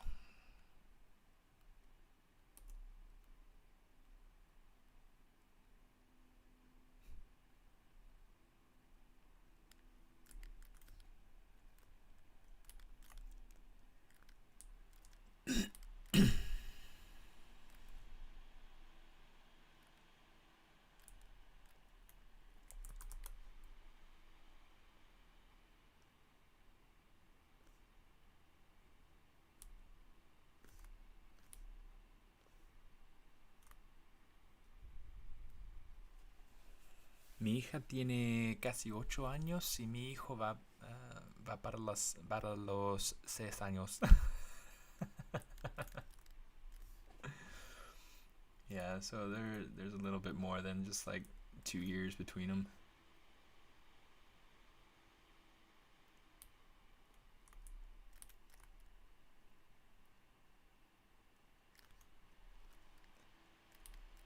Yeah, my kids are 7 and 5. My son just turned 5. My daughter's about to turn 8.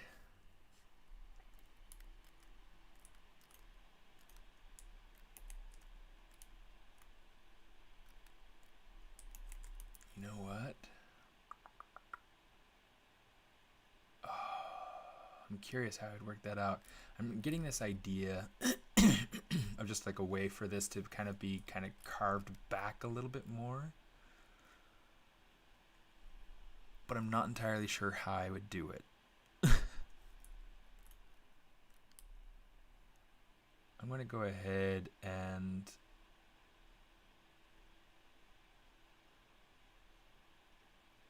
block it in at least.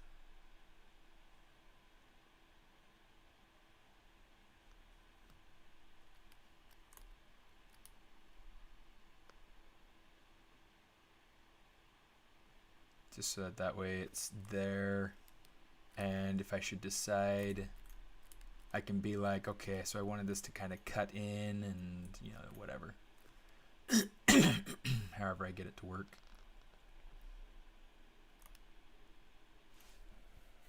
Yeah, I don't know. I mean, it's just kind of like this idea of, instead of having this flat edge right here, I want it to be kind of like this this cut back sort of groove that kind of flows down and up into the rest of the, I don't know. It's kind of tricky for me to explain because I don't quite have it in my head. Maybe I'll try sketching it real quick.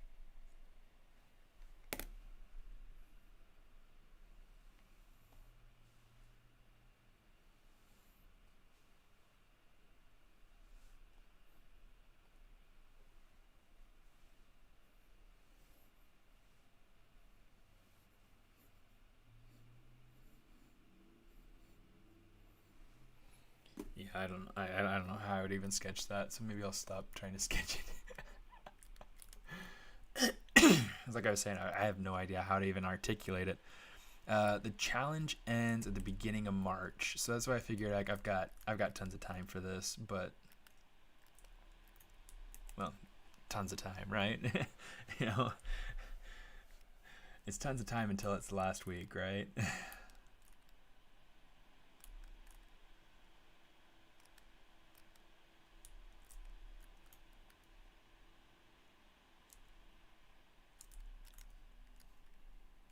me see.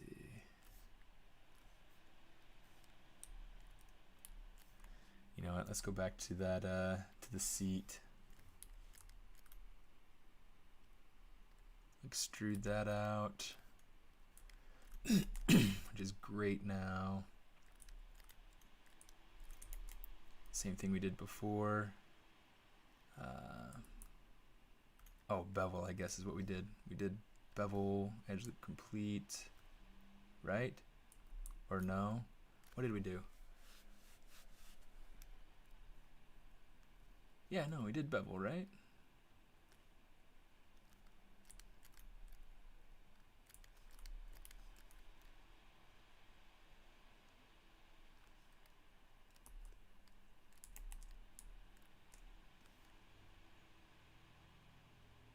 Just kind of give it a little bit more girth. Girthy, dirty.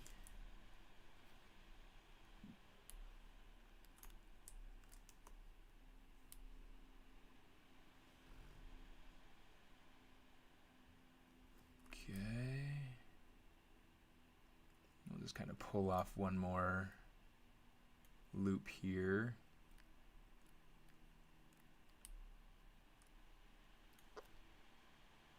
I'll turn off local symmetry because that's going to be a pain if I don't.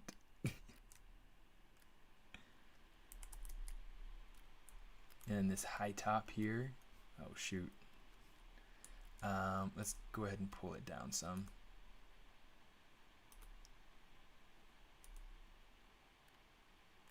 I think with everything that I'm discovering with the design, I think I want to keep it more level.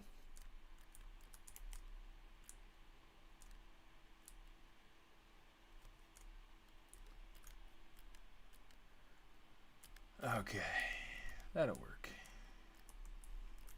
Okay, so now that's what that looks like right now.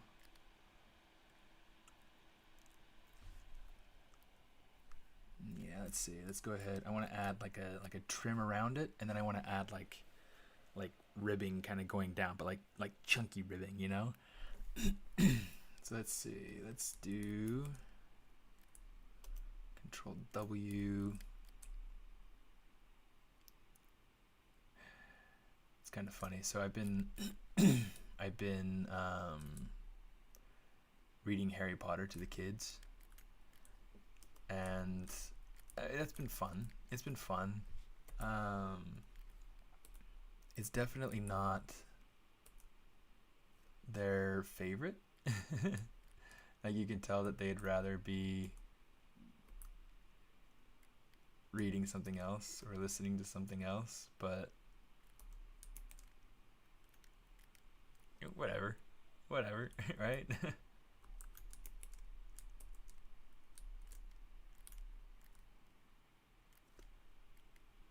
Okay, let me see. I'm going to do something different.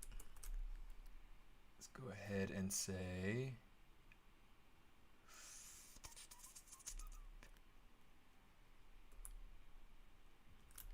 let's grab this.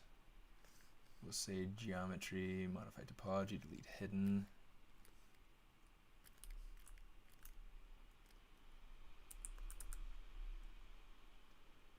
Let's kind of extrude this out. Then we'll say extrude polyloop. I'm just going to hold shift and just kind of pull this in some.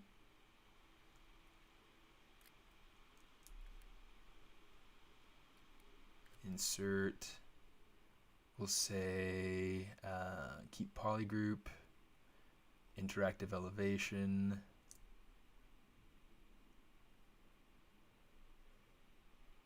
Boop, boop, boop, boop. I can never. So up and down, more resolution. Left and right gets you more height.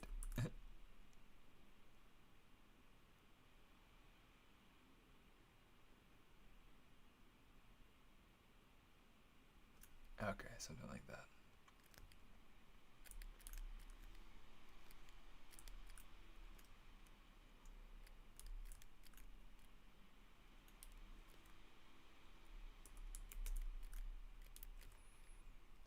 Okay, so there's kind of the main base shape for that trim fluff there. I'm trying to decide if I want to keep it like that or if I want to try to kind of, I don't know, boost it a little bit. It's like, yeah, let's go deformation. Let's hit inflate some.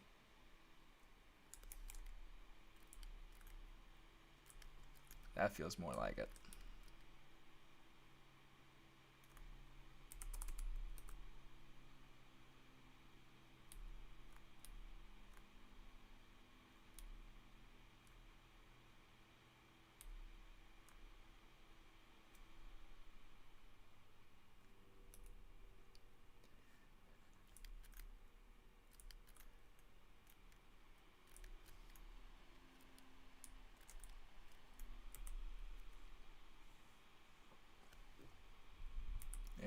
Let's use the IMM primitives. Go to the cube simple.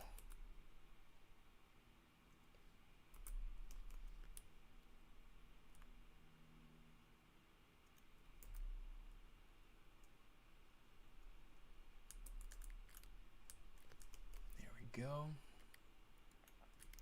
So what I want is I want this to be more or less the same thickness as this piece. I'm going to drag this in here and center this.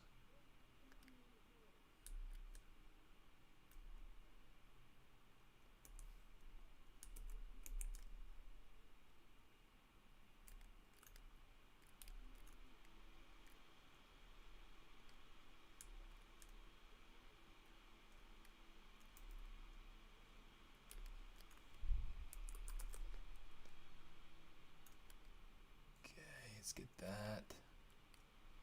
Let's get that. Oh, get that. That's a little bit poofier than what I was wanting. Let's go ahead and let's say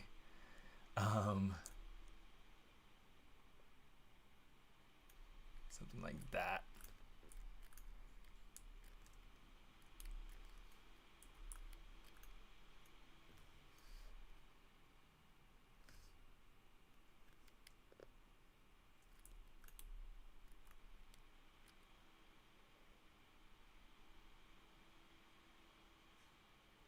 Let's do something like that. Okay.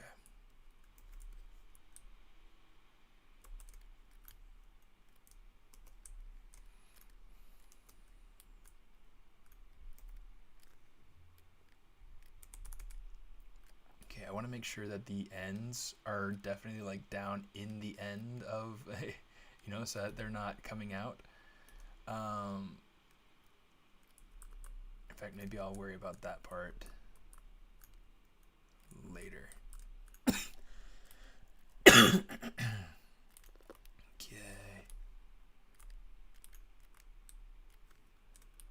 Let's go ahead and I am going to say, let's kind of align this, hold control, pull it down, and then just let go of control and keep pulling.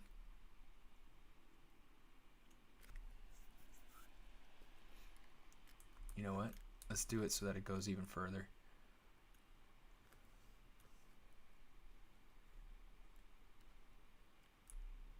Here's what I'm going to do. I'm going to hold Alt, go down to that tip so that it's got the perfect alignment through the middle of that piece.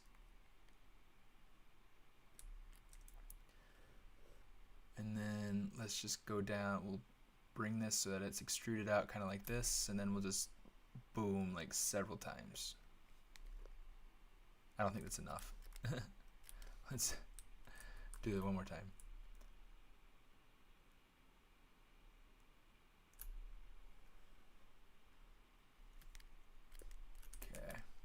think that'll be enough. I hope that'll be enough.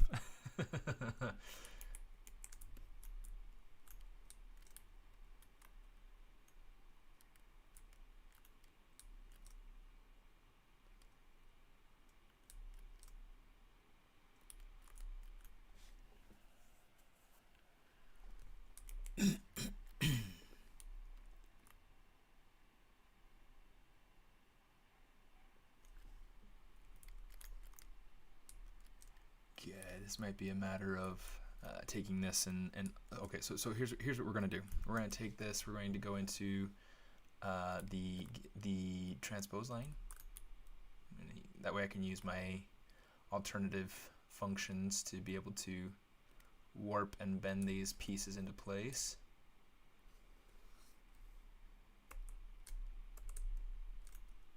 And then I can do the same thing for these pieces down here and just take them and use the rotate first.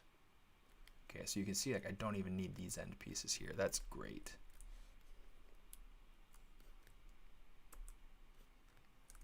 Delete hidden. Okay, so this way we know that we only really need these pieces. Much easier to manipulate a few rather than extras, right? So that's nice.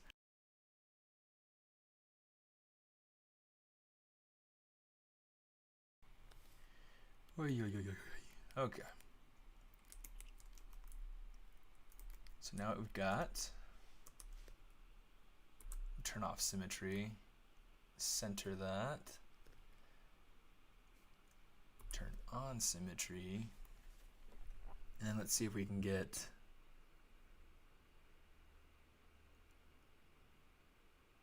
you know what? Let's just do it by hand. I'm not going to use a deformer.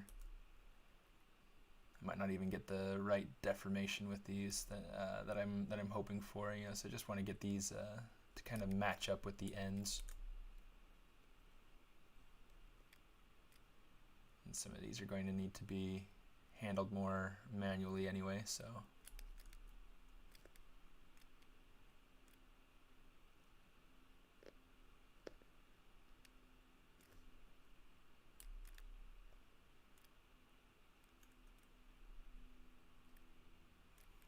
Go ahead and kind of poof up the seed a little bit.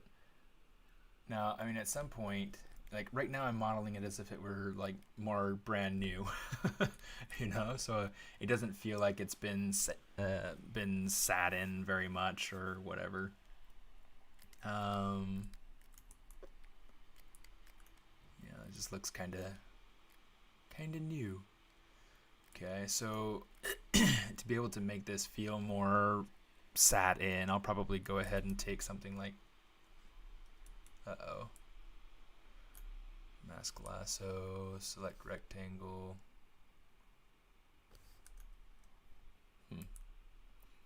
What I want to use is the standard brush,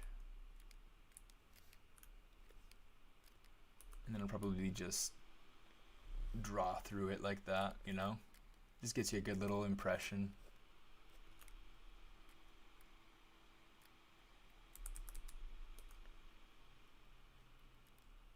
It's kind of a cheap way to make it look like it's been used. But it works.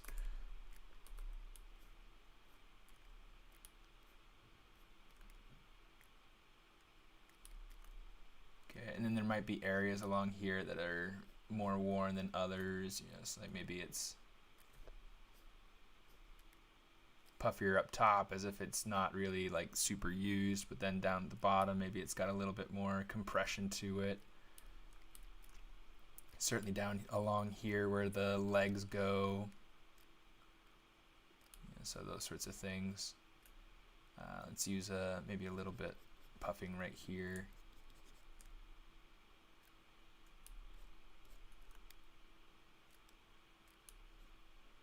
Cool, something like that. So yeah, really quick and easy. You're able to get just a little butt imprints.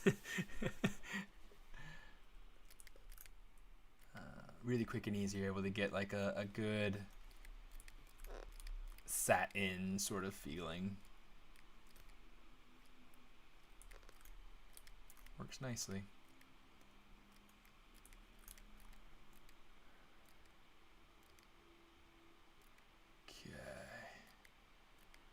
I'm not gonna lie, I like naively had these expectations that maybe I'd be able to get this thing done in like 3 hours, and I was like, nah. I need to just like sit back and laugh at myself for ever thinking I could have gotten this guy done in the 3 hours. If it were the ZBrush Sculpt Off, I would be doing a whole lot of other different things to get this thing ready and going. But I like to work clean, so it's a very different.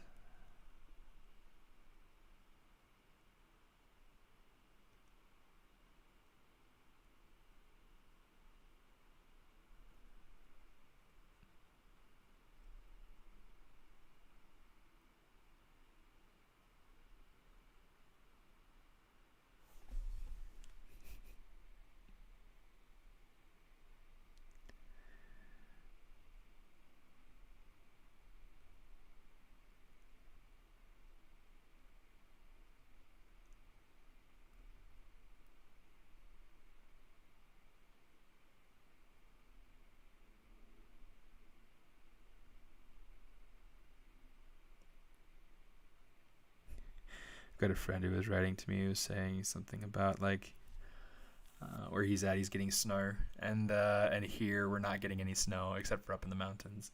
So I was kind of teasing him about it, and yeah, he was like, oh, "It's way too warm for snow in Cali, eh?" And it's like, "Yep, yes it is." So that we have mountains, and so we can kind of see the snow on the mountains and appreciate it from a distance, I guess. Kind of funny that way, appreciating the snow from the distance. I grew up in the snow, and so it's like having the snow so far away. It's kind of weird. But whatever. It's one of those things where you can only complain so much, right? It's just how it goes. Okay, let me see.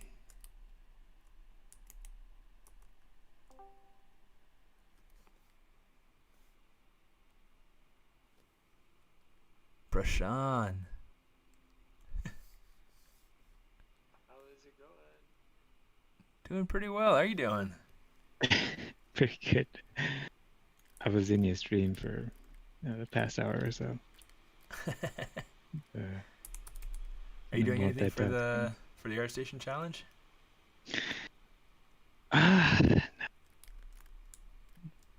Not really. I've been busy.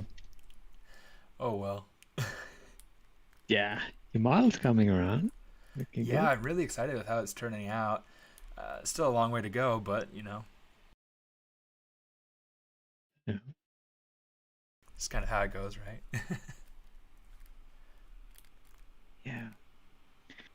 It's impressive how you're doing the poly modeling in ZBrush. You definitely are a cowboy. I think some people laugh at me as like, what? Is this a joke? Poly modeling in ZBrush? What? Yeah. It's useful. I mean, either that or you're just jumping back and forth between something else. Yeah, absolutely. Yeah, it's just one less thing to think about. Uh-oh, it sounds like somebody's having a disagreement downstairs. And it's not me. I hope everybody's okay.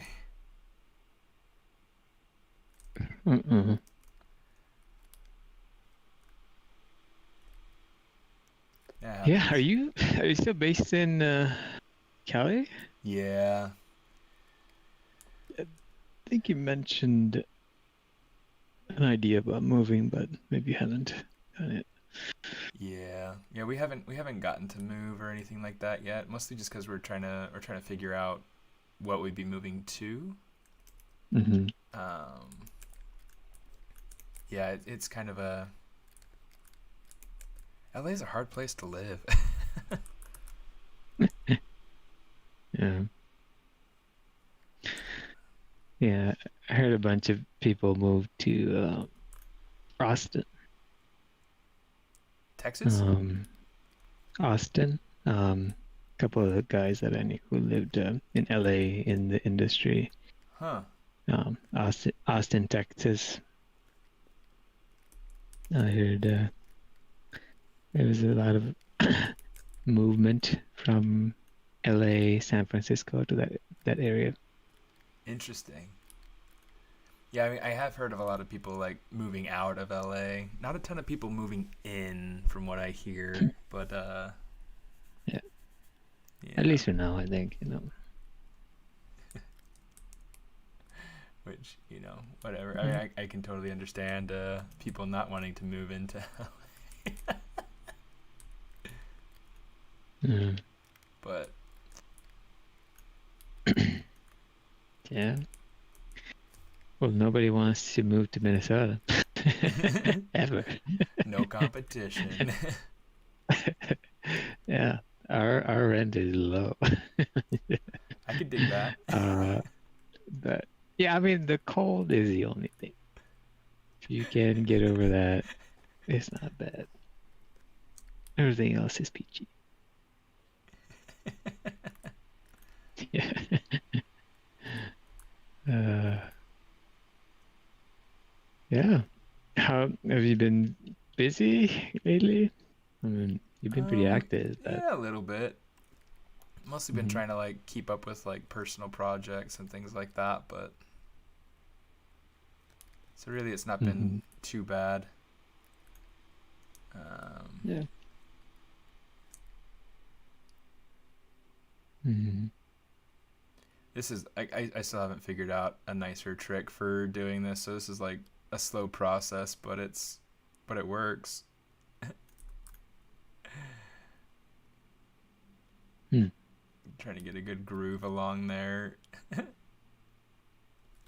Oh, so you're making a few circles and then you're merging.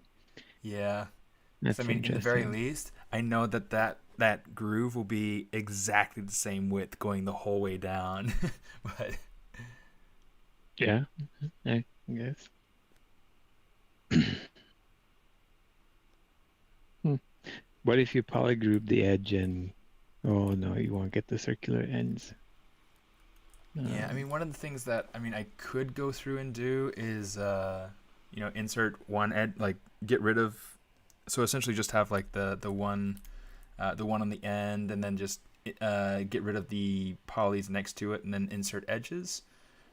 hmm. Um, but then the hard thing becomes, um, like how do I get those edges to be exactly the same width as the starting point? And really, it's like you can't quite. So it just becomes an estimation, and then by Hmm. the time I try getting it about close, I could have had a precise way done. And Hmm. Someone is saying maybe the new slice feature would work for you.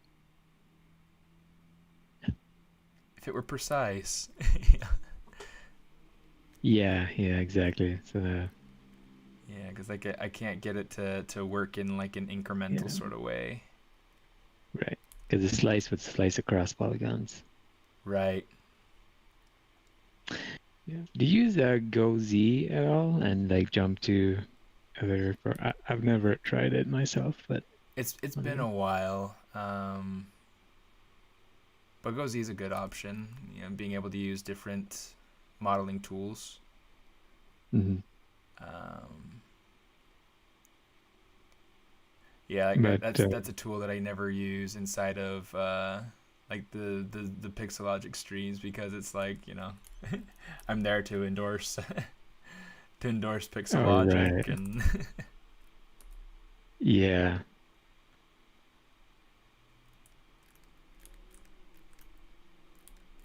yeah. I mean, there's something nice about sticking with one tool. It's just simplifies, kind of add some constraints. I don't know, sometimes you become more creative. yeah, We have constraints. Yeah, it can definitely be the case for sure.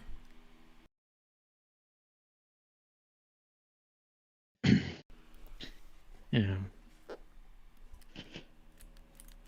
But yeah, at least symmetry works, so then I only have to do it once. You know? Nice. Are you using dynamic subdiv Am I using what? right now? Dynamic subdivisions Yeah, or okay, yeah. So you can still use mirror tools with it, absolutely. correct? Yeah, Nice. yeah. I love using the dynamic stuff. Mm. What I hate, let's see, delete polygroup island, is how like extrude will go through and it'll create like this like this loop from wherever it extrudes from, and I don't know. It's kind of a booger of a mess, Mm. but whatever. Nice.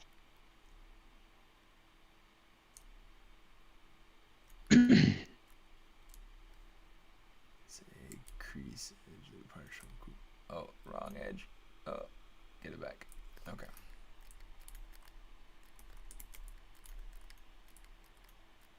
Yeah, I kind of like that. That kind of works. Yeah, it's kind of interesting going through and trying to think about ways to add like little, like breaks in detail. So like some of these spots are just so big and so simple that it's like I've got to break up the simpleness somehow, and adding in things like elements like the seat and having the ribbing and having like the grooves in the bottom, or I don't know, Mhm. be helpful. I'm gonna put like a gun rack on the side or something here. Nice.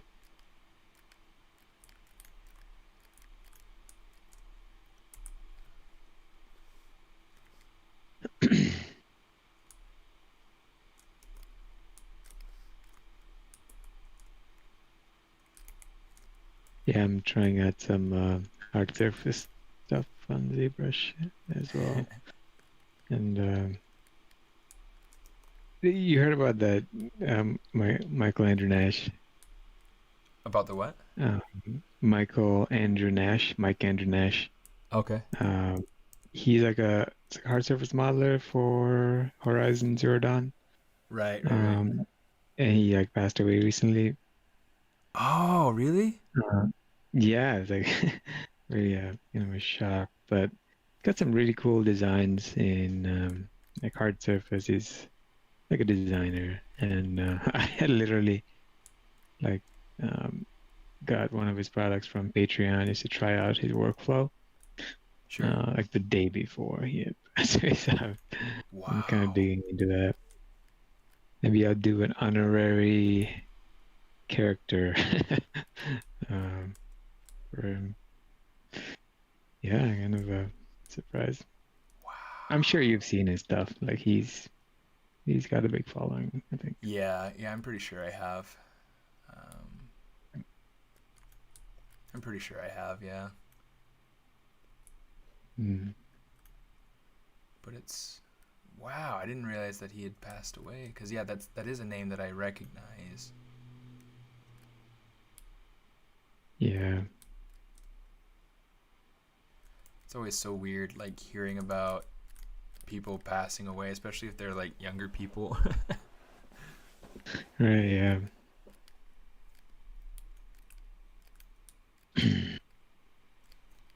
Man. Um, but his workflow is pretty cool. Like he uses a lot of he's basically sculpting the hard surface features. It's not worrying about topology, so he's keeping things pretty dynamish and Gotcha. using a lot of slices and um, it's got a few sometimes hard surface alphas and things like that. That basically concept modeling inside. But with the new Z remesher and stuff, like it's just so easy to just get some good topology with hard surface features, which is nice. Yeah, for a lot of things, yeah. Yeah. Yeah. It can be kind of tricky too sometimes though, where it's like I don't know, sometimes it gets a little bit finicky in getting the edge treatment just right, but Yeah, the edge detect. Yeah, I know what you mean. yeah, I Yeah. try to I try to I try to supplement it with like actual Loops. polygroups. Oh, Uh, yeah. Okay. Yeah. yeah, and then getting the polygroups, and then either like doing like a polish groups to be able to get the like reinforce the need for the topology to flow a certain way, or whatever. All right. Cool. But yeah, Yeah.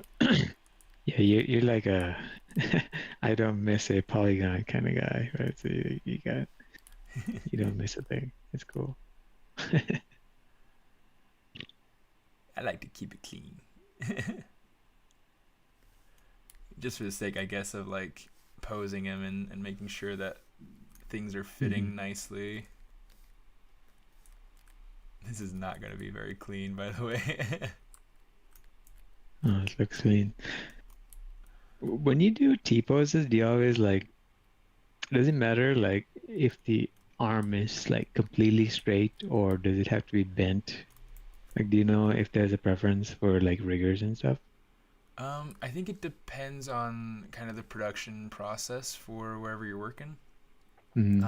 I know that some places will kind of do both. Like so for instance,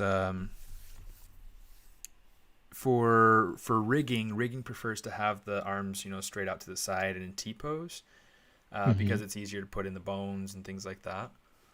Mm-hmm. But for like clothing simulation, things like that, they like to have it in A pose because then the clothing doesn't have to be as stretched when it simulates onto the body. Mm-hmm. Um, so it's really kind of an interesting. That looks super nasty. Um, Mm-hmm. yeah, it's really kind of interesting, just the way that it does range. It is different depending on what what the studio's process is. But Mm-hmm. yeah, I tend to do more of an A pose usually. But I Mm-hmm. wanted to go through and rig him so that I could get him a better pose and things like that. um, Mm-hmm. at some point, and be able to do like a range of poses and whatnot. Right, right. But Yeah, I guess it wouldn't be too hard to, move somebody from an A pose to a T pose or, right, bend joints and stuff if need be. yeah, it's just a Um, matter of kind of checking volumes and things like that. But yeah. Yeah. Cool. try not to spend too Well, much time down there. It's kind of an awkward position. mm. If YouTube like blocked you because you're in that position, it's like that would be pretty funny if somebody's like sculpting something and like if it's like an abstract piece and like the YouTube algorithm picks something else up Oh while you're no. sculpting. That would be hilarious. Um, Well, it depends on who's who's watching. It may not be as hilarious. yeah, yeah, that's true. Well, I just wanted to stop in and say hi. So, I'm glad you did. um, yeah, I'm gonna have to jump back to work, but yeah, I'm gonna keep watching. So Yeah, I might be be on jumping off here in a few the minutes, video. but Hmm. but Yeah, uh, but it's good. It's good talking to you, dude. yeah, you too. All right, catch you later. All right. See you Yeah, around. yep, Bye, Prashant. yep.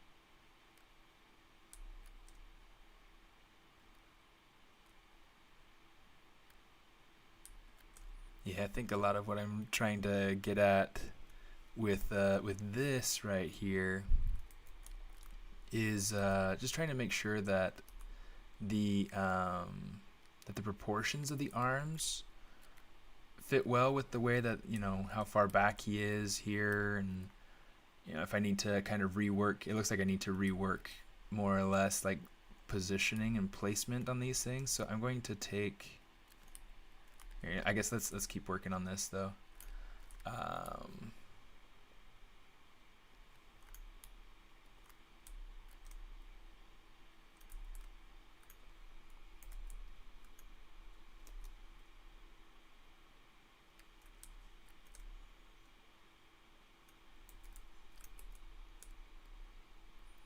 Smooth that out just a little bit.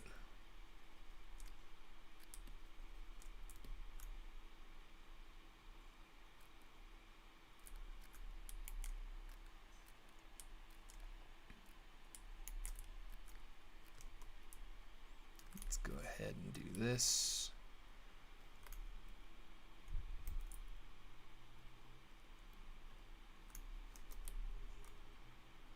Let's grab these arms, kind of rotate them down.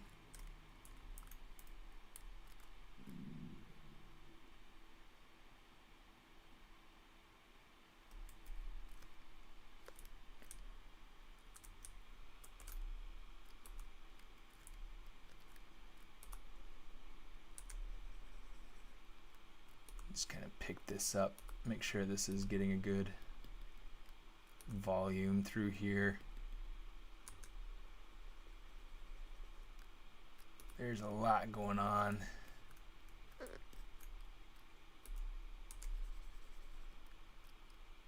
And when we pose things, it's like gotta really kind of push and pull things and not be afraid to have to rework it quite a bit.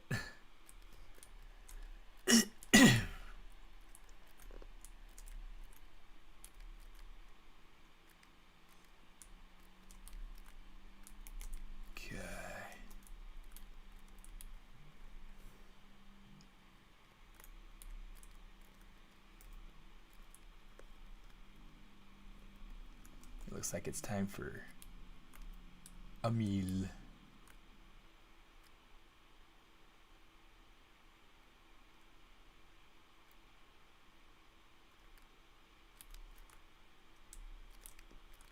Okay, so I'm going to take this. Let's move this. Maybe put his arms about right there. And I'm going to use that to kind of gauge the positioning on the things like the handlebars and things like that. So let's go ahead and grab that.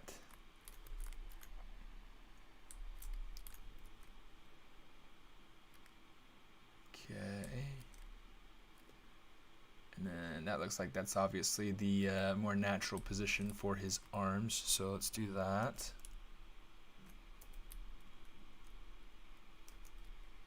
Let's grab this.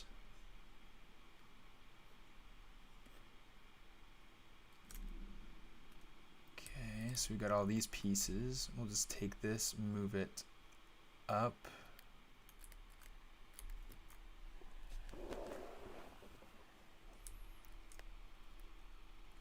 Oh, and then his legs need to go down too.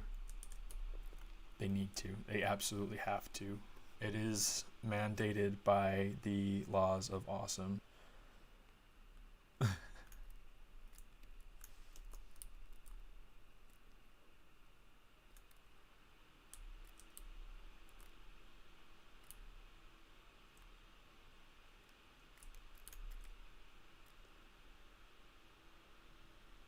Yeah, I wanted to have like these little like foot pedals that are down here. Not like pedals for a tricycle or anything like that, but like pedals for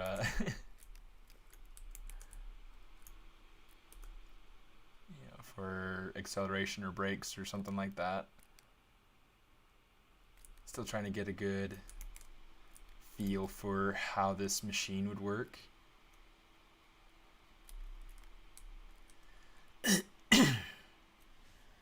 So yeah, according to my sketch right here, yeah, there would be like, I need to go through and add kind of like a lower section it's gonna be a little bit different from the concept for sure, but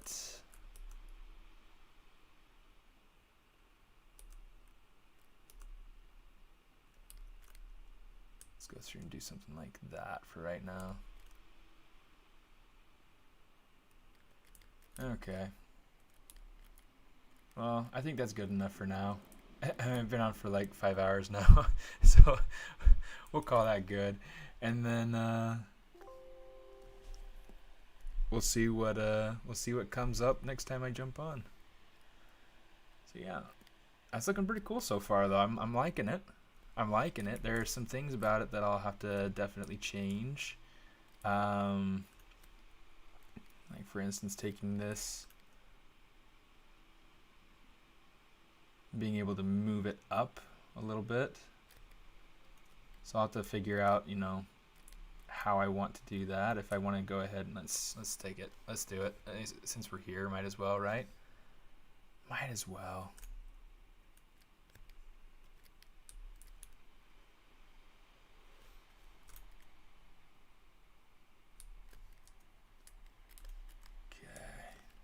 Let's turn off perspective for right now.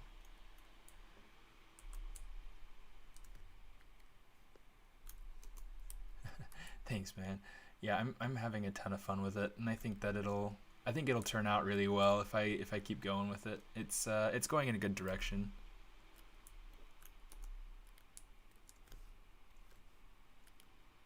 Let me see. Oops. Insert something like that.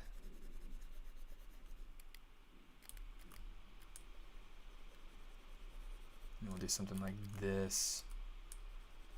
Kind of smooth this out a little bit or something, and then fix the reason why I'm smoothing it out down here is, I'll go ahead and I'll fix kind of the flow of everything here in just a minute, but or maybe not. I don't know. Maybe I'll keep it like that.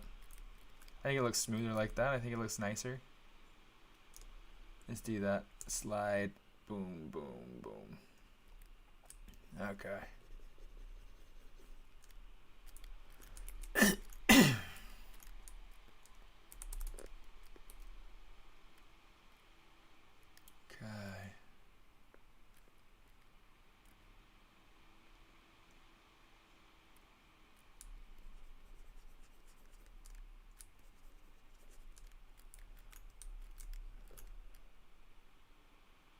There we go.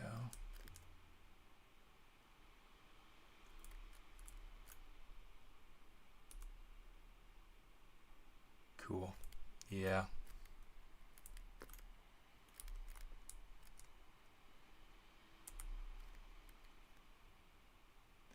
And we'll use the move infinite depth to kind of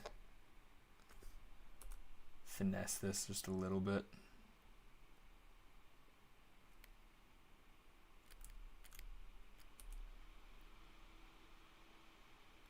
I kind of like that. Make it more of a triangular sort of shape. I think that works better with the overall shape language of the vehicle and everything. Let's do that.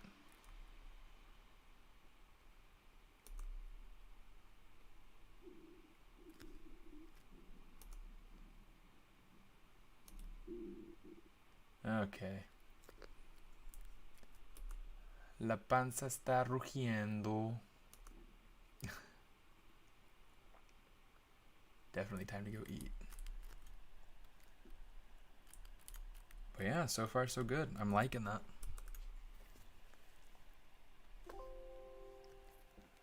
And so now we've got our character kind of roughly in pose so that it's so we can finish with things with like placement on the vehicle itself.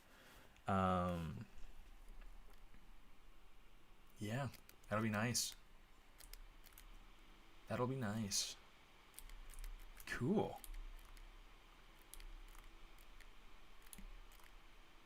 It's gonna be exciting if this actually turns out somewhat according to vision. Anyway, cool. Well, thanks for coming and stopping by. It's always fun to have friends. It's always fun to have people to chat with, and yeah. I mean, if you guys have questions, feel free to reach out to me. If you guys are following along with the ArtStation challenge, it'd be cool to see what you guys are doing with it. So yeah, be sure to send it to me, tag me, whatever you want to do, and I'd love to be able to see it. And I will see you guys around. Have a good night.